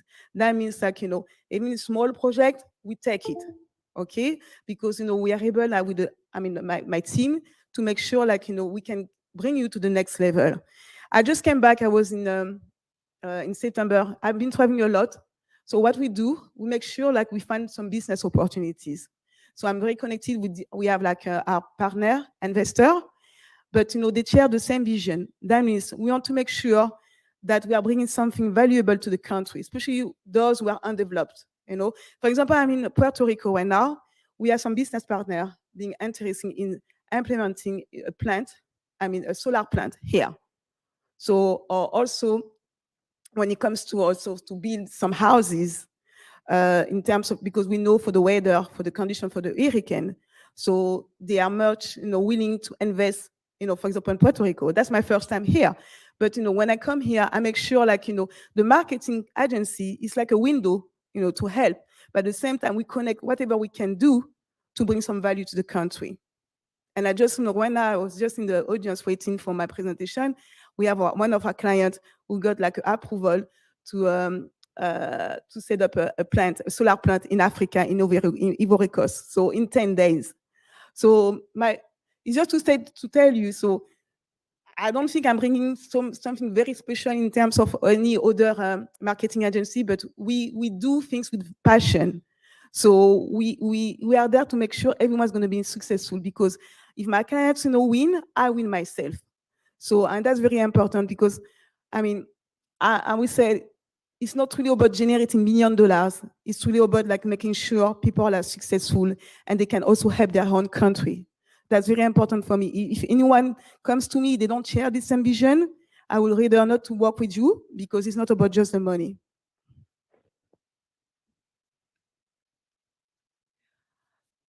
So this is kind of like some portfolio of some work we have. So as I said, we do social media design. So some of them. We do also website development as well. We do also mobile, application. So also for coach. So as I said before, we are kind of very diverse. The team itself, so we have people from Spain, from India, from France. So everyone can speak different languages. So we don't have any issue when it comes, let's see, if you speak Spanish, we're gonna have someone who's gonna speak Spanish. We don't need to have any translator. So, and we have work with the startup. So we love to work with the startup as well, because most of the time, they are at the beginning level and they don't have that much money as well. So this is where we can actually help. And keep in mind, even like when we work with us, the difference, being very global.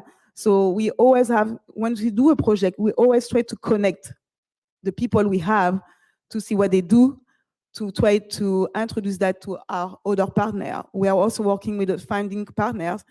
So one of our partners have the lowest rate when it comes to if you sell anything online, when you have to have an account. So the rate is one of the lowest. So as you can see, we work like on different, So the CEO, okay, bon. So in terms, oh, wow. I'm not that good. So I don't need to explain that to you. So in a way, like in terms of to gain more visibility or reach engagement, when it comes to social media, or most of the time we double, triple, so based on the work we've been doing. But again, it takes time. So what I want people to understand, I meet a lot of people sometimes, they have their website, they say they don't need anything, or they don't want to invest, when it comes to marketing or communication or digital. With that, all of this, you are nowhere. I mean, it's that simple. Myself, yes, when I speak about my own experience, I did not have any strategy in place, but if I'm here today and I've been able to accomplish all of this, is because I make sure I was visible. So I wasn't paying, I never paid anything, but if you want to get to the next level, I will definitely advise to invest, because the best way to get better, you need to invest in yourself, in what you do in your business. If you're not ready to do that, you're going to be stuck, So that's why even everyone today who spoke, I hope everyone's going to take any, advice, or even try to collaborate with these people, because even myself, I learned a lot. As much, I've been successful in what I do, but of course I would love also to make even more money. So that's very important. So I don't know if I convince you. As I said, it's really about, what we do, about being passionate, of course, generate value, because I always think I'm there here. I was like, okay, my presentation is going to be about marketing, but it's not really about marketing. It's really about, how I can help you, I can, serve you in a way to solve your problems. But at the end of the day, it's always thinking bigger, what we can bring on the table by using us to get to your level, to the goal you want to achieve. Okay. Today I'm very proud, working in Africa. I'm always traveling. I haven't been back in New York for at least 1.5 months, because I was in Mayotte, I was in the Bahamas, and I'm coming back. I'm going to India in 2 weeks. And all I've been doing is to really help people. So again, so I'm more than happy to make more money, but I'm so passionate about what I've been doing, changing people's life. In Mayotte, people, they couldn't have access to water. Clean water. And I'm very proud to bring in an investor from America who's going to invest in Mayotte. Mayotte is far away next to I would say Madagascar. It's at least 22 hours from New York. And for me to get there, I was in the bush, no water for 2 days. And to see these people not having like just access to clean water is heartbreaking. So, and of course, we are able also to help them to get some, digital services for them to get, better. So yes, so if you are ready to work with us, we are more than welcome. Actually, I was supposed to give away like, a paper where we can put your information, but there are some issue with the printer. So make sure like I'm gonna send you or give us your information so we can get in touch, because we have like a marketing and digital assessment for free of a value of $500 with us so that we can, evaluate, your website, what you need, and how we can work together. So thank you. Merci beaucoup.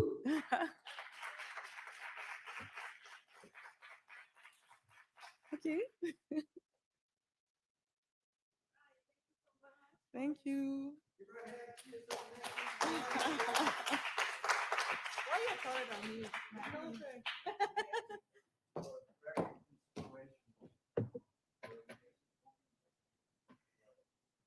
Remember, if you want to have more information with Alize, she's going to pass out some flyers, and also she's going to be emailing you the information, and she's offering $500 off today for everybody that wants to do her program, right? Good. All right, Alize, thank you. Alize, do you speak Spanish? Oh, because I was surprised when you said Spanish presentation. So you speak Spanish, French, and English. Wow. Wow, awesome. I'm very impressed with the quality of the presentations today. And really, yeah, exactly. Thank you. And instead of us going to the world is coming to us because we really have several nationalities together in 2 days. We gathered together several countries, and I'm very proud of that because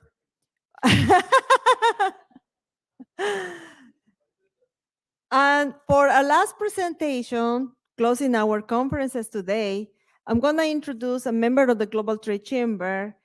He has been a member for over 10 years, I believe now. Dr. Dario, he has a doctorate degree in business administration, and he's the president consultant of DRV Institute of Management, and he's going to talk to you about how to open a business in Florida and the US. He's originally from Dominican Republic, but he doesn't speak Spanish. So we're going to welcome Dr. Dario Vasquez.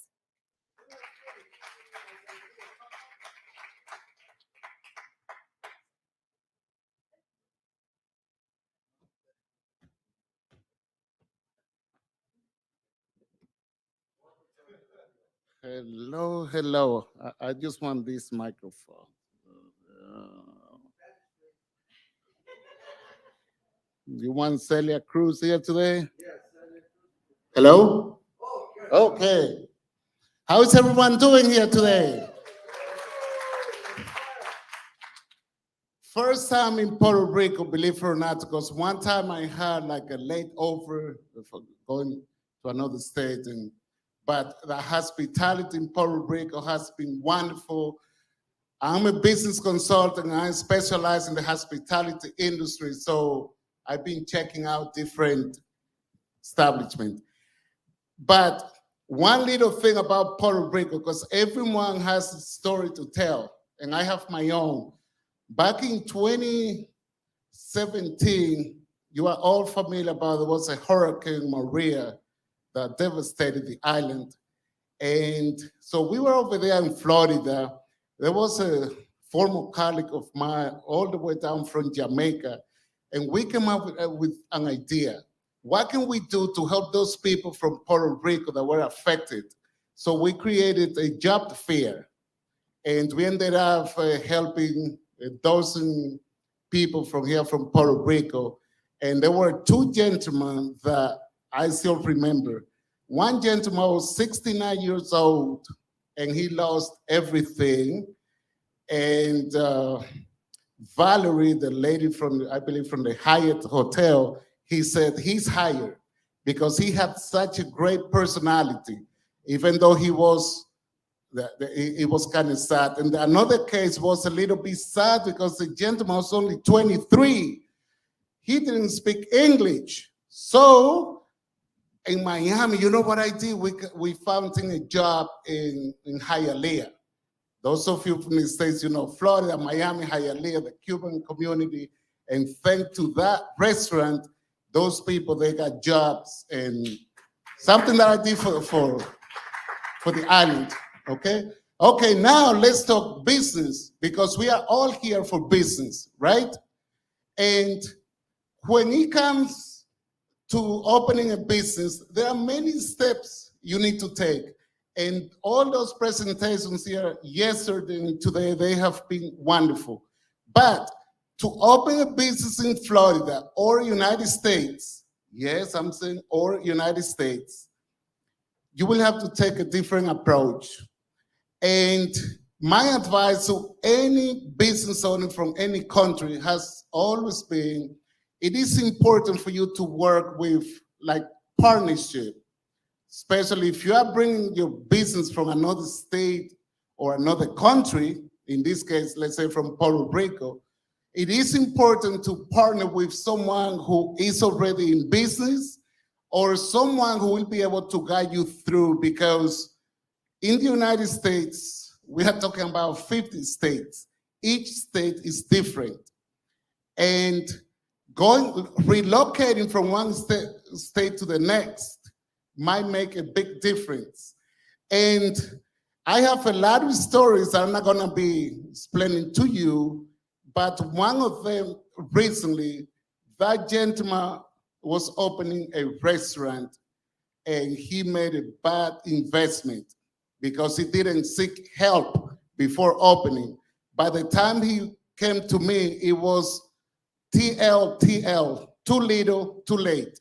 And we could not help because he made an investment, $150,000, which may sound little for some of you, but for someone who was a regular employee to open a business, that is a lot of money. And he borrowed money from the SBA, the Small Business Administration, and now he's paying rent and he doesn't have money to open because he made some mistakes.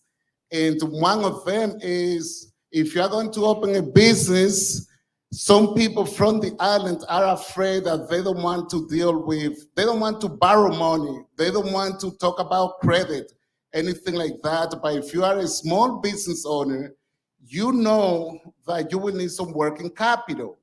And you need to work on your personal credit.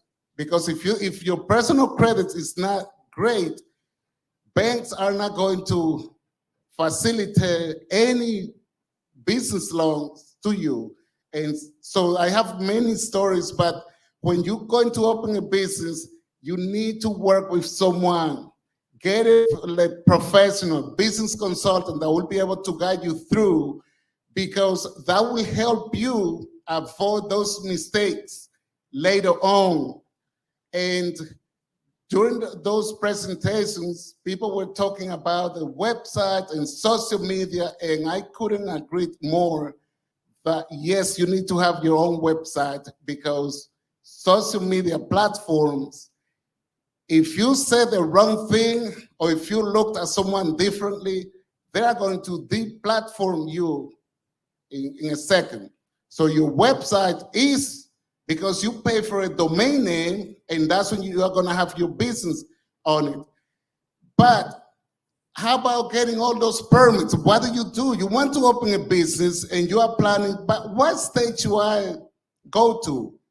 Should I go to California, Texas, Arizona, North Carolina, Florida?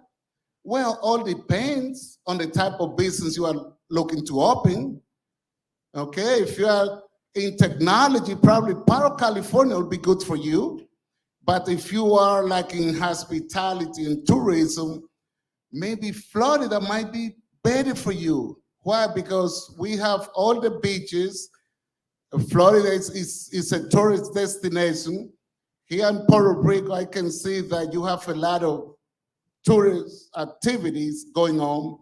But over there in Florida, For the first quarter of 2022 and also 2023, you got more than 30 million people, tourists visiting the state.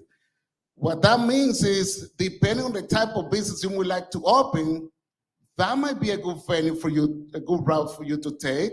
Maybe anything related to hospitality and tourism.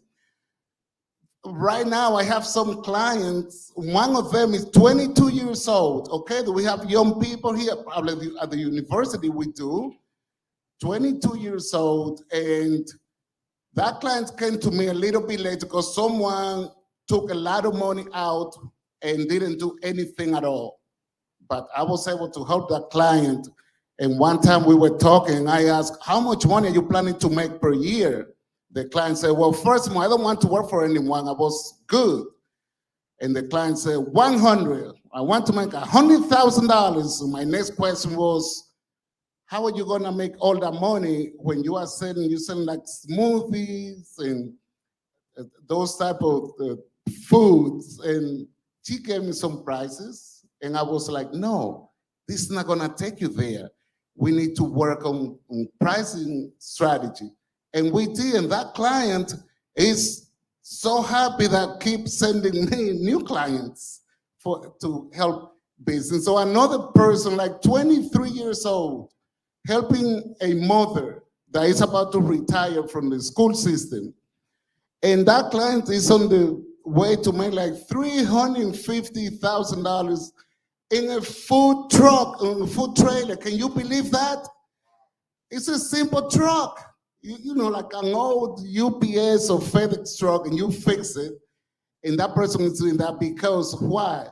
That person knew how to design the website and many things, but there were certain aspects that I came in and was able to help.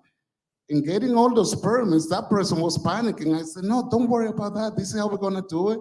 And we met on a Saturday, on a Sunday, because hospitality is a 24-hour industry, so we cannot be shutting down any client.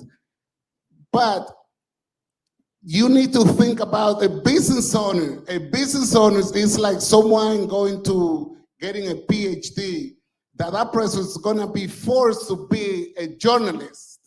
Why? Because that person will have to do research. Now, if you are opening a business, you need to know about all those departments, accounting, HR, the legal aspect, operations. You need to know that leadership, management, employees. You need to understand you have two customers. Employees are your internal customers, and customers, consumers are your external customers. Some business owners fail within the next 3 to 5 years. Not because businesses are not doing great, because employers don't value employees. Some employees don't know what the internal customer means. Employees are the ones that run your business. And if you don't empower your business, your employees, how can they run your business? Empowerment is a wonderful tool. Recently, there was a case where one company lost a sale of $5,000 because the company had employees that were not empowered, and the customer just walked away. When employees told the customer, you need to call the manager, the owner. That customer went to another store. Can you imagine if you have a business and you are losing that amount of money a couple times a week? Are you gonna be making profit? No. So employees are some of the most important assets you have in your company. And then after employees, customer service, the magic word, right? Because when you are building a company or expanding a business, you need to think about the customer 24/7, 24/7. And it is not about what you like, it is about what customers will need from you and will want to buy from you. And a lot of small business owners make the mistake of not valuing the customer. The customer is the one who keeps your business alive. If you don't focus on the customer, don't even try to open a business, number one. And number two, don't try to get a job in a big corporation, because that corporation is gonna run a performance appraisal on you as a manager, and that is a big mistake. So the customer is the number one, 24/7. It doesn't matter what it is. I was flying on an airline that not that many people are fan of, and I got a wonderful customer service from one employee. And guess what I'm gonna do when I go back? I'm gonna be creating a video about probably that particular employee. And that'll be a positive review, by the way, for that company. Why? Because one single employee. And if you focus on your employee, you train your employees will satisfy customers, and customers will come back. Isn't that Bill Marriott that says that all the time? Take care of your associates. Associates will take care of your customers, and customers will come back to you. So another aspect of opening a business is sometimes if you're not familiar with globalization, you need to go back to the drawing board, because you need to know about globalization. One time there was one employee at the hotel. It was like 3 a.m. in the morning, and some customers from Australia, they wanted to order dinner at 3 a.m. The employee was like, "What is that? We don't have that." Why? Because the employee didn't realize that Australia is way ahead of us. Most countries are between 6 to 10, 15 hours ahead of us. Had that employee known that, those customers would have returned to that property. And we were talking about social media. Social media is positive for you as long as your reviews will be positive. Okay? Another thing about the management aspect you need to know is from an HR perspective, sometimes you have employees, especially in the United States, that are from different countries. They don't speak the language. Yes, that's right. Okay? And sometimes one employee or you yourself will ask someone, you are interviewing someone for a job, and you ask, "Where are you from? You have an accent." Well, that's a good question if you are in a social setting, but if you are going to hire someone and you ask that question, that person probably get an attorney. We have some attorneys here in the house, and they know that. And that will be a lawsuit, because that will be a national origin discrimination. And that employee, you don't know whom that potential employee went and pay for like consulting fee, or any of those professionals that are here to provide that advice. Or, do you have a car? Well, that's a question you should not allow your manager to ask, because you as a business owner, you will be busy doing other things. Because the question should be, do you have a mode of transportation? Because if you ask for a vehicle, that's another aspect of discrimination. And another aspect is your age, believe it or not. Can I be asking for age? Because there was a case, those are 3 points, but there was another case, a gentleman out of Pakistan. He was an employee at a warehouse. And I'm not gonna make that story long, it's very short. Some of the co-workers were joking, a bunch of guys joking around. So the employee went to the manager, all of them were male employees, went to the manager to complain. The manager said, "Wake up, grow up, be a man." And the man, being from Pakistan with a different culture, he got a little bit depressed, he ended up quitting. But when he quit, he went to an attorney, and the company ended up paying $300,000. That was a case around 2008, many, many years ago.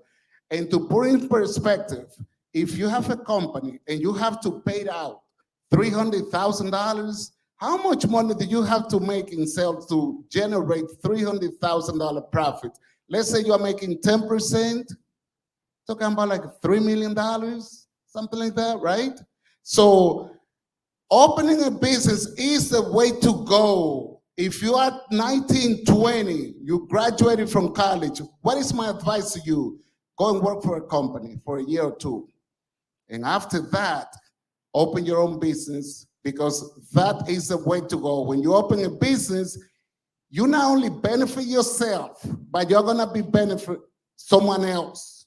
When you provide that job to that person that just went for a hurricane, or to that recent graduate from college, when you donate to that community, when you sponsor an event, you are helping that community in one way or the other. So business is not just about what is in it for me, but what is in it for society. Because you need to have that giving approach, like the gentleman was talking before. So it is not difficult. There are some permits you need to get.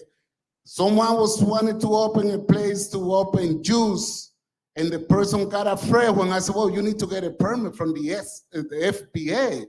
The FDA, the Food and Drug Administration, I said, yes, you need that because there is a requirement for that. It was in Florida. I said, the state of Florida will have a requirement that you get to get some permits from Tallahassee. We're gonna get, but you need to get one from the FDA because you are selling a product that you have to put a labeling and you need to follow all regulations. It is not overwhelming. It is easy to do. You don't know it all. You can always ask for help, not because you are weak, because you want to do better and to be prepared for your clients. So don't think that opening any business is difficult. Seek help.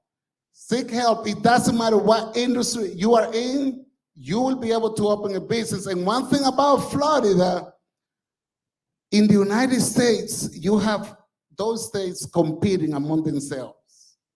In Florida, if you have a business, you are doing like exporting, global trade, the states will give you like, sometimes grants. I went on a mission, and next year we are gonna go to a mission to Vietnam and other places, okay? And sometimes you just need to have the business in place. And it's a good idea if you have a company, let's say here in Puerto Rico, open an office over there somewhere in another state. Because what you're gonna do, you're gonna grow.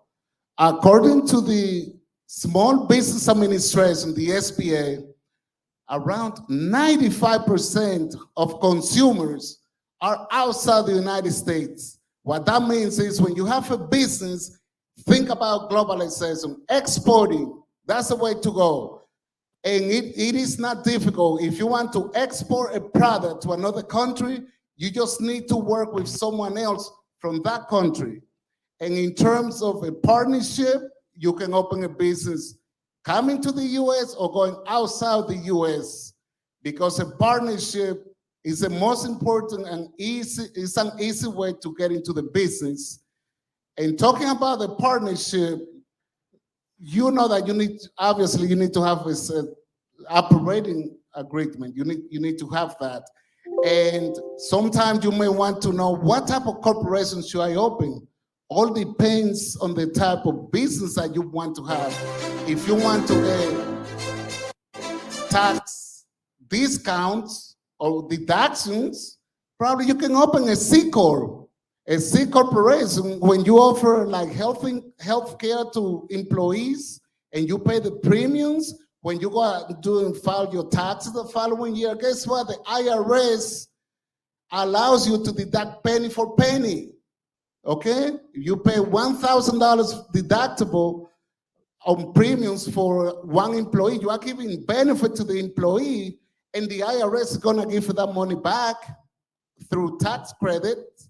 Another thing is, if you have employees and you are providing like daycare, because you have employees and you want to provide that benefit, you get 25% deduction when you file your taxes. If you provide meals, or if you take someone out to a restaurant to eat, as of last year, the IRS changed that to 100% if it is consumed in the restaurant. Or if you order food for your employees. So there are many benefits that you can get when you run a business, when you have a corporation. If you want to open an S corporation, which is a small business corporation, that would be great too. But remember, that will be charged individually as a tax, a personal, not a corporate tax. So in conclusion, because I'm not gonna be here for too long, we have great things coming up. Opening a business is not difficult. You can always open a business in Florida or United States. You just need to work with someone that is gonna guide you through and understand that. I think it was Bazal that was talking about Texas and community state. Yes, that's correct. If you are married and you want, there are 9 community state, property states, and Texas is one of them, and so is Arizona, New Mexico, Nevada. Okay, there are so many over there. And you need to choose what state to go. Some states will charge income tax, others won't. Florida is one of them, and so in Texas, just work with someone else, do your research. Your market research is number one. And being here today with all those professionals around here, you have an opportunity to learn, to exchange, to collaborate, because collaboration is better than competition. And finally, remember about the customer. The customer is not always right, but the customer is right to know what he or she is getting when he buys or she buys something from you. If you keep your customers in mind 24 hours a day, you won't fail. It is impossible. It's Warren Buffett that says you don't please the customer, you delight the customer. If you do that, he said that he hasn't seen any company failing all those years he has been running his own company. So everything is derived from the customer, like everything derives from sales when you are doing a financial statement, income, total sale profit, and all those things. The customer is the one that keeps your business alive, and it is all about planning, researching, working together, and opening your business to change your life forever. Any questions? Yes. I want to know, when you start hiring employees, who do you think should be the first employee that you hire? Well, your manager. You need to hire your manager after you hire yourself. If you are talking about hiring, because when you run a business, you have to give yourself a salary. It is a big mistake some small business owners make, that they start running businesses and they don't give themselves salaries, and that would be a complication when they prepare taxes. But your manager should be the first one. And another thing is, when you are hiring, when you are opening a business, you don't wait until you open when you start hiring. You need to hire that person, and you need to have a good hiring process. And sometimes you, the business owner, you will not know how to interview someone. You will not know what quality, what skills to look for. That's when you're gonna be contacting probably an HR professional, someone to do that hiring for you. But your manager should be the first person you hire, because that person will need to know your system to be able to hire and train employees that will come to be running the show.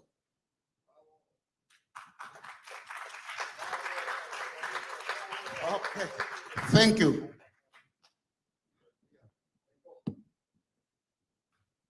Thank you, Dr. Dario. Thank you so much. Okay, and with this, we officially close the conferences for the second day of the Global Convention. And at this time, we're gonna have our coffee break. For the live transmission, we're gonna go to a break, because after this is coming the award ceremony.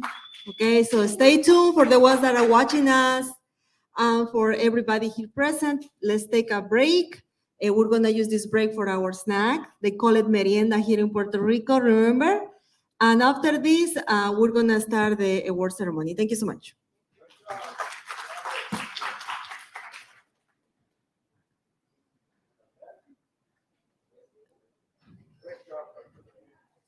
All right, a few instructions. The coffee break is gonna be on the second floor like yesterday. After that, you're gonna have plenty of time to change your dress if you want, for the ladies especially, right? Because it's gonna be an important time for us to take pictures with the awards.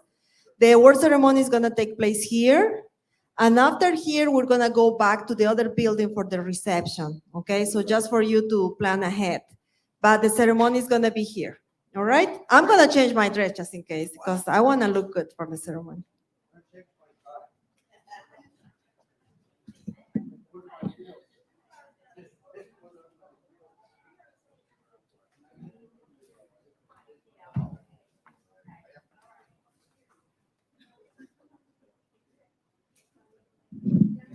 Have you seen an umbrella, black and white like this, please? I'm gonna need to pay.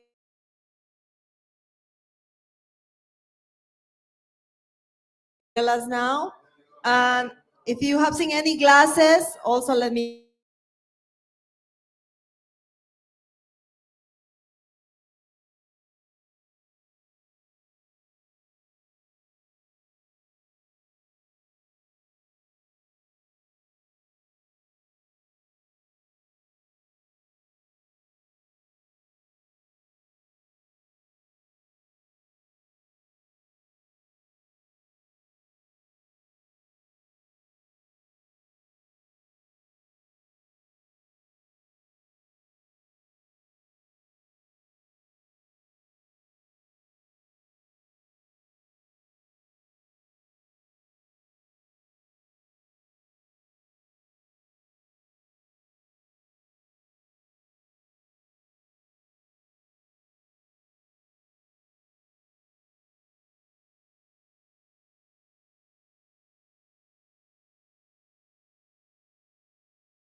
When your hotel room is your bedroom and your living room and your dining room,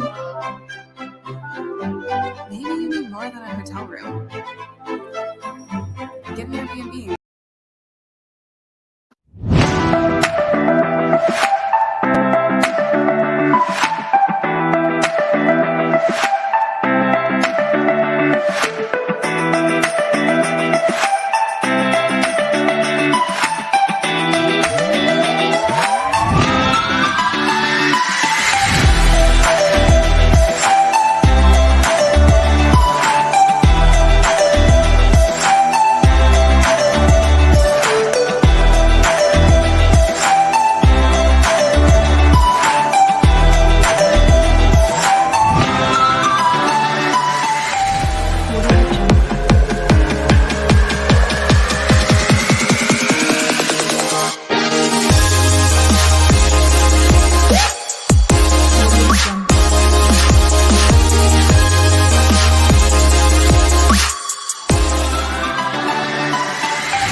This is a great opportunity for exhibitors, this is a great opportunity for sponsors, and for all attendees.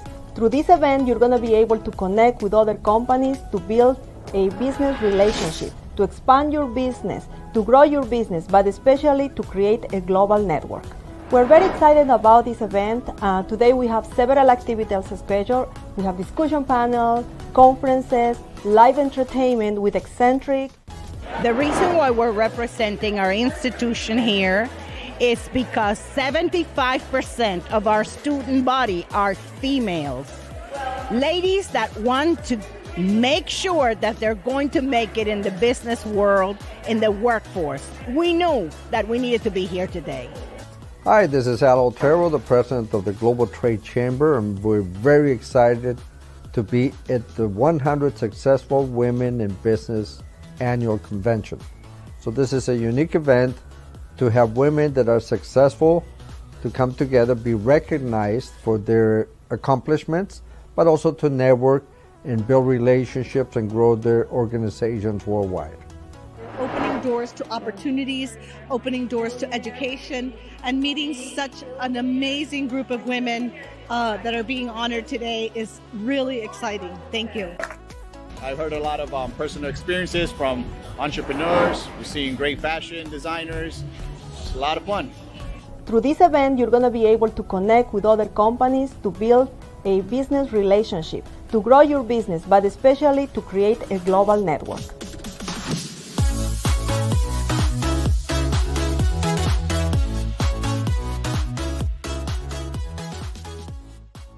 We really appreciate everything that you've done in putting this event together for us. We look forward to bringing the community together in events just like this in the many years to come. Visit our platform, which is 100swb.com, to get information and to sign up for some of the great newsletters and the next.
nationwide, but global. And as a woman, you should always want to be more.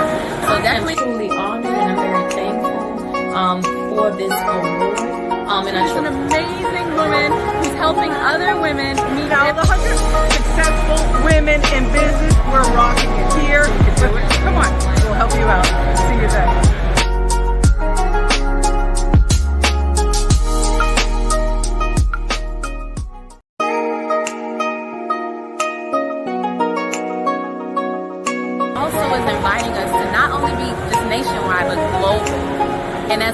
you should always want to be more.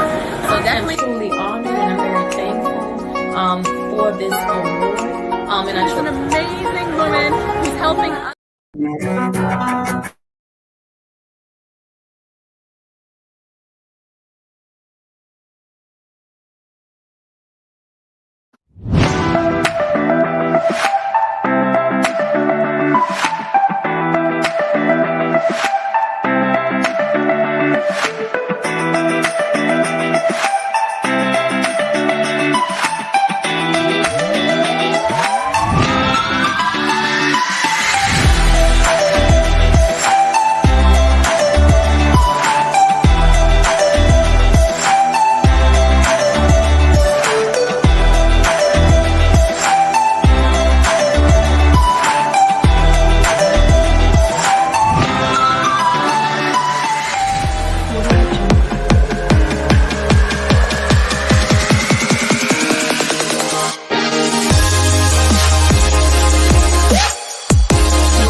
This is a great opportunity for exhibitors, this is a great opportunity for sponsors, and for all attendees. Through this event, you're going to be able to connect with other companies to build a business relationship, to expand your business, to grow your business, but especially to create a global network. We're very excited about this event. Today we have several activities scheduled. We have discussion panels, conferences, live entertainment with eccentric. The reason why we're representing our institution here is because 75% of our student body are females. Ladies that want to make sure that they're going to make it in the business world, in the workforce. We knew that we needed to be here today. Hi, this is Al Otero, the president of the Global Trade Chamber, and we're very excited to be at the 100 Successful Women in Business Annual Convention. So this is a unique event to have women that are successful to come together, be recognized for their accomplishments, but also to network and build relationships and grow their organizations worldwide. Opening doors to opportunities, opening doors to education, and meeting such an amazing group of women that are being honored today is really exciting. Thank you.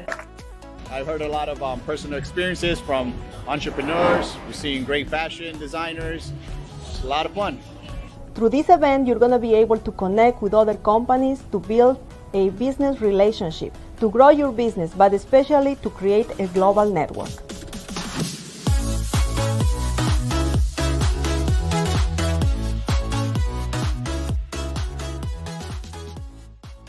We really appreciate everything that you've done in putting this event together for us. We look forward to bringing the community together in events just like this in the many years to come. Visit our platform, which is 100swb.com, to get information.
And as a woman, you should always want to be more.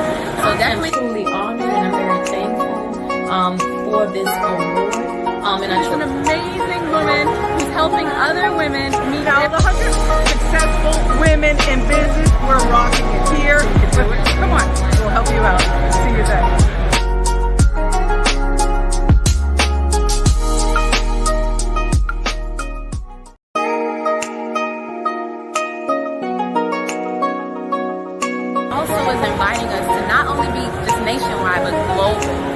And as a woman, you should always want to be more. So definitely truly honored, and I'm very thankful for this award. And I'm an amazing woman who's helping other women meet. Now, the 100 Successful Women in Business, we're rocking it here. Come on, we'll help you out. See you then.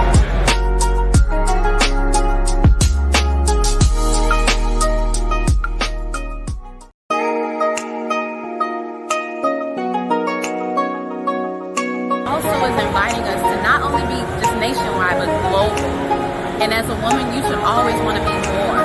So definitely truly honored, and I'm very thankful for this award. And I'm an amazing woman who's helping other women meet. Now, the 100 Successful Women in Business, we're rocking it here. Come on, we'll help you out. See you then.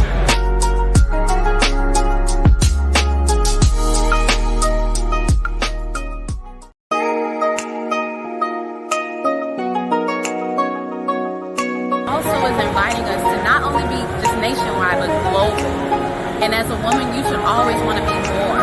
So definitely truly honored and I'm very thankful for this award. And I'm an amazing woman who's helping other women meet Now, the 100 successful women in business, we're rocking it here. You can do it. Come on, we'll help you out. See you then.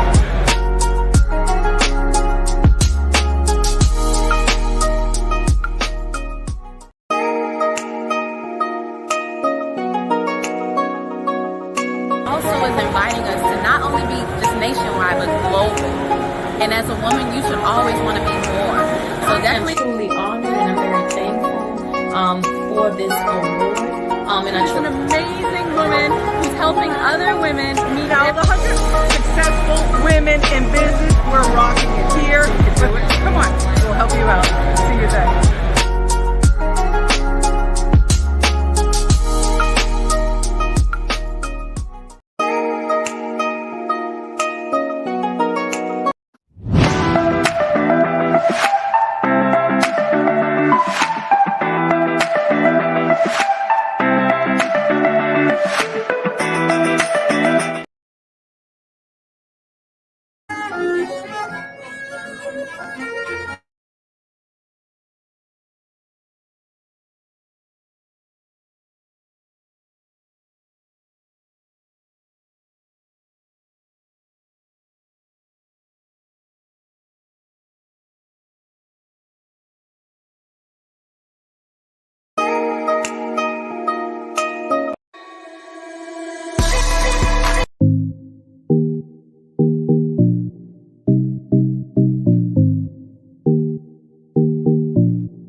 say aye, but make sure that you're injecting your own personality performance, right? And then there's a specific tool and you can find the way to cover the personality.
I think Colombia.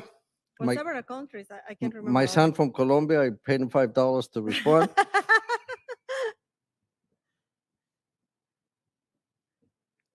¿Estamos en vivo? Yep. Okay.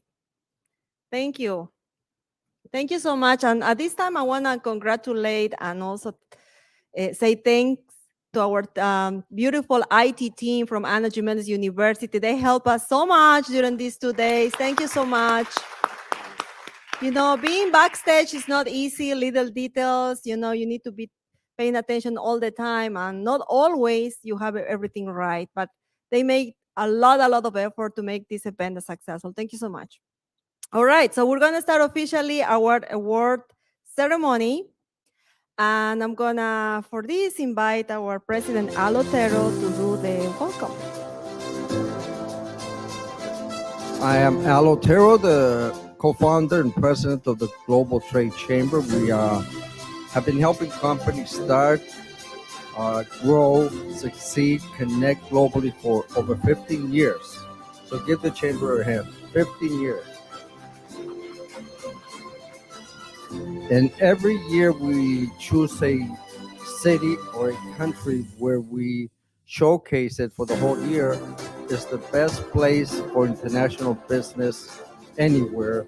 And we have officially chosen Puerto Rico as the official center for international trade and the hub around the world. So this is a very important day for Puerto Rico. This is our CEO somewhere. Our CEO is Maria Rene Davila. She's also the co-founder of the Global Trade Chamber. We've been working together for 15 plus years, and she has not killed me so far.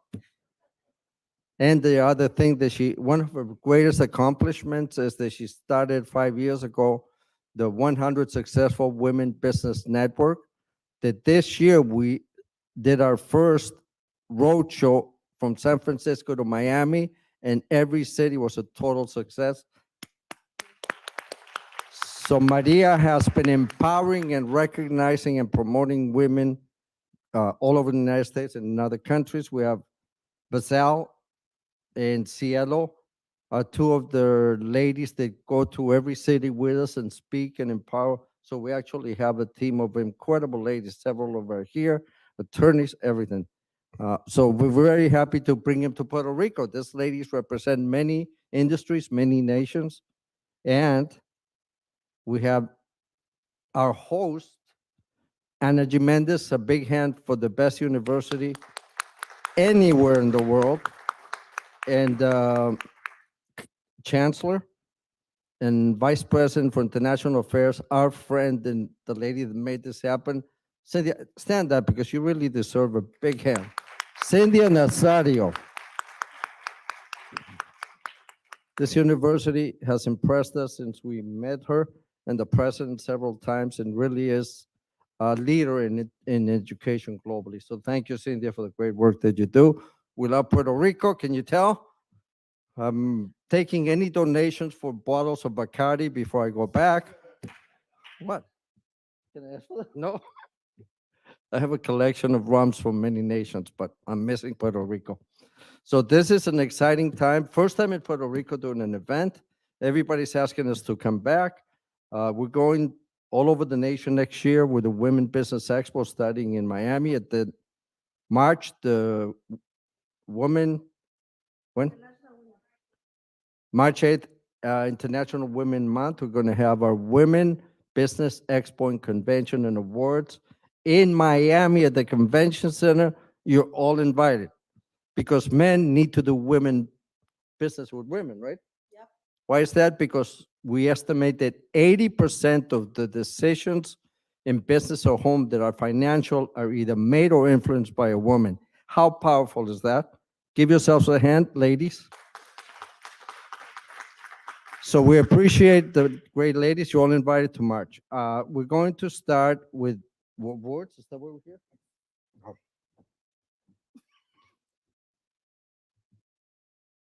Wait, I have to use my new phone. All right, I'm ready. All right. So the first person that we want to call to the stage to receive the award is, but let's say who is first before we say the name. Let's talk about her. Miss Marie Vargas. Yeah, but don't call her name yet. Oh, I don't? No. Say about her. Sorry, I've only been doing this 15 years. Get it. So she is the owner and president of Vargas.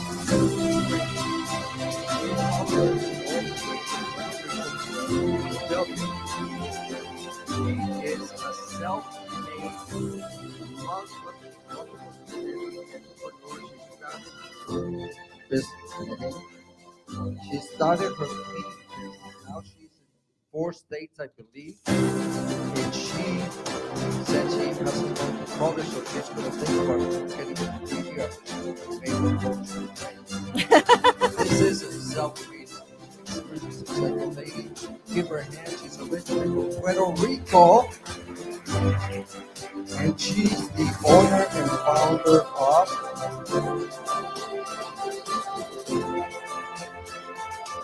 Maria Vargas Cleaning. Thank you. Maria Vargas.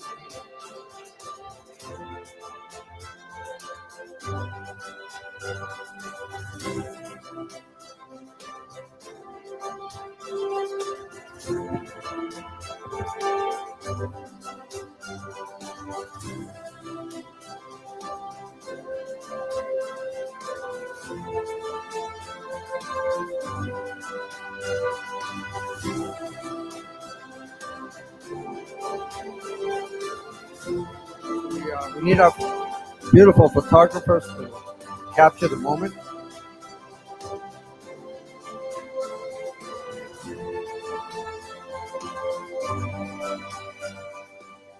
A great example of the entrepreneurial spirit in Puerto Rico.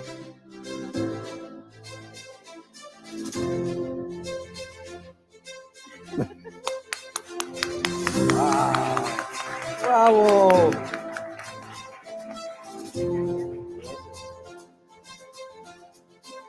I want to introduce our hostess real quick. Miss Latina is our hostess of the evening.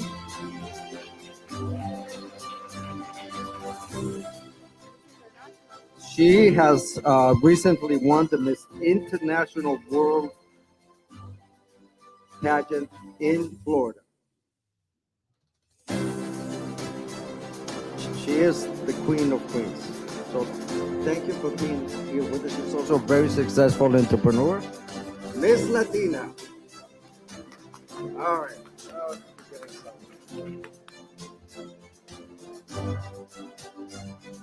The next person is an extremely special person to us. It's an organization. If you're in the business of having a profit of any business,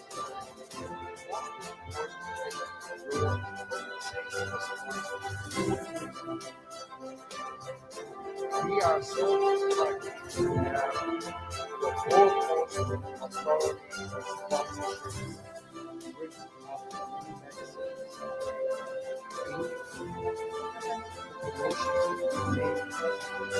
Foremost authority on sponsorship in the world is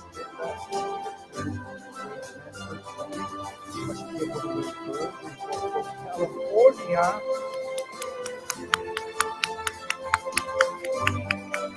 Miss Linda Hollander, the CEO of Sponsor Concierge. Congratulations.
Congratulations. Amazing lady. Next we have the director and founder of Finanzas and Maximo. I asked you to come down.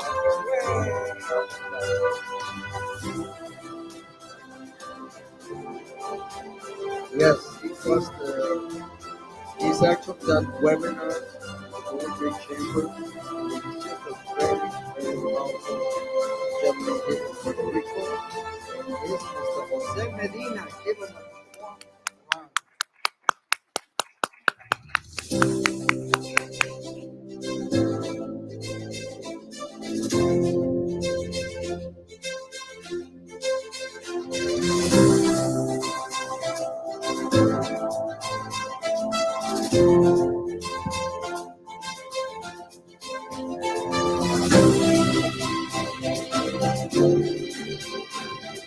Mr. Medina developed an incredible application to manage your personal finances that he gave us a great seminar today, and we appreciate all you do.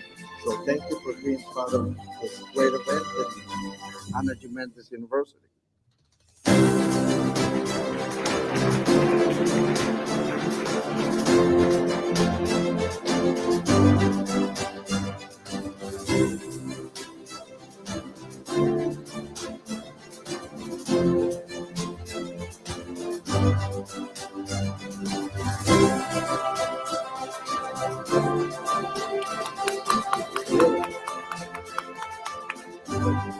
Next, we have an international consultant. He is a person that has been teaching, helping companies start in the U.S. but also in other countries. He's a PhD in business with a specialty in hospitality, so he can tell the business, the restaurant, hospitality, what they need to do to start restaurant first, right? Then we have Dr. Dario. Please come on stage. Dr. Dario Vasquez has been a member of the Global Trade Chamber for about 10 years. He has helped so many people. He speaks, he does webinars. He did a great presentation today on how to do business in Puerto Rico and in the United States. Dr. Dario, welcome. And Dr. Dario resides in South Florida.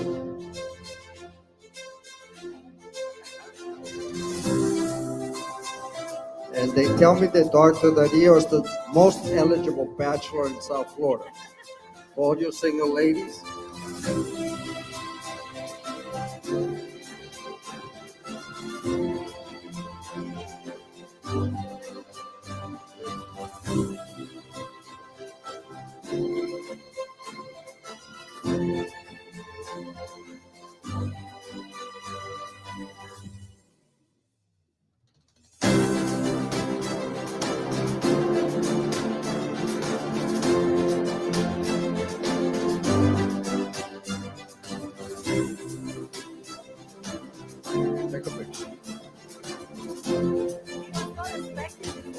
No, he wasn't, but he deserves it.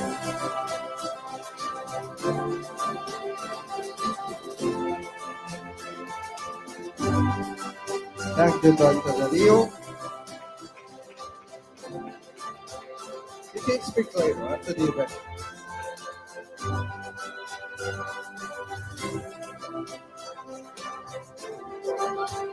Full of surprises.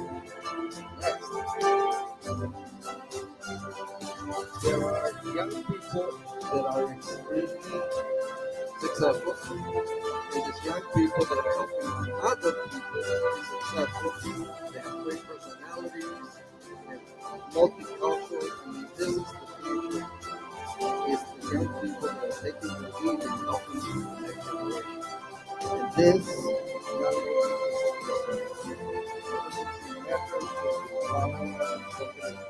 4 or 5 of our conventions. She's the CEO and financial planner of Empire Central Financial. Ms. Bazal, but I always mispronounce her name after 5 years. I still have that. And she is just a fantastic young lady. And she's also did all of our interviews, right? For our TV show online. So give her a hand, Ms. Bazal.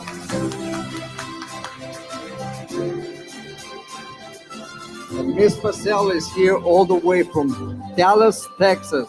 Give her a hand. Dallas. Dallas is here.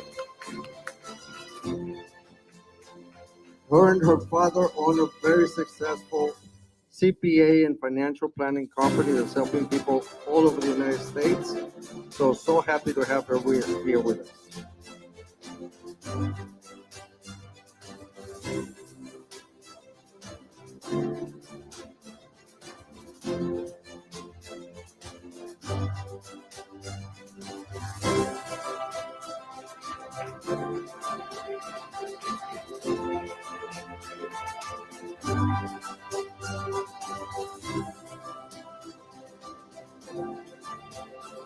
Anything you ask Bazal, she's there.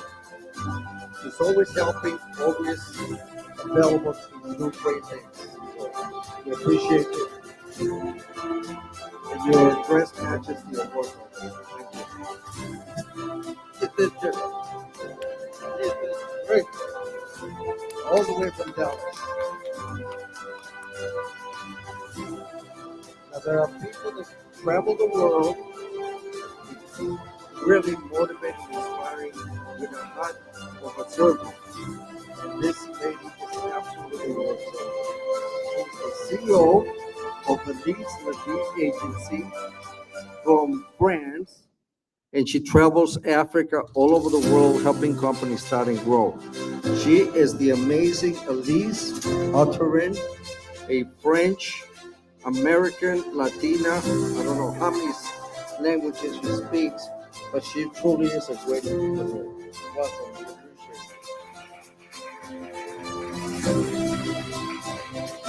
it. And she's here from New York City. Give her a hand. New York is here.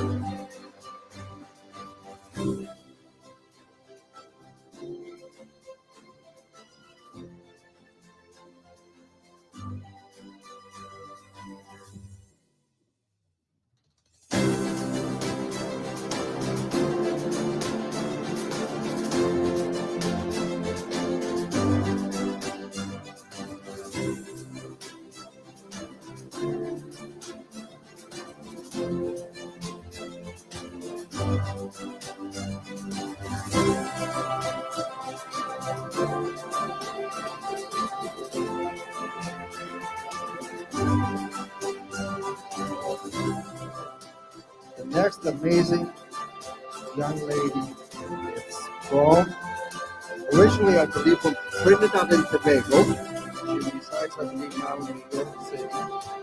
She is changing lives worldwide by helping people understand the balance between health, mental wellness, and healthy bodies. Because like she says, if you are not healthy, you're not going to succeed in business. You're not focused, you don't have the energy. She actually had a leg injury, but she still came all the way here to be with you guys and help her to inspire and motivate people. This is the amazing Rezia Group, president and founder, Dynamic Growth and Wellness, international speaker, and changing lives every day. So be careful with the legs. She had a little leg injury, but I'm not staying home, she said. I'm coming. Awesome. Give her a hand. This is a trooper. Came all the way over here with her team, with her hurt leg. So that's beautiful.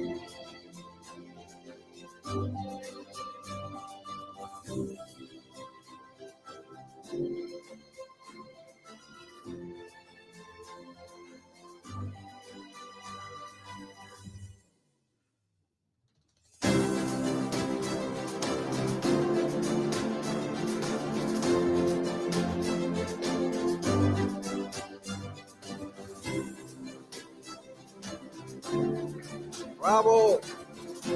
Thank you for joining us. That's the spirit. Thank you. That's how we change the world. The people that. Oh, sorry. Okay, the next person, when I first met her, I said, you're an attorney. So I said, I love attorneys as long as I don't have to see in the court. This lady is an international successful attorney. She has been as working as a public defender. She lives in New Jersey, but she lives in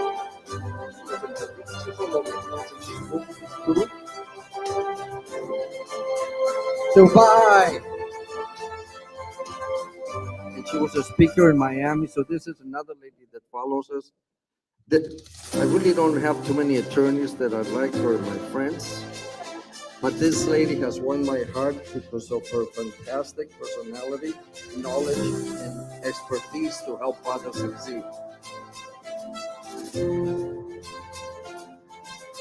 Ms. Shevelle McPherson is the CEO and founder of Sword to Success Academy. So she's constantly teaching and helping people succeed in business. Give her a hand, and we're going to see her in Dubai.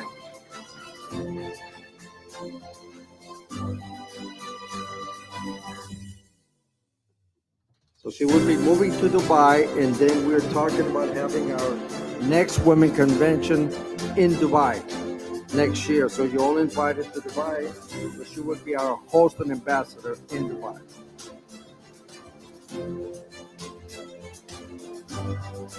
Congratulations, young lady.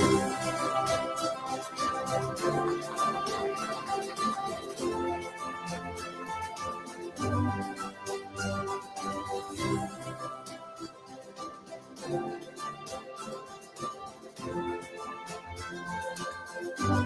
are great people, and there are extremely successful people that are still great after they became successful.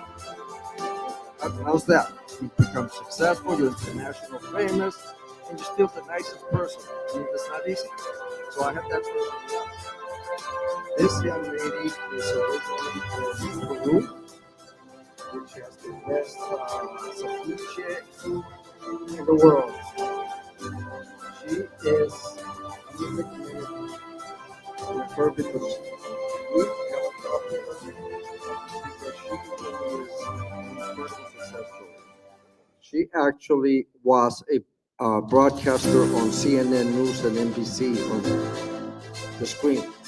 So this lady has risen from being a teenager to going to work for her dream.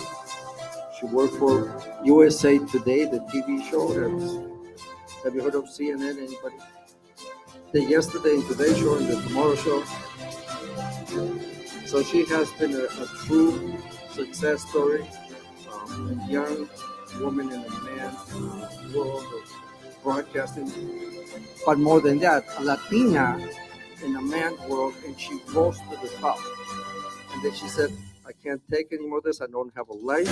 And then she's built one of the biggest companies helping people with blogs to create 7-digit incomes. And she's traveling the world. She takes 3 months off, goes for 2 weeks, takes another 3 months. But she's here with us, all the way from Miami, but originally from Peru, the one and only. She has 7 names. Cielo. Give Cielo a big hand, please. She is amazing.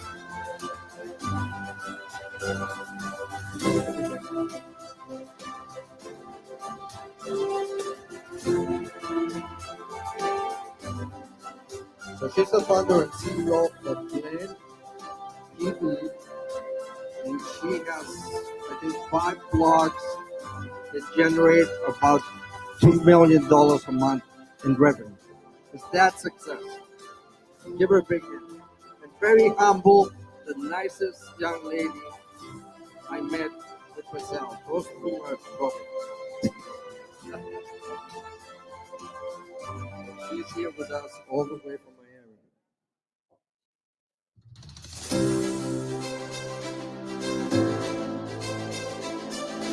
Very special young lady. Thank you.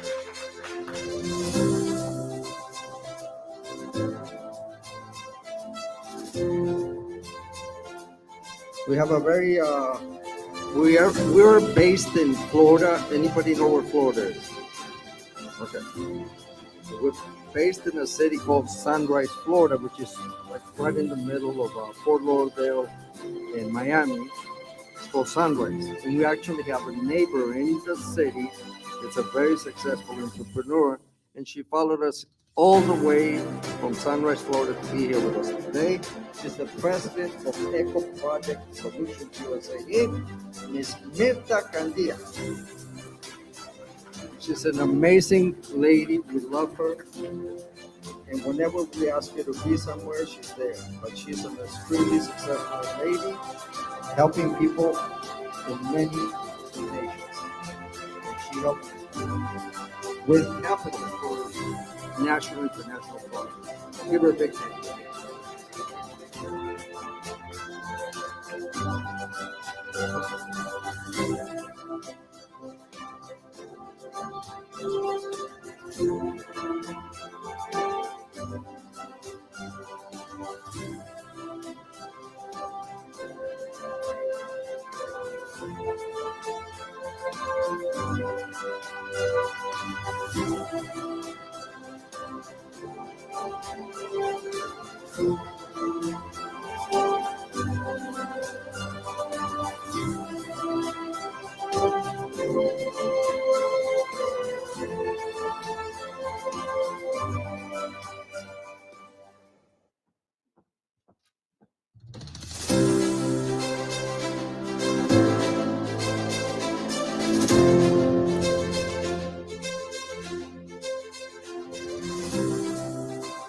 give her a hand again. She is amazing.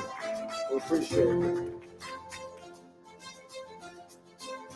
Okay, one of our delegates is also from Miami. She's an entrepreneur, speaker, empowerment coach, SAT actress, author, and generational wealth in real estate for women and men. The amazing B.S. Carmen. Please give her a hand. She's such a lady.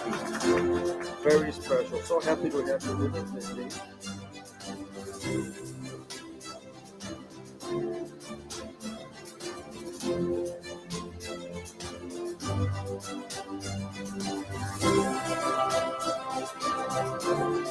From Pembroke Pines, which is in Florida.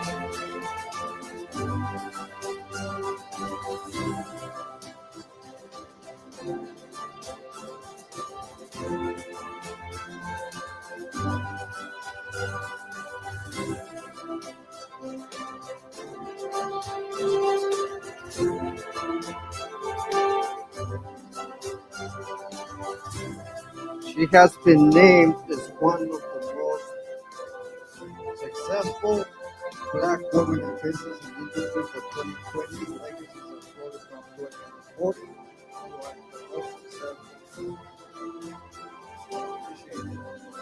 She's helping people all the time.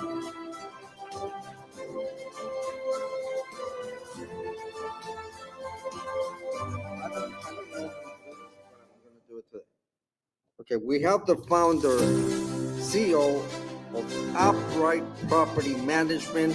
She is an investor helping. She's an investor and she's looking to invest in new areas. She's already invested.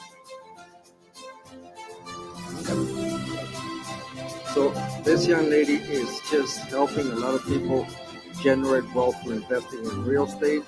And now she wants to invest in Puerto Rico and Florida, and she is based where is Michigan.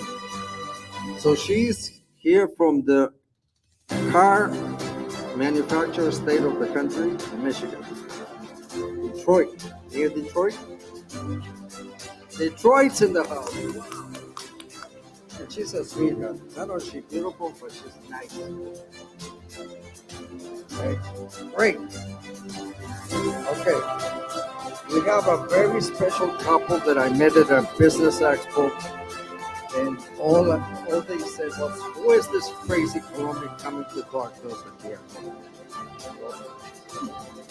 I go to expos and meet people, and I said, "These people are special. They have something that everybody needs, especially places like Puerto Rico. They manufacture trailers.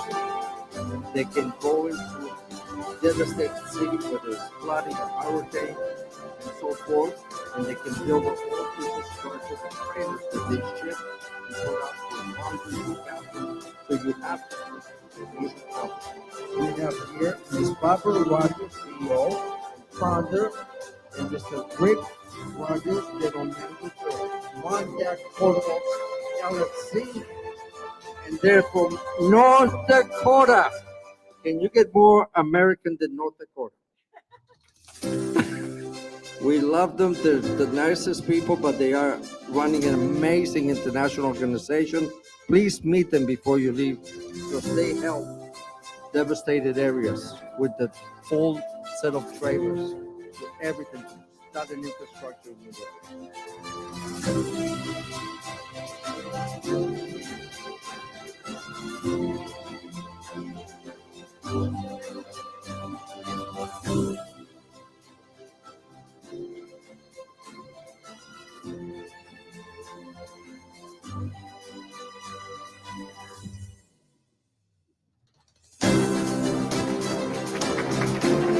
So happy. Yes, thank you. Great couple. They built a great company. Very, very happy. We have one of our members in great standing of the Global Trade Chamber. She is a marketing expert. She is also an MBA. She's the CEO of DG Incorporated Marketing Agency, focusing on working with entrepreneurs to help them grow their business. She also has a TV show to help seniors with health, mental health, so she's serving the community in many ways. The one and only Corlette, she's very shy, so please be patient with her. Corlette DeVoe, CEO of DG Incorporated. And she's from Florida. And Corlette is amazing. Her husband's here with a pink bow tie, always supporting her, travels all over the world with her. So great couple, this Corlette. So she's we actually produce her TV show.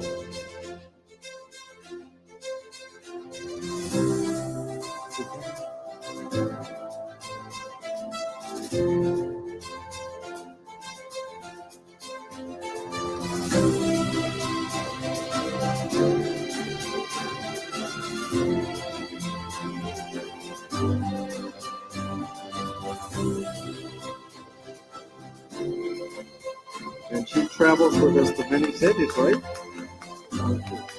Amazing people in our community here. Okay, we have a very special guest. That this gentleman has worked in 52 countries, and he's only 22 years old. He is here from Puerto Rico, native, but he's helping companies around the globe. He is a true example of a global entrepreneur, very successful. When we saw his profile, we had to recognize the amazing Manuel Ruberas, president of WellnessLLC. Give him a big hand. Amazing work that you do around the globe. We appreciate it. This is an example of the great global entrepreneur. Appreciate it.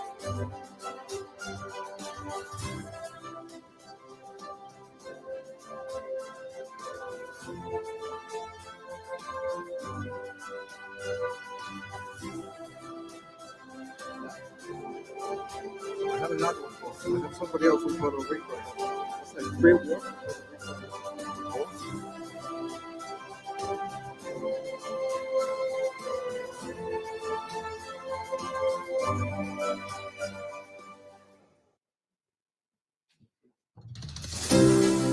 Great. How bad is mosquito control around the globe? If it wasn't for you, the most dangerous, so he helps control mosquitoes globally in very infested areas like Africa.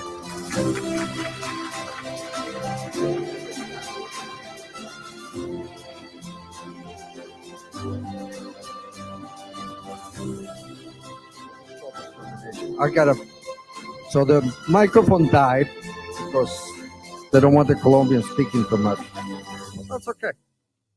All right, I have another. I think I met this young lady a couple of years ago. She is the acting chancellor of Ana G. Mendez in U.S. online. She has been with Ana G. Mendez University more than a couple of years. She is the executive vice president of government affairs with the president's office of Unemployment. She has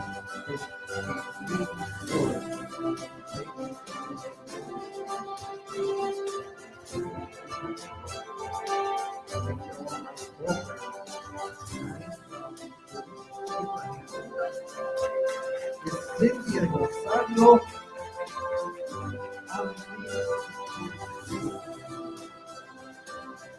We've been friends for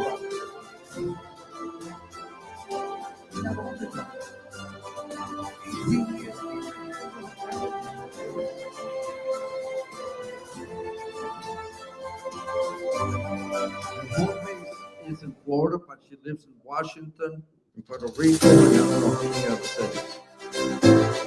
What?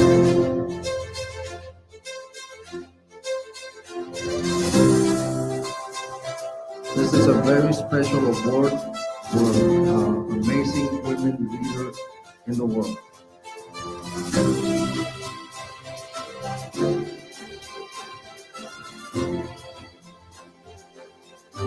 Going.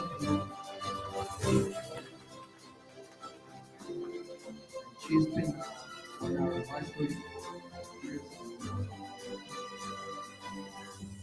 okay, then we have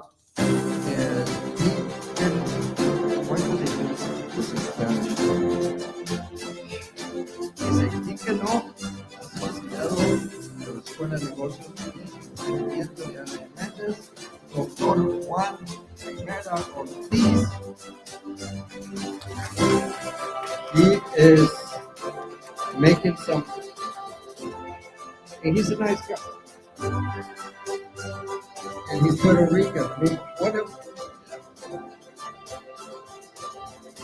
he's really making some tremendous impact in other communities, and we appreciate your help. He's one of the people that made it happen. So in my hand, he's one of the responsible people here that made this event happen. Great, great person. Awesome.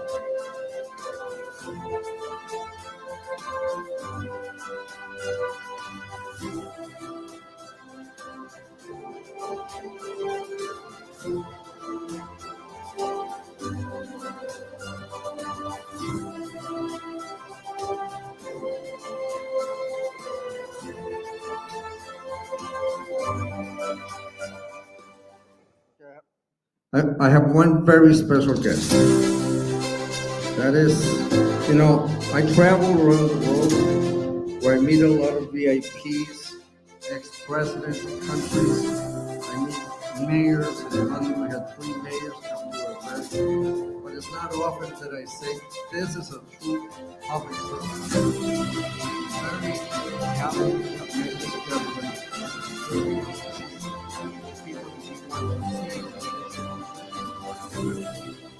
Mr. Morani, President of the Economic Development Bank of Puerto Rico. He's representing the governor of Puerto Rico. He has taken a major role. Give him a hand, please, the office of the governor. And we recognize him for taking Puerto Rico to the next level. Your efforts in helping this opening money.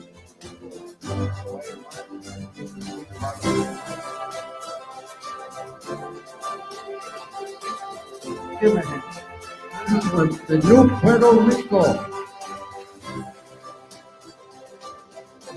Here with his wife and family and staff. It really is very nice to see you. Right?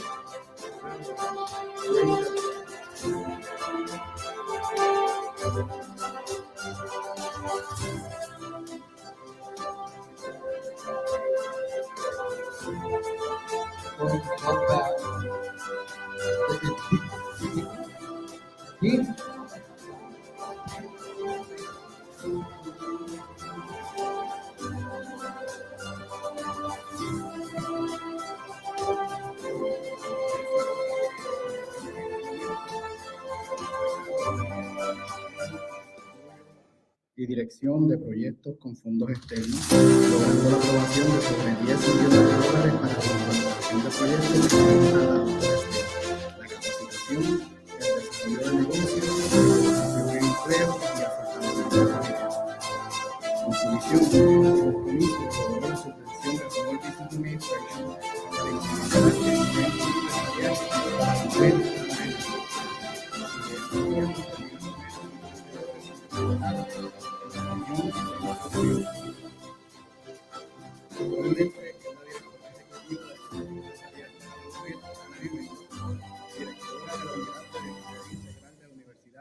y Méndez, y la directora de los proyectos del Proyecto y Dario.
Ahora reconoceremos a una persona que como mujer, emprendedora y madre jefa de familia, siempre ha procurado proveer a su familia el sustento del hogar y una mejor calidad de vida.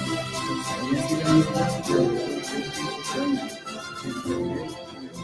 experiencia y habilidad le ayudaron a cumplir sus sueños.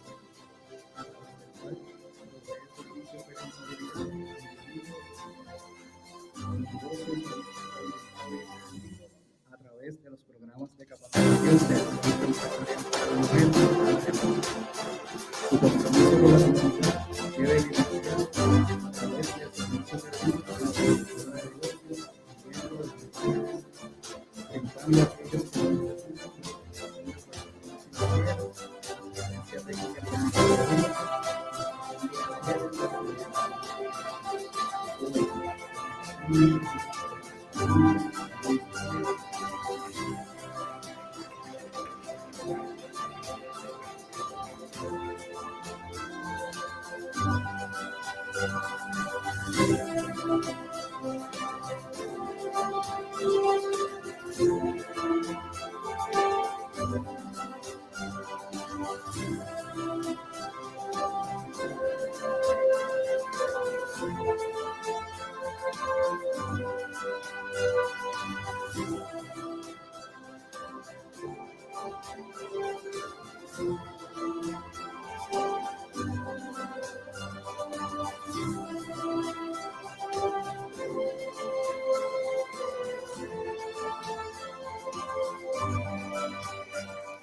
La persona que vamos a reconocer en este momento cuenta con más de 30 años de experiencia en la industria de la hospitalidad y servicios al cliente. Ha ocupado puestos como General Manager, Finance Manager y Credit and Collection Manager. Ha trabajado en hoteles como Sands, Grand, Intercontinental Group y Luna. Y además es la persona responsable de que el documento que educa a los estudiantes en los mejores Reconocemos al director del International School of Hospitality and Culinary Arts, Dario.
Give everybody give yourself a hand.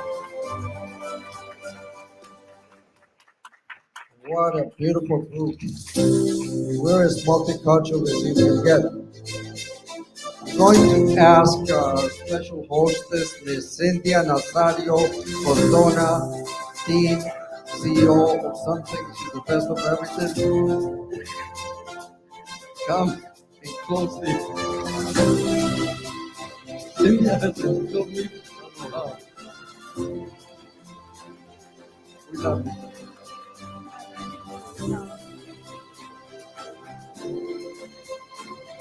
I want to thank everybody who participated in this convention, not only here at Universidad AlizeLaVie, but also around the globe. We had great speakers. There's a lot that I learned myself and that I'm, going to put in practice right now. And I want to thank Maria Tere because of,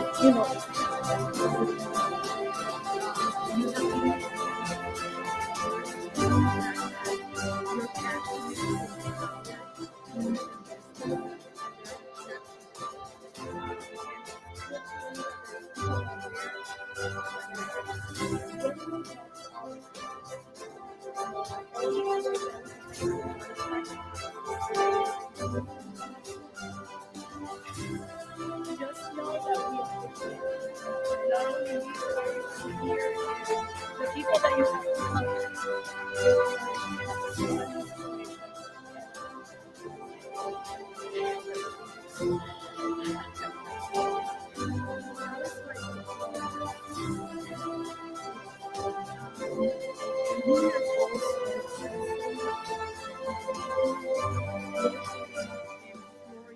around the globe. He's not afraid to say what he needs to say. He's not afraid to bring new people to the table to have conversations. So we appreciate that. You know that Universidad AlizeLaVie is your home here in Puerto Rico. It's your home in Florida, and we are happy to be part of it.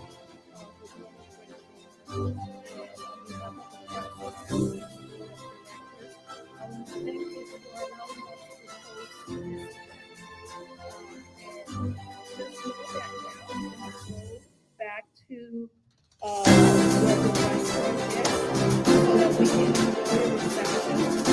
Celebrate your work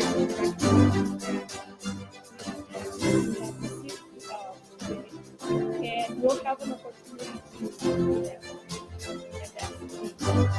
If you ever learn anything, please pass today.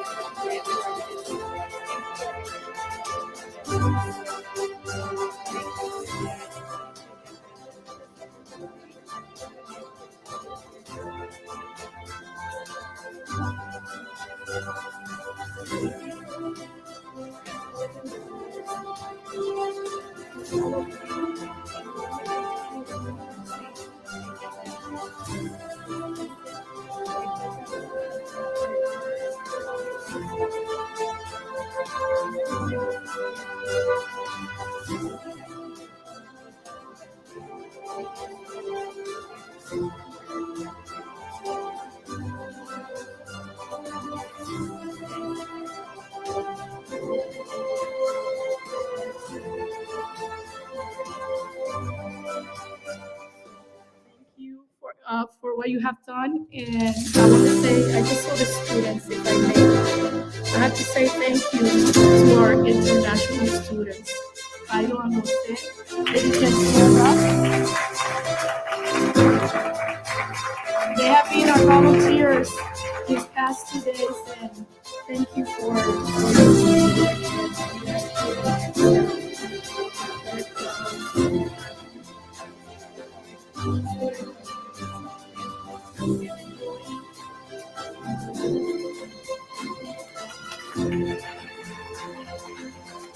so much. We did the live transmission, the live broadcasting. Thank you so much. See you next year in Dubai, hopefully.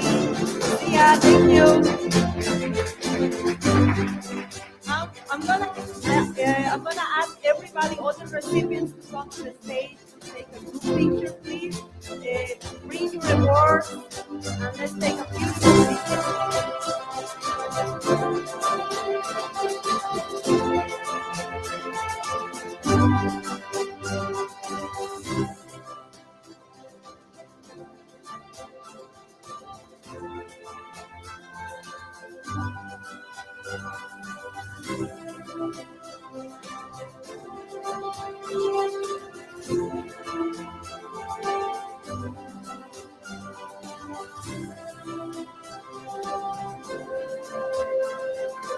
Our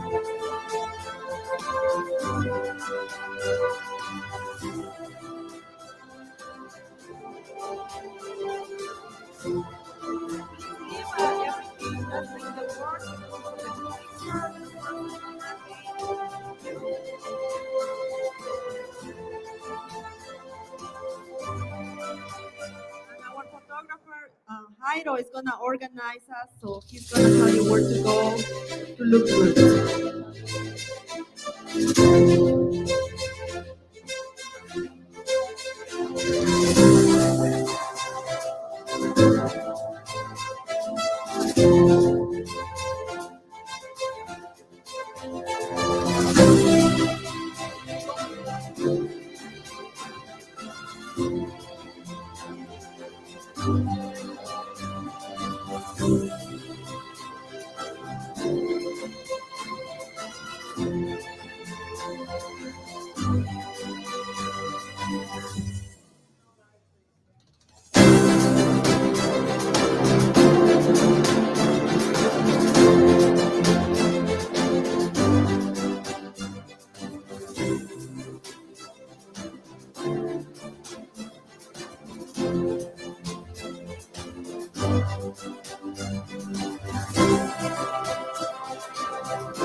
You know I'm down for what I felt tonight. I don't need the finer things in life. No matter where I go, it's a good time. Yeah. And I don't need to sit in VIP. Middle of the floor, that's where I'll be. Don't got a lot, but that's enough for me. Yeah. Cause I'm good, yeah, I'm feeling alright. Baby, I'ma have the best fucking night of my life. And wherever it takes me, I'm down for the ride. Baby, don't you know I'm good, yeah, I'm feeling alright.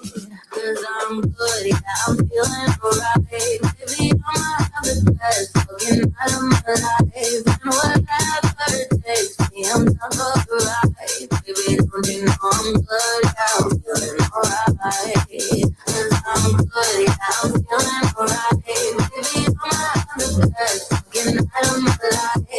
And wherever it takes me, I'm down for the ride. Baby, don't you know I'm good, yeah, I'm feeling alright. Yellow diamonds in the light, and we're standing side by side as your shadow crosses mine.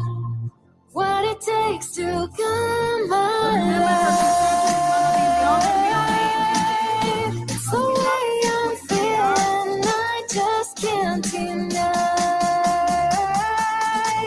But I gotta let it go. We found love in a hopeless place. We found love in a hopeless place. We found love in a hopeless place. We found love in a hopeless place.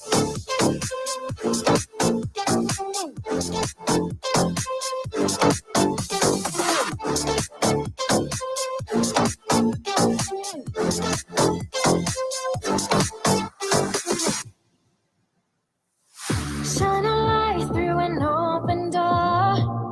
Love and life I will divide. Turn away cause I need you more. Feel the heartbeat in my mind. It's the way I'm feeling, I just can't deny.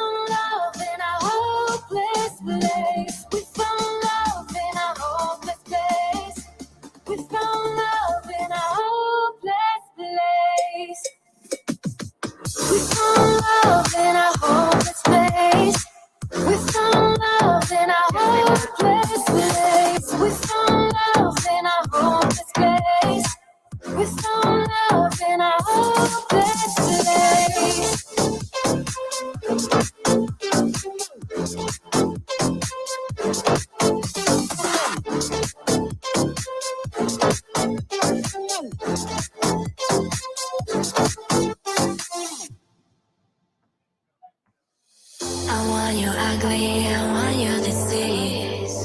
I want you everything as long as it's free. I want your love. Love, love, love, I want your love. I want your drama, the touch of your hand. I want your letter, sunny kissing instead. I want your love. Love, love, love, I want your love. I want your love, I want your revenge. You and me, girl, and bear romance. I want your love, and all your love is revenge. You and me, girl, and bear romance. Caught in a bad romance.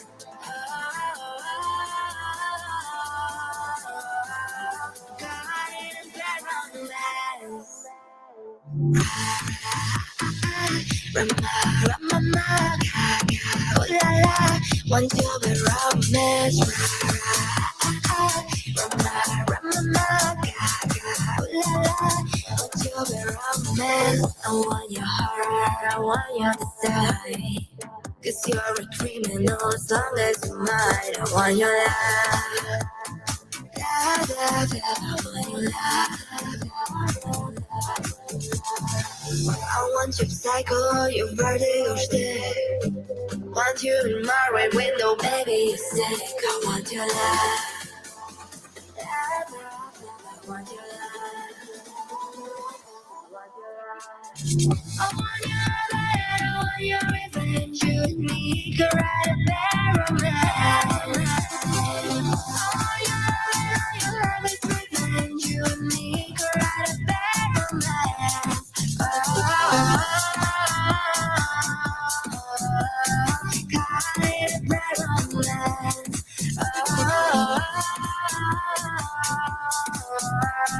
Caught in a bad romance.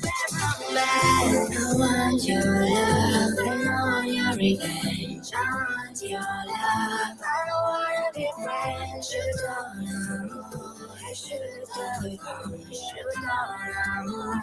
I don't wanna be friends.